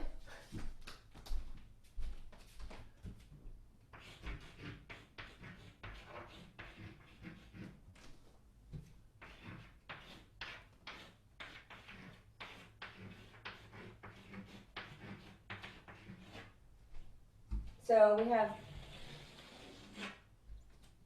all possible range of responses, right? Everything from over here, which is hypoarousal,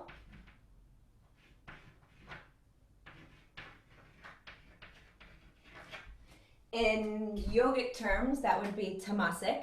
We'll talk about that later. But this is basically when people are in a space of shutdown, right? The feeling of I can't move, I won't move. Something's walking around over there. And in extreme cases, literal shutdown of the body. Okay? We move along the continuum. We'll call this optimum. Over here is hyperarousal. So this is basically fight, flight, freeze. Yes? Okay.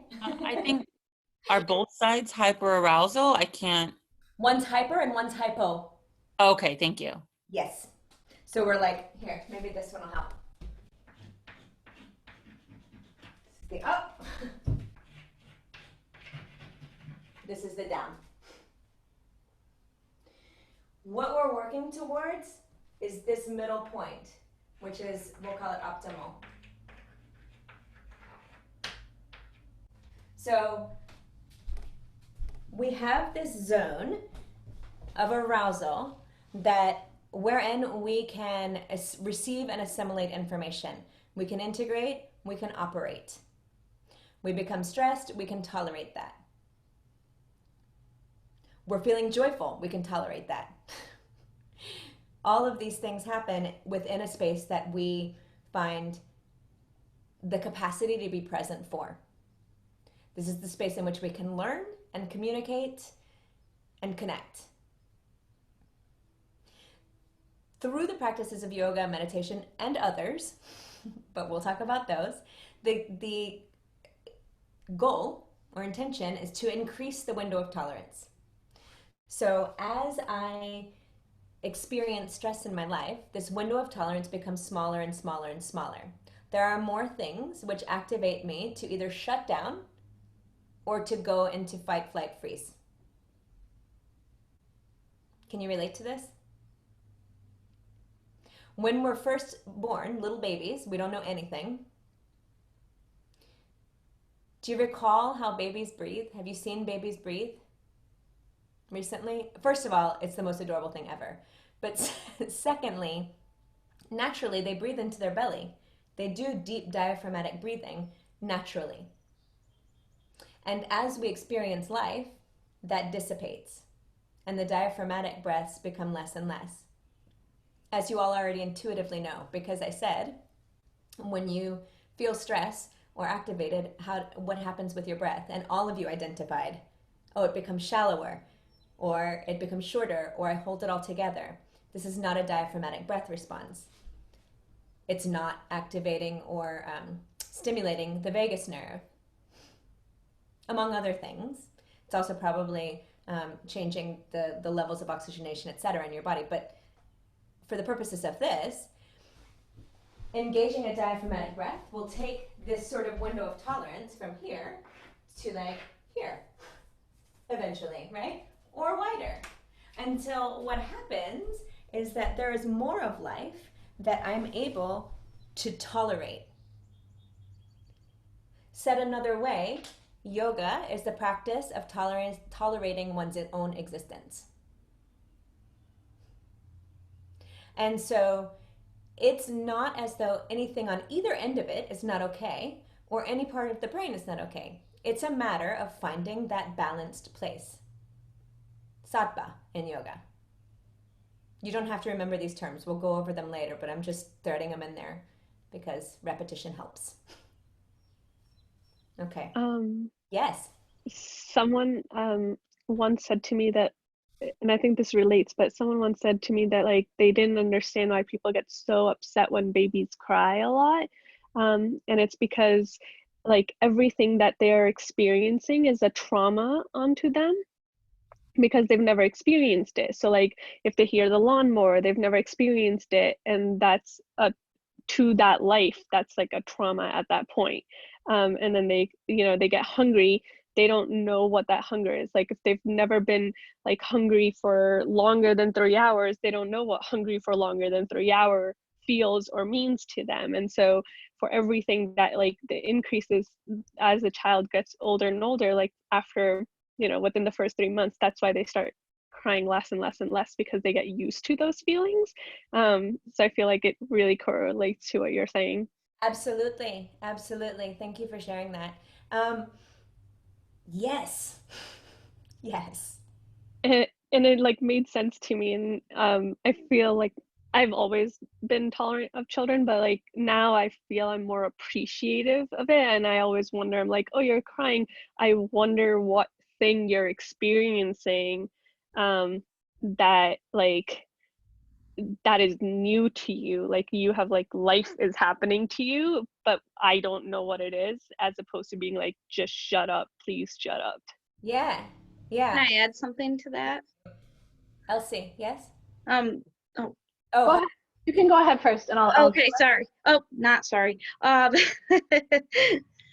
was just gonna say, no, that leads to you talking about the babies and like that's a trauma to them.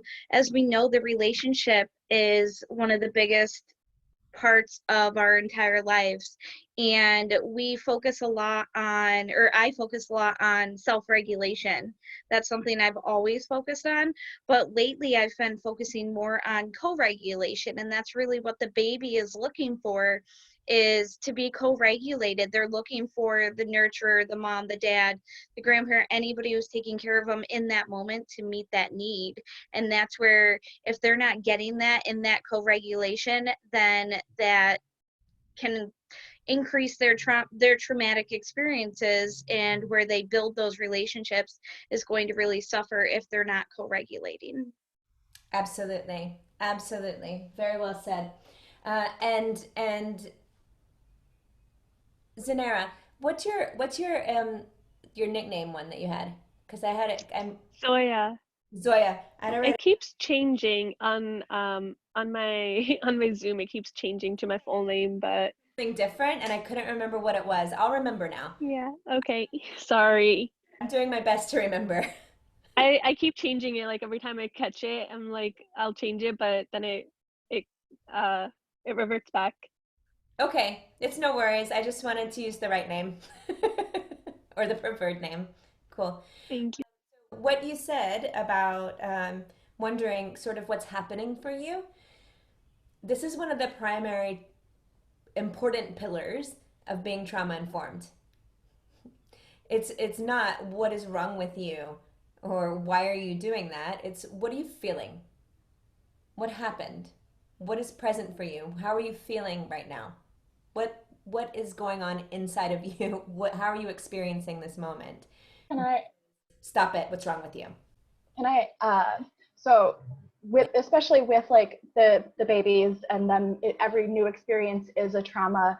The way you react to trauma, the way you remember trauma is largely impacted by the way the people around you react to the trauma.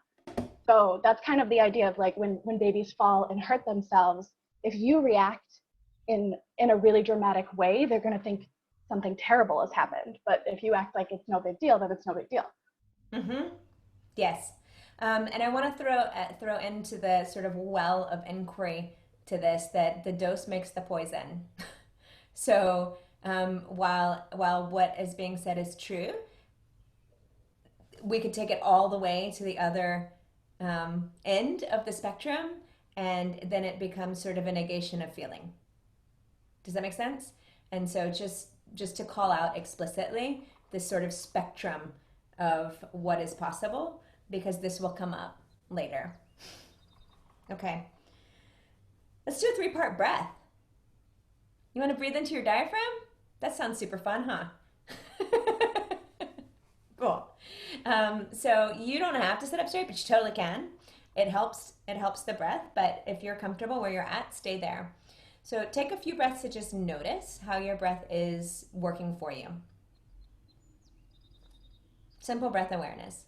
And if you're kind of in the position where you're wondering, well, I'm not sure where I'm breathing, you take your hands to the outside of your ribs, take them to your belly, even to the low back or up high on the chest, and just sort of feel what the natural rhythm, tempo, placement, volume of your breath is in this moment.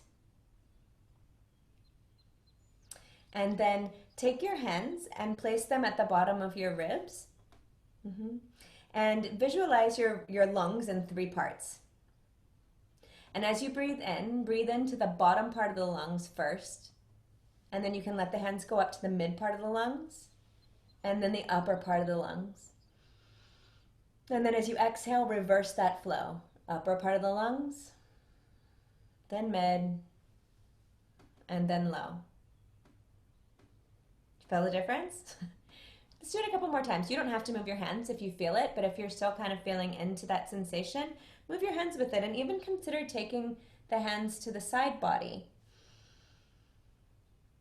And imagine that you could breathe in between each of the ribs. Expand the muscles, the intercostal muscles, yes? So expand the spaces between the ribs. And sometimes we say breathe into your belly, which is erroneous because you're not actually breathing into the belly, but breathe so that the belly rises and fills.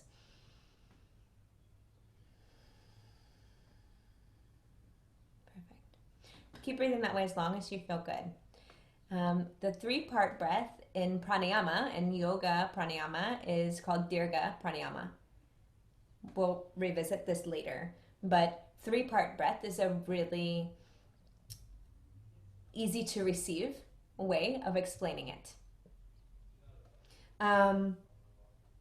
When we breathe deeply, diaphragmatically, again, we're stimulating the relaxation response of the central nervous system.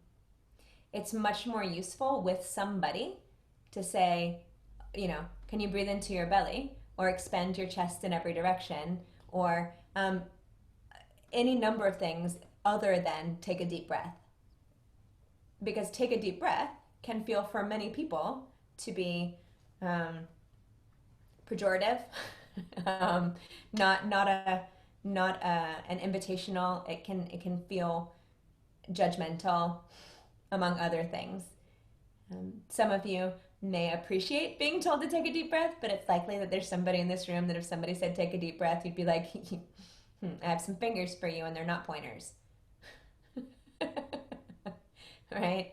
Yeah. Cool. Let's talk about the reticular activating system or the reticular activating formation. Again, you guys, like, I wish we could talk about nothing but the brain for a long, long time, but we can't. So again, this is another part of the brain that does a lot of really interesting things, but as it relates to trauma and to sort of the ways in which trauma shapes what we're aware of and sort of continues itself, the reticular activating system is important to understand. The things that I want you to be aware of as it relates to the reticular activating system is that it regulates the sleep-wake cycle, and it also regulates what we are aware of. So if you think about everything that's going on in your environment right now, the amount of information that is present far exceeds the amount that we would be able to be conscious of without going crazy. It's just, there's so many things. Colors, lights, sounds, smells, flavors, it's too much. So we need to have a way of making that manageable. And one of the ways that we make that manageable is through regulating what our conscious awareness records. The reticular activating system is one of the places where that occurs. So how does it do that? The most simplistic way, or the easiest to understand quickly way of understanding this is that it looks for what we have told it is important. So it's almost like programming a computer. It says like, okay, this is what's important, show me this. Does that make sense? How do we tell it that? By the things that we repeatedly say to it, the things that we repeatedly say in our head, the things that we make important by choosing to focus on them. Some things always make it through, or almost always make it through. Things like our name. If you've ever been in a public place and somebody calls out your name, even if it's not somebody you know, me? Who, me? So that makes it through. Also, smell bypasses. So aromatherapy is one of these things that is very powerful. Part of why it's powerful is that it doesn't have to pass through a gatekeeper. It goes directly to the limbic brain. It's also interesting to note that a lot of, if you reflect, memories and or activation points often have an element of scent to them. Can you reflect on that? Yeah, I can definitely think of more than one. So here's some other examples to just kind of pull it in. Who here has ever purchased a vehicle that's new to you? Has everybody done that? Most of you? Okay, some of you haven't.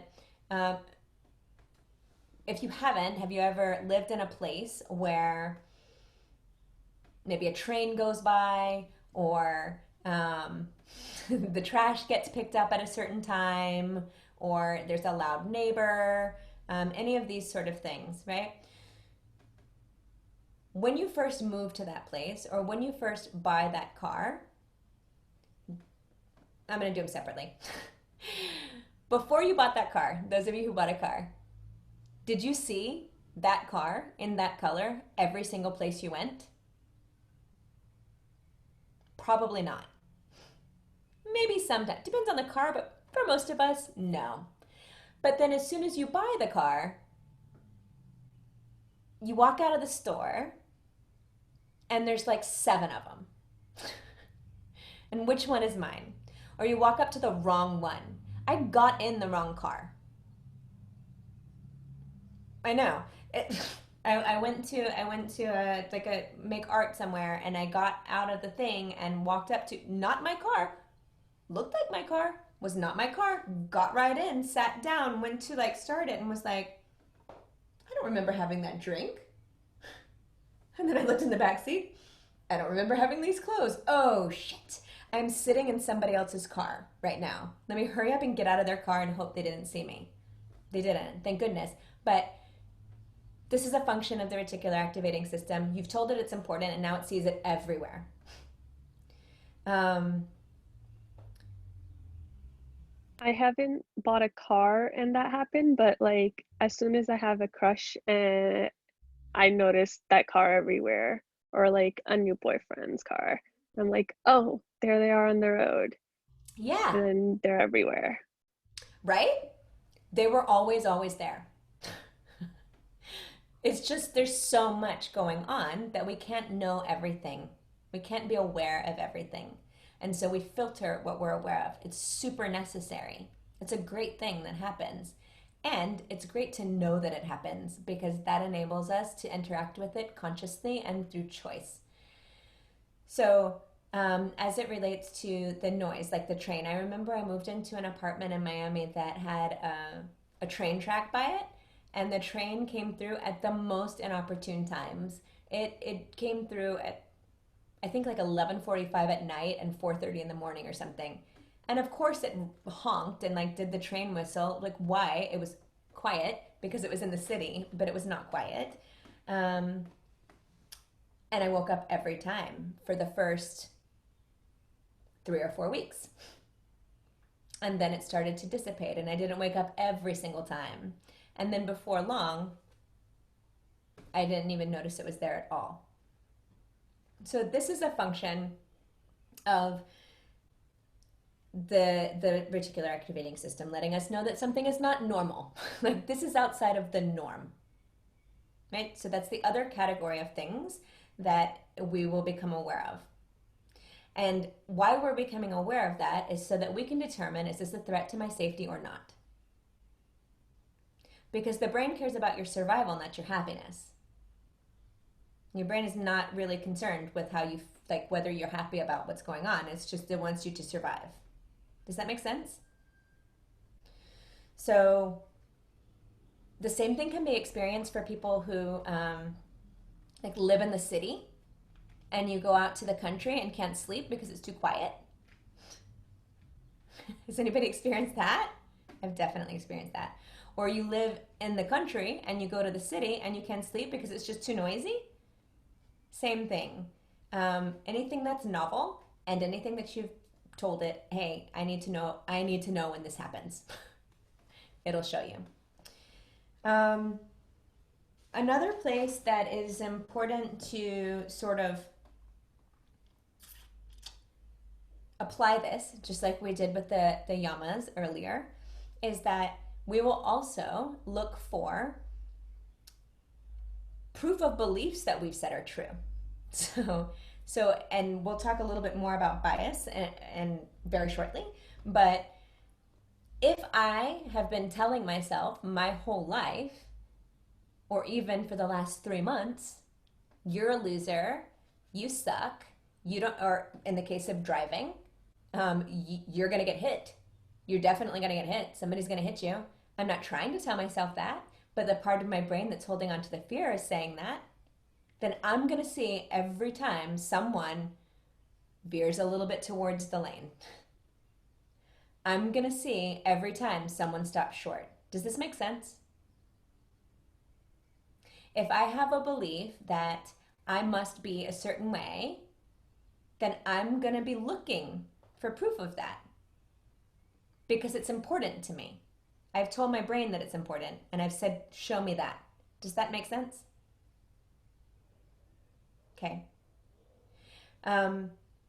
It's really cool. A little bit disconcerting. One of the things that I sometimes think to myself is like, whoa, the truth will set you free, but first it'll piss you off. So I kind of had a moment of that when I first sort of started learning about this, and I was like, dang it. And then that dissipated enough for me to go, okay, great. Then if that's true, then I should be able to purposefully set my intention to notice something different, and that should work. And it did. So there you go. Mirror neurons. Can I ask a question? Of course. So you're saying that if someone's in a hyper state of arousal, right, on that end of the spectrum, that you have basically trained the particular part of the particular system to notice those things, and you will, and it will continue to activate. And then you are actually able to say that is not important, we don't need that right now, or we look for something else, replace it, and you are retraining that system. Yes. Which is keeping you from being constantly hyper aroused, if that was your thing. Yeah. Yeah. Okay. And the way that, or sort of there are multiple things that come together in order to make that retraining happen. One of those is neuroplasticity. Not too terribly long ago, conventional wisdom was that your brain forms and then it's done. I mean, relatively not that long ago. Serena, I'm sure, can talk more to this, but what did you say? Oh. Sorry, I actually wanted to say something. So I did a lot of research with a professor called Dr. Fred Travis.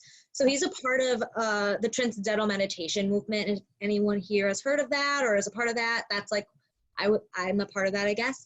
And he wrote a book called The Brain is a River, Not a Rock. And it changed my life. It made me go into neuroscience. Like I'm applying for my PhD and everything because of this book and this experience that he showed. Like the brain is ever changing. The brain is fluid. Like we like to think that like, oh, that's it. I have this trauma. I'll never go away. Well, actually the brain is like always making new connections. It's re-strengthening. It's losing old connections. And I know that like some other people here in like psychedelic therapy, that's like what it is helping the brain release that stored energy, make new connections of positive experiences. So like neuroplasticity is honestly amazing and super cool. And so anyone can get that book on Amazon. The Brain is a River, Not a Rock. I have a copy of it here. I could like mail to someone if they want to read it, but I highly recommend it. It's an amazing book. I'm going to order it today. Yay! Yeah, there's a lot of good information, but I've not heard of that one, so I'm definitely going to read it. And I'm sure it's fantastic. But neuroplasticity is legit one of the coolest things that exists. We could talk about it for ages.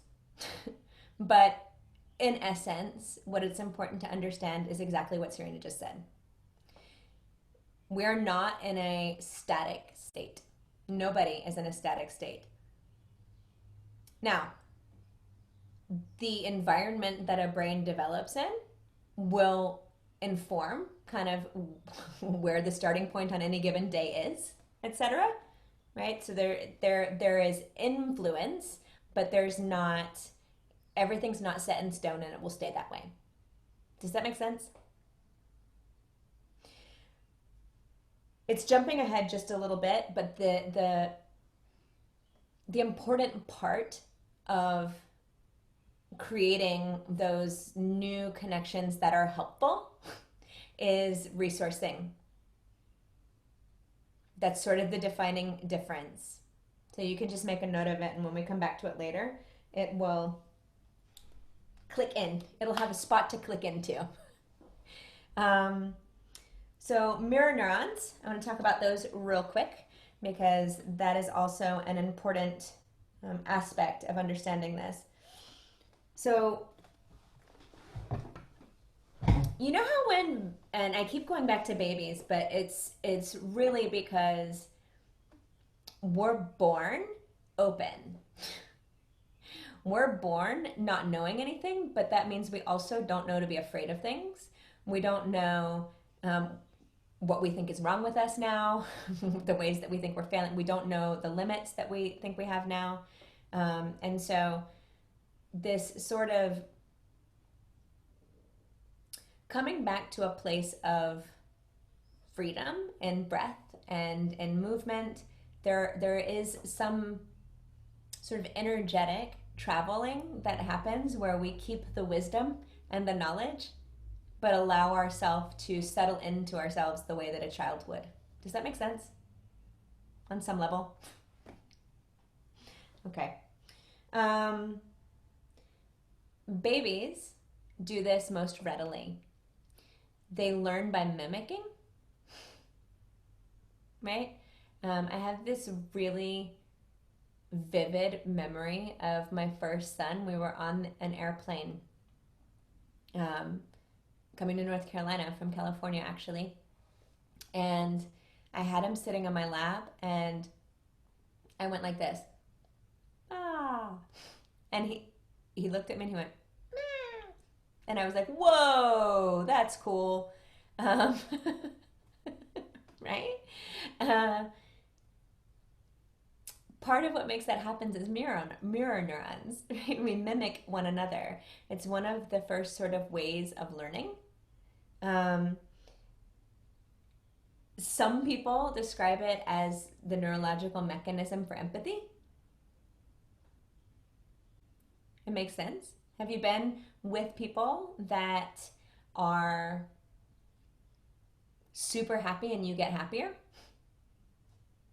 Or people that you could be in the best mood ever and you see them and you say, how's it going? And they're like, oh, everything is horrible. You'll never believe what happened. And like within a couple of minutes, you feel a little more like this.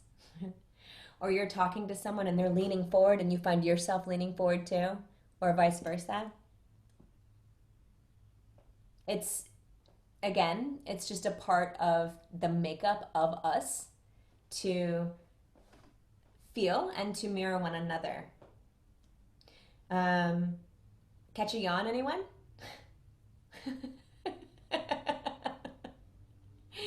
I saw recently that elephants catch yawns. Yeah, I just read like a little excerpt from a research study a couple days ago about elephants that were documented as having caught yawns from the people that they were closest to. Not just random people, but their caretakers. And I thought, oh, that's pretty sweet. Have you ever seen the videos of people on the train laughing? Have you seen these? Some of you have? Okay, I'm gonna show you one of these. But as I pull that up, I invite you to just consider for a moment the impact of the awareness that the mirror neurons confer. The fact that the way that we show up, there is a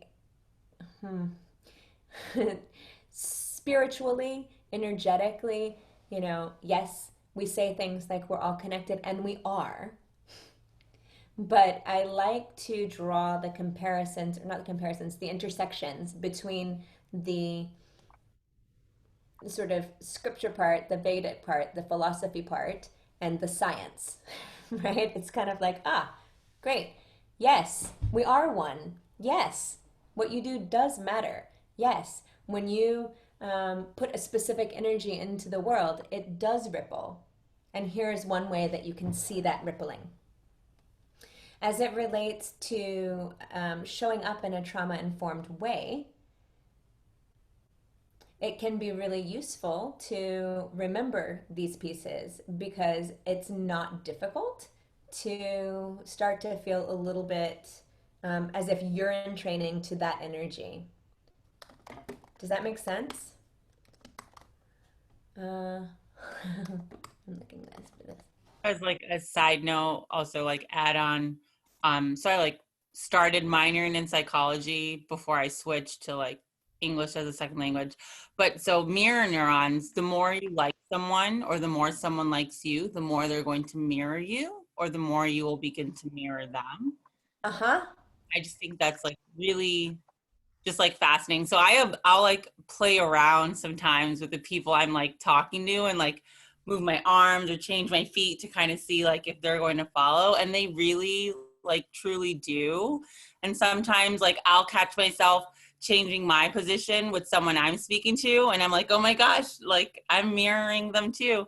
And I think like when you think of trauma informed too, it can also be like insightful as to like how much you're able to connect with the person that you're like interacting with. Like, oh, I'm starting to mirror them, or they're starting to mirror me, and I know our connection's becoming deeper, ideally like in a more positive way. Absolutely. Thank you for adding that on. Because the intention is to enter into spaces in a trauma-informed way with the energy of sort of increasing the window of tolerance, it's helpful to know that we're in training to one another. And so going back to the triune brain model, right? If we make a choice and enter into that space consciously, then we can choose the energy that we put into it, and we can be aware and cultivate continuous awareness of where we have an opportunity to sort of adjust. Yeah. I'm going to share something with you. Zoya, did you have something you wanted to share? No, I was just I was still just reminiscing on the elephant thing. Elephants are like my favorite animals. I'm like a big empathy freak, but and elephants are like known to be super empathetic creatures. They're also like they also cry over. They're the only animals that grieve. They're known to mourn over the death of like their family members, and they suffer from PTSD. So it makes like sense, like their brains are very similar to human brains and the way human brains work. Yeah. Yeah. I'm going to share with you. It's a short video, but it's an advertisement, so disregard the ad. It's just a nice length. Here we go.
I just, there's a bunch of videos like that. And for a while, or several times, there was a group of us that would like go onto the train, the metro rail in Miami, which is basically the subway, but it's above ground, and like have dance parties on the train. It can't be underestimated. The energy that you bring to wherever you are can't be underestimated. It's really, really beautiful. And the other thing that's beautiful about that is that if they were to take blood samples from those people, the actual chemicals related to happiness would be increased. So it's not just like they're smiling to make people feel better. There's things that are happening. Does that make sense? Yeah, Lisa. Sorry, I just wanted to, it kind of reminds me of laughter yoga. I don't know. Yeah, which is very similar, where everybody's coming together and they're, they start out just intentionally laughing, and then it just starts to spread to everybody in the room.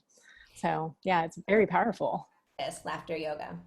I actually ran a grief and loss support group for teenage boys age 13 through 17 who were very high risk, a lot of crime, a lot of trauma, and I told them about laughter yoga, and they were nope, it's not going to work, this is never going to work. And then the first day that I tried to implement in like a little exercise in the beginning, within 5 minutes they were all laughing hysterically and rolling on the floor, and then asking every single session, can we start with laughter yoga, every single time.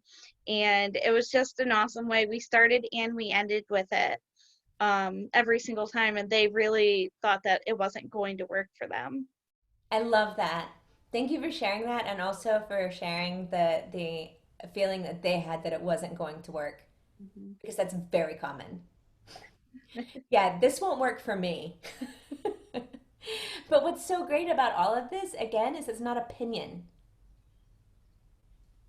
You don't have to think it works. It does, because it's not a matter of do I like it or not like it. Yeah. Cool. Let me check the time. What are we doing? Okay. We've got just a few more minutes before we'll take a break. Let's talk about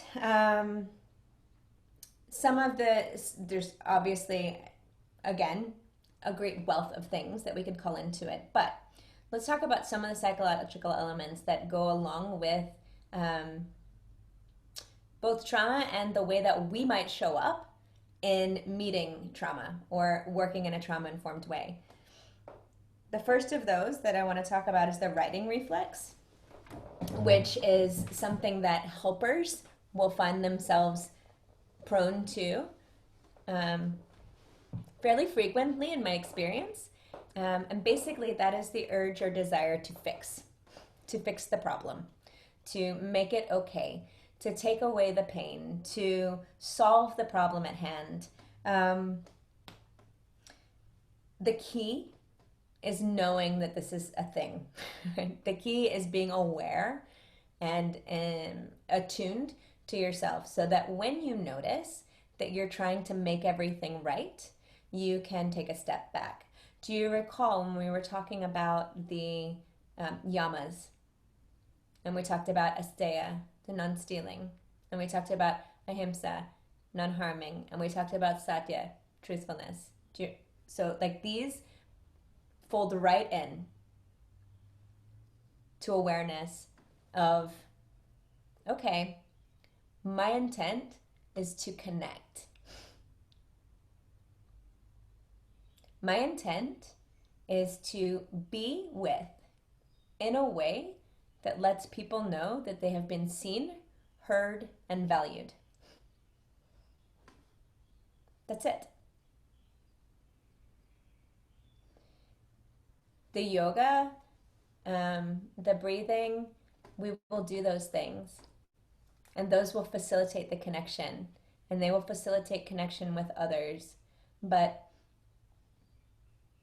the root of all of it is to move to a place of cultivating in ourselves presence to connect, to not try to fix. We can't fix anybody else, even if we want to. So it's useful and important to remember that. Maria? Yeah, I have a question regarding this, because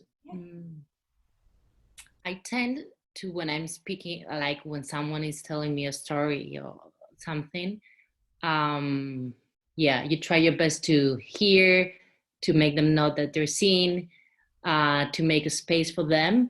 But which tools can you use to don't get involved in any, like in a specific way, that you don't get angry or you don't get too upset, or you kind of not make that story about you, but about them? I always struggle with that, and I don't have the tools the appropriate tools to use. So there's a lot that can work. What comes up for me, and I'll just give you all the things that come up for me right now, which is one, we're gonna, as we move through the process of the training, we're gonna touch on a lot of different things that will help to inform parts of what you're talking about. There's a book called The Four Agreements that might be, it's a really quick read, but it's based on Toltec wisdom. Don Miguel Ruiz is the author of that.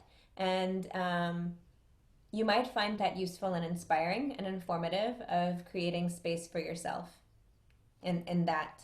The other few things that pop up for me immediately is intentionality. Sort of, again, even in the context of this idea of the writing reflect, to notice, okay, this is a thing that I'm aware that I do, and therefore, rather than continuing that behavior unconsciously in a way, to set an intention. And this way you'll train your brain to notice and then choose a different response. Does that make sense? The other thing that's arising for me in this moment, for anybody that feels this, is that we are not, any of us, an island. And when we find that we respond in patterns of behavior, we notice that there are things that we do, it can be very, very useful to be in a space of what's called a beginner's mind, right? To be an inquiry around that and to not sort of, okay, I do that because that's what I do. To instead allow oneself to be curious about, why do I do that? Why, and not why do I do that because it's a problem, but like, what is it that I'm seeking? And or why am I disturbed? Does that make sense? So if there's a moment that's happening and I feel disrupted or I feel unbalanced, some really, really fruitful information can come from just stopping for a moment and asking myself, why am I disturbed? And if I respond to myself, I don't know, immediately follow that up with, I know I don't know, but if I did, what would I say? And kind of keep seeking down into the root. And so for instance, I could make up that if I feel as though when someone's telling me a story, actually I can go back in the past. I can think of this, before I had really resolved some of these traumatic things. If somebody told me something that was bothering them, that was traumatic for them, I felt this compulsion to me too, or and then, right? And it wasn't because what was actually underlying going on is that I felt like I wanted to be seen and I wanted to be heard and I wanted to be valued. And so it's not so much that I wanted to help them or give them another sort of perspective to make their problem seem less heavy. It was more my heart hurt and I wanted to be seen. Does that make sense? Which I'm not saying is what's in your case, but I'm just saying it's useful to kind of take a step back a little bit and observe the behavior and sort of be an inquiry around, okay, what do I get out of that? Why might I want to do that? Does that make sense? Yeah. Can I just add one thing? Please. I think a good thing in that situation, Maria, is if you ask yourself 3 basic questions, like what does this person want, need, and feel? And then answer those 3 questions, and you can ask yourself, okay, how do I best respond? Because if you listen to just respond before you ask, what do they want? What do they need? What do they feel? Then chances are the response is going to come off how you're feeling not based on how they're feeling. Thank you.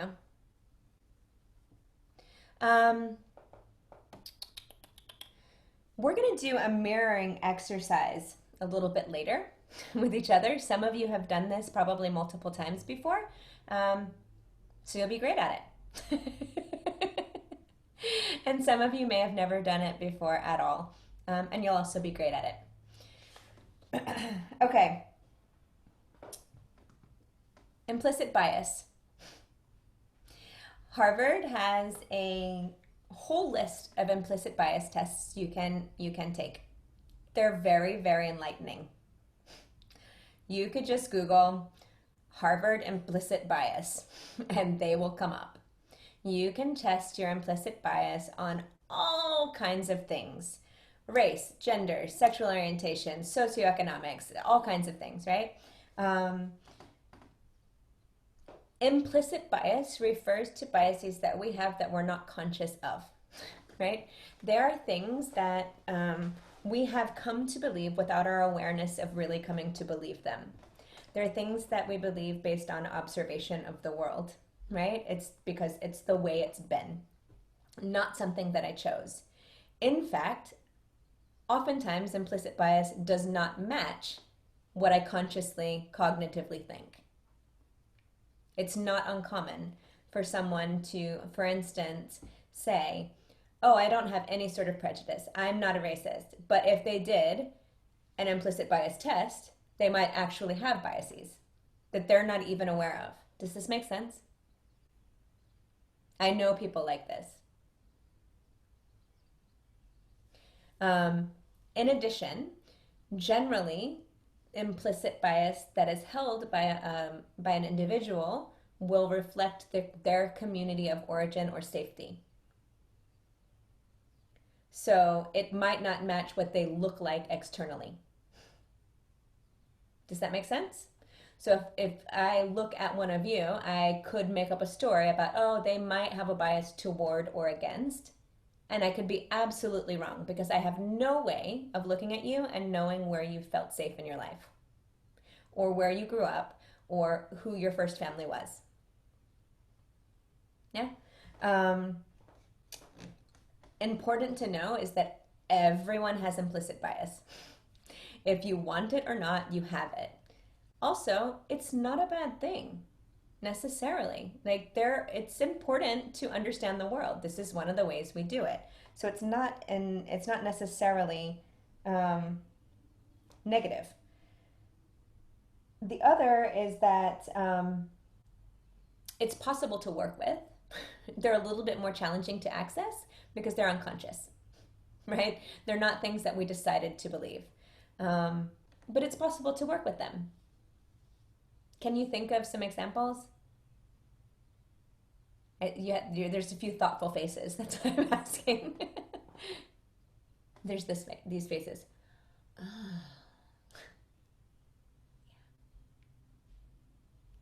So I can think of, I can think of a couple right now. So I grew up in the South, but Florida. First in Jacksonville, which is more deep South, and then in Miami, which is like a whole nother country. So the biases are different in those environments. But on one side of my family, there are people that are very, very racist. Very racist. To the point that they don't even understand that they were being racist. It's just, they're not even,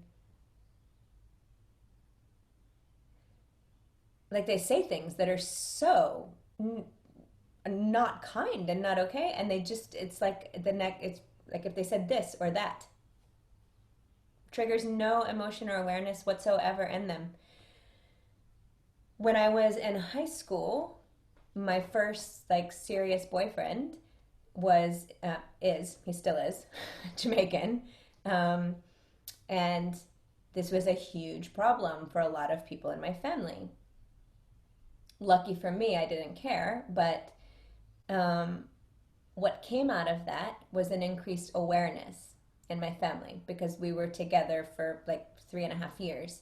And what has transpired over the last, was that 92, so a long time, painfully long time when I reflect on it, is that my grandmother, who was one of the most entrenched racist people that I knew, when I was a child, I was a small child. She told me that if I touched my best friend Wendy, who lived across the way from me, across the parking lot from me, that if I touched her, I would turn black and die. Incredibly violent. Incredibly not okay. Also, the first time I was aware that adults lie. But now, she's a completely different person. Now, she will post a meme that is, in the vein of remembrance or speaking out against social injustice. So she noticed and was able to work with that. Does this make sense? So it's possible, but it's not necessarily probable. Okay. I wanted to say something in regards to Please. unconscious bias. In my role as a operations manager in women's health, we've identified that African Americans and Latino women are babies. They have babies that die soon, within a year. And one of the reasons why this happened is because of unconscious biases in the healthcare field. So if a pregnant African American woman comes in, it's to be assumed unconsciously, because they all will tell you that they don't have any biases. But unconsciously, they will assume that they're not going to get prenatal care, that they're going to be on and off, that they don't need to be educated because it's a waste of time, this, that, the other, which has increased infant mortality as the result. So a white woman will come in that checks all those blanks for prenatal care enough, but she will get more attention and more outreach just because of the race itself. So now every healthcare provider is to go through an unconscious bias training, just so at least they're aware that these do exist within everybody and to try to minimize them. Mm-hmm. And the goal is to reduce infant mortality through unconscious bias training. And it seems to be working. It seems to be. How is it working? Yeah, it is working. It is working. It is working. And it's made people actually more aware. They want to talk about it. They want to identify their bias, their own biases, and work through them. Mm-hmm. And we have professionals within the industry that do coach individuals that do identify in a private setting, and help them work with their biases, now conscious because they were unconscious at one point, but when you train people, you start identifying where your biases are and how they were affecting people on the unconscious level that now they're surfaced. Absolutely. I appreciate you sharing that so much.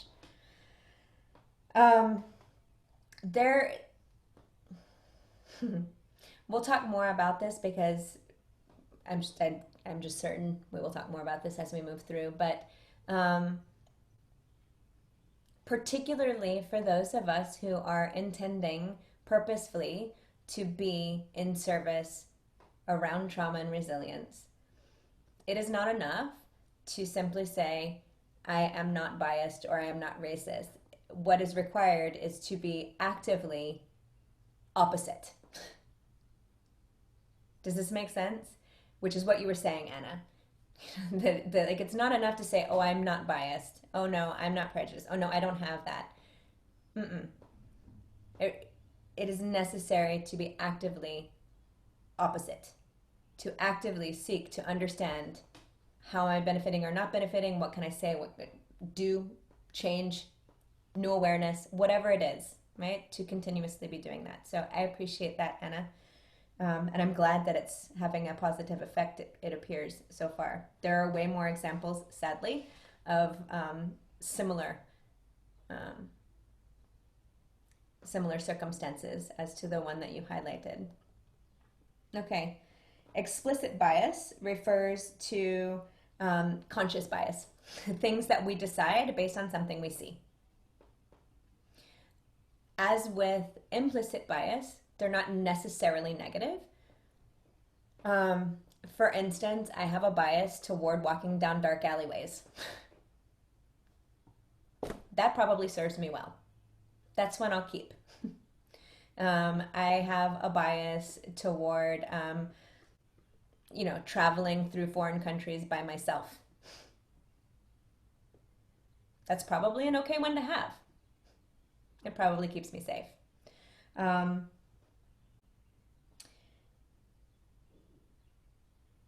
We can actually, there's an example now. Previous to the coronavirus pandemic, the most sort of tangible example for Americans, at least, was the difference in reception and opinion about Muslims before 9/11 to after 9/11.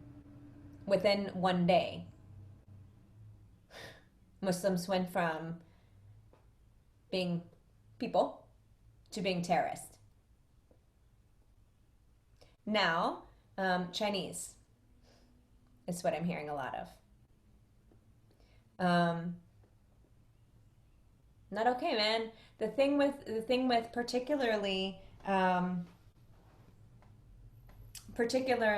explicit bias that is harmful in that way is that the more people agree, the stronger the bias becomes. Generally, the more aggressive expressions of that bias become. When we, in the United States, chose our current president, the expressions of different types of bias, women, people of color, immigrants, the list goes on, became more prevalent. That's just objectively true.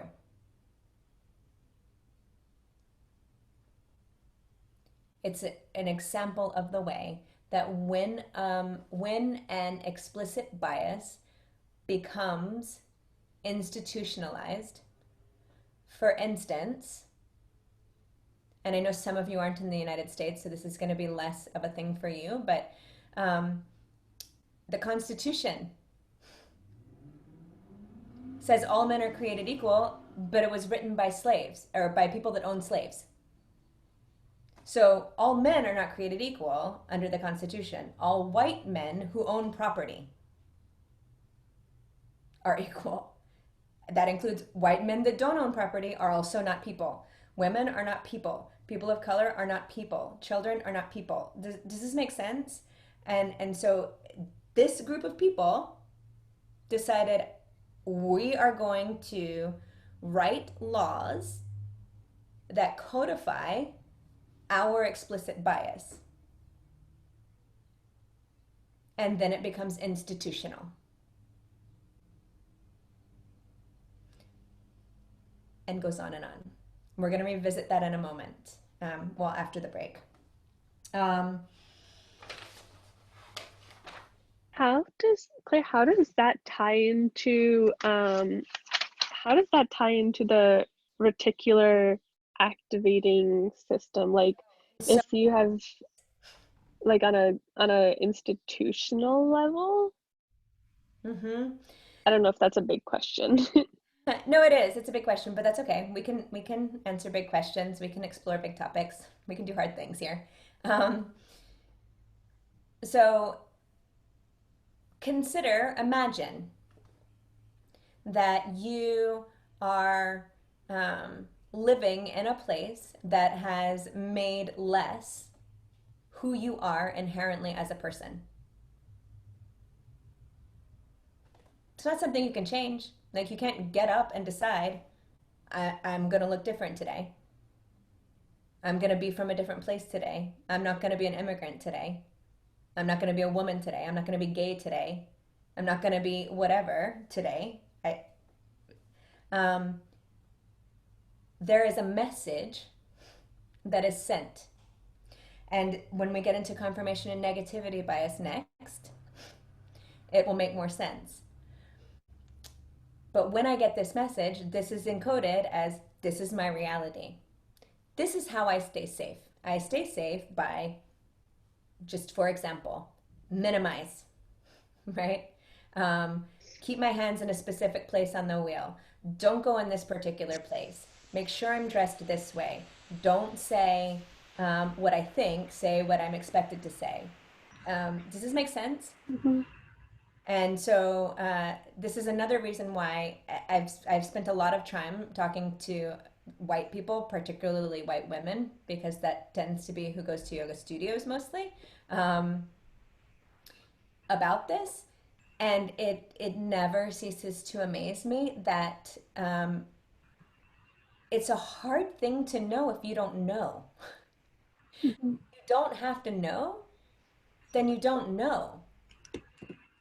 And so kind of, again, it's not enough to be not, you need to be anti. You need to be actively learning. So the reticular activating system is going to show me all the ways that whatever I believe is true. So if my institutional sort of environs say, these people are okay, these people are not okay, I'm part of these people, therefore I'm not okay, comparatively, then I'm going to notice all the proof of that. Mm. And when I notice something that proves that, I'm going to feel safer because that's it. Okay, I understand. And another way of thinking about this is people who stay in abusive relationships, for instance, or who become accustomed to drama and pain. It's actually feels less safe for that to change a lot of times because now I don't know what's going on. Like now who am I? How does it fit together? How do I stay safe? Do you remember the conversation around something that's different? Being an alarm also and making it through. So the train or not the train, the city or not the city. I had last year or 2 years ago, I had my disability come through because of military sexual assault and PTSD. When that came through, I realized that I'm now going to be able to access healthcare, which was a good thing because I can like go to a therapist, I can go get a shot, I can take care of myself, and it was traumatizing in a way because then I had to rearrange my whole understanding. Does that make sense? It bumped up against things that my brain had already kind of filed as like, okay, understood, that's true. So even though it was something that objectively is a good thing, it still takes time to kind of let everything settle and rebalance. Does that make sense? Mm-hmm. I answered your question, then went on to something else, but No, no, it does though. okay. Okay, cool. So what I was just referring to is confirmation bias, and really what that means is that whatever we think is true, when we find proof that that is true, it feels good to the brain. We get a rush of chemicals. Basically, we drug ourselves. It feels good to be right. We want to be right. It creates safety to understand where we're at. It creates safety to understand the world we live in. So it makes sense from that perspective that confirmation bias would be a thing, right? Because, yeah, I understand. Cool, I got this. I know what's going on. Whereas if I'm not confirming anything, then I'm confused. I don't know what's going on. That's where a lot of us are with the pandemic. Like, I don't know what's happening. I don't know when it's going to be okay. Is it safe to go outside? Is it not safe to go outside? Do I need to get a test? Do I not get a test? Like all of these things. I don't know. There's nothing to confirm. Mm. And so what can happen is that people will choose a thing that they can latch onto so that they can create some safety by confirming these things. Does that make sense? Mm. Because I don't know what's going on is a very vulnerable place to be. I have observed this, and I've been this person to kind of be in a relationship or in a space that I'm aware is not healthy, not safe. and or violent traumatic, and then remove myself from it, but feel so freaked out by not knowing how to handle a different reality, that I would go back. Because, and what I used to say was, I prefer the hell that I know, because I know what's going to happen. Like, I know what's going to happen. And so I can prepare for that, right? Like, I can be on guard because I know how to be on guard. I don't know how to relax. Does that make sense? I can deal with being hungry because I know how to be hungry. I can't deal with like choices. I don't know what to do with that. Is it landing? Okay. That, I just want to add, that just leads to trauma as a whole right there. And working with teenagers who come from traumatic backgrounds, and everybody, why do they act that way? We're giving them food and shelter and safety and blah, blah, blah. That's uncomfortable to them. They don't know what it's like to have somebody to love them and care for them and tell them, hey, you can do this. I'm going to come watch you in a basketball game. They're like, no, I don't think so. And that's why a lot of people who've been through trauma self-sabotage and do things to stay in that traumatic experience, or at least get those feelings, because that's what was comfortable to them. Yep. It's counterintuitive to somebody who's not in a space of trauma. It doesn't make sense logically, but again, this is not a logical process. Yeah, I like that self-sabotage comment. Yeah, we're going to talk about that momentarily when we talk about the different types of trauma, because it's a very real thing. Part of what is important for us to do if we're showing up in a trauma-informed way is to do what we say. Always. Which means don't say something if you're not going to do it. This is one of the reasons why trauma-informed sort of yoga that's offered someplace is I always encourage, and myself always do it in sessions so that it's like, okay, a 6-week session or an 8-week session or a 1-month session, etc. And maybe we'll renew, but for this 4 weeks, I'm going to be here. Right? Or for this 6 weeks, I'm going to be here because I also have a life that might happen. But I need to make sure that if I say I'm going to be in this place, that I'm in this place. Because if I don't follow through on that, then I'm confirming the unhelpful. Does that make sense? So changing these sort of biases is a process of exposure to different stimuli. And exposure to different stimuli in a way that is able to be received and processed, which can take time. And it also takes a lot more positive or helpful input to counteract or counterbalance painful or negative input. And that's because of the last bias that we'll talk about explicitly, and that is negativity bias. And what negativity bias says is that my brain is going to give more weight and a lot more storage space to something that is painful, harmful, threatening. If it feels like it's a threat to my survival or my safety, I'm going to give 1,000,000 more pounds to that than I am to something that is positive or neutral.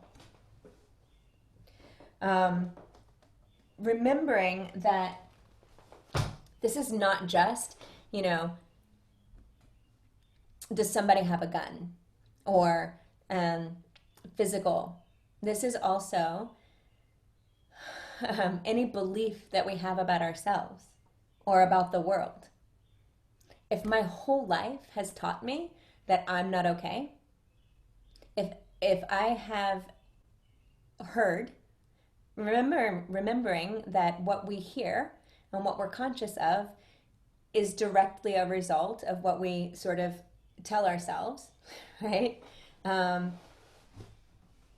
Another piece of this that's important is that around the age of kids don't really filter anything until around the age of 7-ish.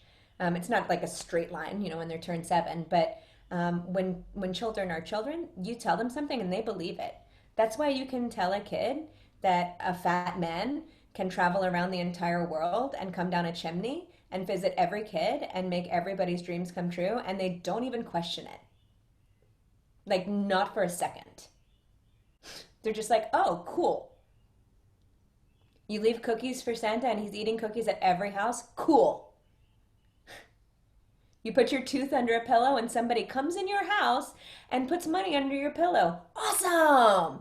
Like, no kind of questioning, no kind of filter whatsoever. No kind of like, is that safe? Is it okay? No discernment. No, you just said this happens and they say, okay. The same thing is true if you tell them, you're stupid. You talk too much. You should be quiet. Or you're the smart one. You're the pretty one. You're the funny one. You're going to grow up and be this one day. You're going to grow up and be like this person one day. You'll never do this. You'll definitely do that. Does this make sense? Think about all the messages that we give kids. By the time a kid is 7, like they're in first, second grade. They've gotten all kinds of messages. Particularly now with iPads, laptops, phones. There's a whole bunch of information that's been put in there about what the world is, who's in it, how you're supposed to be, how it all works, how things are connected. Who am I? Who are they? Who are we? Am I good? Am I bad? Somewhere in the middle? And they haven't questioned any of it. None of it. They just go, okay, all right. So, and the same is true for me, and it's true for you. And so when we go on these sort of self-inquiry processes, both just the sort of the autodidactic inquiry, what's going on, reading, trying to understand, and also, you know, there's been a little bit of conversation or allusion to psychedelic drugs and these sorts of things, ayahuasca, etc. Really, it's tapping into those deepest parts. It was like, what happened? What did you make it believe, make it mean, right? How is that playing out in your life now? And from this perspective, where you do have discernment and you do have knowledge and you do have wisdom and you can make a choice, you can revisit and sort of unwind that. Does that make sense? It's not easy, necessarily, but it makes sense to think about. Cool. Do you have questions? No? Sweet. It's 3:53 right now. Let's take a break until 10 after. So a little bit longer than 15 minutes. Does that feel good for you? Okay, perfect. I'll see you then. Wait, what time? Sorry. No, it's okay. 10 after, so 4:10. 4:10. I got distracted by Maria's beautiful baby. That is a gorgeous baby. Saying hi. Say hello. Hello. A happy baby. That, and one example that I used was sitting next to my, like, she was, I think, 89 at the time, my grandmother, and in Ohio, in Akron, and the Gay Pride Parade in New York City came on the television, on the news, like the floats and everything, and she just, her eyes popped out, and she goes, oh my God, I know that's not right. I know that's not right. She physically is searching for her Bible and flipping through it, like, manically, finds the passage. I never read the Bible, but finds the passage, reads it, you know, man shall not lay with man. Phew, I knew that wasn't right, you know? Yeah. Yeah, like she, like you said, like had to, like what she was seeing, she could not process it. She could not make sense of that. And she needed that confirmation to put that, unfortunately, where it landed with her, but. Right. Thank you for sharing that. Thank you for doing so. Thank you. I want to acknowledge and appreciate once more the level of interaction. It's really great. Thank you. Okay.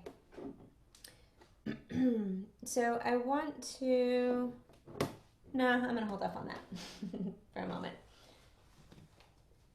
In the back of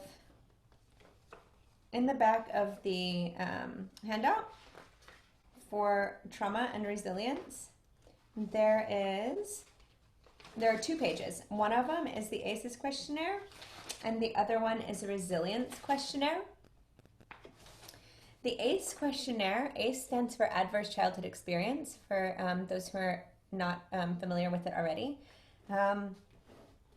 And this is the set of questions that's been used in a lot of the studies as it relates to what's going on with trauma, right? And kind of the prevalence of it, trying to get a handle on it. It's one of the things that it's so curious and interesting to me that I feel as though we go as a civilization in cycles of discovery and awareness and sort of shifting what it is that we're paying attention to and seeing. And this feels as though it's one of those times where, or maybe it's just a convergence of a time, something that I'm aware of being explored in a scientific way. But there's so much study and confirmation of the concepts that have been kind of passed down word of mouth or through the Vedas or through different scripture about what goes on and how it plays out in the body. And so it's really a beautiful time to be in this study, I think. Yeah. As it relates to the ACEs, we're going to move into kind of defining trauma and talking about that next. And so it might be a good time to visit the ACEs questionnaire. I'm not going to ask you to do it. You don't have to do it. You can if you wish to. But I am going to read them to you because it is sometimes we all learn in different ways and hear in different ways. And so I feel as though there's something energetic that it's helpful to hear and to understand that these questions and versions close to this were used to determine the prevalence of and the impacts of trauma. Primarily youth in this particular one, but a very similar set of measures was used by the World Health Organization in a survey that they sent out in 2017, I think. But what respondents shared was that 70%, 7 out of 10 people in the world who responded to that survey had experienced significant trauma. So more of us have than have not. What I wish to bring to the conversation in this moment is that this is not a valuation, right? If someone has all 10 of these, that doesn't mean they have more right to be traumatized than someone who has 1 or none. There is no better than trauma, good, less. Does this make sense? It's all very relative to one's own personal experience of life. So I'm going to read these to you and just let yourself hear them. If you wish to answer them, you may, but you don't have to, and I won't compel you to share any of that. Prior to your 18th birthday, these are yes or no questions. Prior to your 18th birthday, did a parent or other adult in the household often or very often swear at you, insult you, put you down or humiliate you, or act in a way that made you afraid that you might be physically hurt? Did a parent or other adult in the household often or very often push, grab, slap, or throw something at you? Or ever hit you so hard that you had marks or were injured? Did an adult or person at least 5 years older than you ever touch or fondle you, or have you touch their body in a sexual way, or attempt to actually have oral, anal, or vaginal intercourse with you? Did you often or very often feel that no one in your family loved you or thought you were important or special, or your family didn't look out for each other, feel close to each other, or support each other? Did you often or very often feel that you didn't have enough to eat, had to wear dirty clothes, and had no one to protect you, or your parents were too drunk or high to take care of you or take you to the doctor if you needed it? Were your parents ever separated or divorced? Was your mother or stepmother, often or very often, pushed, grabbed, slapped, or had something thrown at her? Or sometimes, often, or very often, kicked, bitten, hit with a fist, or hit with something hard? Or ever repeatedly hit over at least a few minutes, or threatened with a gun or knife? Did you live with anyone who was a problem drinker or alcoholic, or who used street drugs? Was a household member depressed or mentally ill, or did a household member attempt suicide? And did a household member go to prison? So, some of these seem more common than others. Seem is the important word there. Because we really cannot know what happens in somebody's world, in their house. Does this make sense? Because I have permission to do so, I share. I have a 9 on this. That doesn't mean anything. It doesn't make me more or less qualified for anything. It doesn't make me more or less able to have a happy life. If I had a 1 or a 0 on this, that doesn't make me better. That also doesn't mean that I need to feel bad. What we have is less important than what we choose to do with it. So if you are in a space where you're like, whoa, I have a big heavy load of this, it's okay. You also have at least this moment, if no others, to breathe and to be in your body, even a little bit. To feel, even though we've just met each other, we're already, allowing ourselves to be seen and to be heard and to be valued. And it will just move on from there and deepen. And you probably have someone in your life that's helping to support you or to encourage you in this journey, among others, right? And so just take it for what it's worth. I'm going to be in a moment of presence and awareness, not just to maybe what feels less pleasant or hard to talk about, because this is not an easy subject and topic. It inherently will remind all of us of the traumas that we've suffered or the ones that we've witnessed. And we're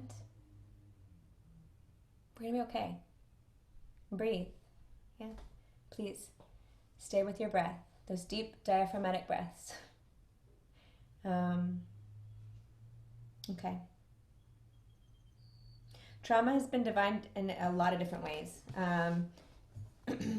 The definition that I included in here from SAMHSA, which is the Substance Abuse and Mental Health Services Administration in the U.S., defines trauma as an event, series of events, or set of circumstances experienced by an individual as physically or emotionally harmful or life-threatening, with lasting adverse effects on the individual's functioning and mental, physical, social, emotional, or spiritual well-being. My favorite way to think about and define trauma is that it's anything that overwhelms the central nervous system's capacity to integrate and process. If something occurs in my life and my nervous system responds in such a way that there are artifacts of that moment that are stored in my mind and my body, energetically or physically, then that is a trauma. I can ask a question? Please. I have two. One, what is the significance of prior to 18 as opposed to after 18? Mm-hmm. Um, Do you want me to answer that first, or you want to ask them both? Sure. Developmental stage is the significance of that. Okay. And then two, this is maybe cultural, but how does like one define often or very often? And I say this again, it's a cultural lens, but like in South Asian culture, like you get sweared at and humiliated and put down, like it is a norm. But like it's not, like I really struggle to say like yes to that in the context of like why it was being asked. Oh yeah, I get that. I get that. I don't have a full answer to that. I understand. Can I chime into that? Just because working with many different cultures and different families and children and everything, I think I've been asked this question before, and the way I usually answer it is if it caused you emotional distress, then that would be where it was an issue. So for you in the Asian culture, if it's the norm, but it wasn't causing you emotional distress, then I wouldn't personally count it if I were you. So that's how I would look at that. Thanks, Holly. Yeah, that's generally where I was headed as well. But I appreciate you having been asked that question and providing some reflection from that perspective. The other thing is, and this is just again full spectrum awareness is why I'm offering this, is that it can also happen that someone received it and became acculturated to it, but it did cause them distress. They didn't think that they were supposed to feel distress. Does that make sense? And so I am totally open to everyone having their own interpretation of, did it cause me stress, or did I feel any kind of way about it? And it can be useful to just kind of think, did it? I don't know. Did it? I've had more than one interaction with someone who, upon reflection, realized that it actually was painful, but they didn't think that they were allowed to feel pain about it, and so they didn't express that. Not that they didn't feel it, but they didn't identify it, and they didn't express it. Does that make sense?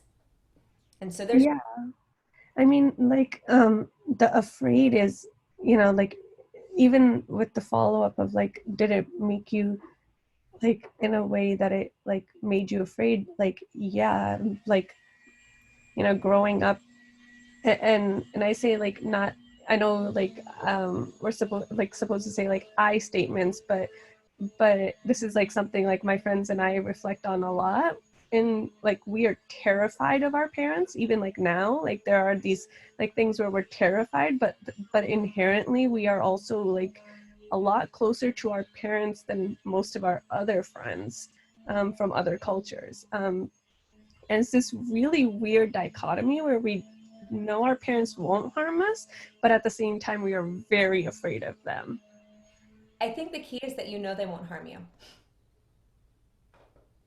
Can I add something to? Yeah. But it's also like it causes you harm. It's like there is harm that you have to process. Maybe it's just like we don't. I don't. You know what? I don't know. There is harm. Like there is a transfer of energy that you end up having to then take and move on with. But maybe we just don't. There isn't a resentment there. Okay, I understand that. Tammy, what were you? I wanted to add, being in the mental health field, I actually spend quite a bit of time using this in different things that we do. And I thought I would point out that although ACEs has been around for quite a while now, The night. Sorry. I'm not muted. I'm unmuted or muted. Sorry. Not used to that. I was just going to say that although ACEs has been around for quite a while now, it has not been appropriately studied with other cultures. Right. And so there actually are some current studies that are going on around the country that are much more inclusive of different cultures. There's also a woman out of, I think it's George Washington University, but I'll have to find the link and I can send it to you all. But there's a woman who's created what is now called the pair of ACEs. And so what she's done is she's used this set of ACEs as the top of a tree. It's kind of a visual. And the bottom of the tree are the roots. And those are all the social determinants of health that impact people that are beyond their immediate family, but yet have so much significance in people's development. And so just in case anybody hasn't heard of those, that's things like poverty. That's things like not having enough food. It's things like, living in a situation like a neighborhood that's full of violence and things like that. So she actually has done quite a bit of research around looking at all of those things coming together. And it's fascinating. So anybody that might be more interested in getting into, some of the details around this, I can share some of that information because it's pretty fascinating. It is. The other thing that I think is important, just because I think mental health is so important, is the barometer for the ACE questionnaire is they say that if you have 4 or more of the 10 items, that puts you in a position to be predisposed to mental health issues. And so it's just kind of an awareness thing of going, wow, okay, so what does that mean if you have 3? Does that mean you don't have, Of course not. And it's just like you were saying around the whole issue of it's all relative to each of us and how our bodies respond to different things. And the other thing I would say to, and I'm sorry, I can't pronounce your name and I didn't get to hear introduction, so I don't know how to say your name. But the young lady that was just asking some questions, the other thing I would say is, if one of these you read strikes you, and it only happened once, but you had a cortisol level increase because you were traumatized that one time, that counts. And therefore your body had a reaction to it. So that's just what I wanted to throw in. Thank you. I appreciate it. Yes, and the parabasis is great. We'll talk a little bit about some of those things, but it makes sense probably to see. And when you send that, I'd like to see, are there any completed studies or is it just happening now? There's studies.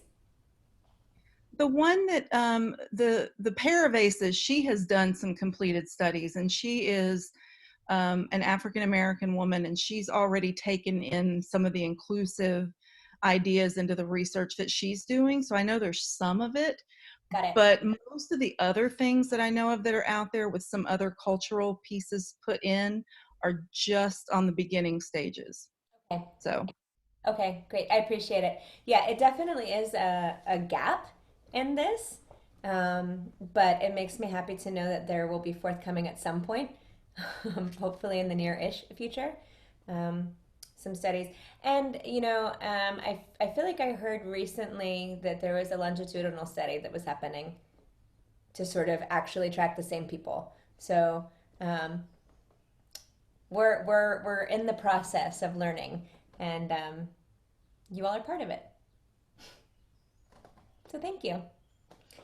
Can I add one little bit just to kind of follow up with what Tammy was saying? But it's also important to recognize if even if you're not consciously feeling it or recognizing it consciously, the way your body reacts to things. Because even driving a car, if you're flying 60 down the highway, you're used to that, your brain is fine, but your body still reacts to things in different ways. So I kind of understand what Zoya is feeling in the way of like, going back and forth with that, with what consciously feels and physically feels. Thank you. And that this sort of aspect of the conversation that we're having around the conscious versus the somatic, or sort of the intellect versus visceral awareness, is part of what yoga is super good for, because it allows for there to be ways of shaping the body and breathing and moving that will allow us to tap into sensation. And anybody who's ever done sort of a practice that instigated some either new awareness or cathartic release, sometimes you don't even know what it is that's coming up. It's just, I did this thing and then I started crying or laughing, or that can also even roll back to generational trauma, where like you won't never exactly know. Exactly. Yeah, we're going to talk about that in a moment. You guys are so good. I'm very, very impressed with you all. Yes. Okay. So stress is distinct from trauma, which I'm sure we're aware of, but they are adjacent, right? So stress, we want it. It's good for us. We need it. Super healthy for the brain, healthy for the body, good for the nervous system. We like stress. We don't like it necessarily, but it's useful. Toxic stress is not. So the difference between the two are support. So if something is occurring in your life and it feels maybe beyond your personal resources, but you have support that will help you to process that, to move through it, then that does not go past the level of sort of a stressful situation. Does that make sense? If, however, something happens to me and it's even, I'm really not a fan of valuation sort of situation, but for the sake of this, say it's a 5 out of 10 or a 4 out of 10, but I don't have anybody to talk to about it. I don't have anybody to help me process that, and I feel alone, and I feel confused, I don't feel supported, etc. That item that's a 4 may have more of an impact on me than the 9 that I was supported in. Does that make sense? Okay.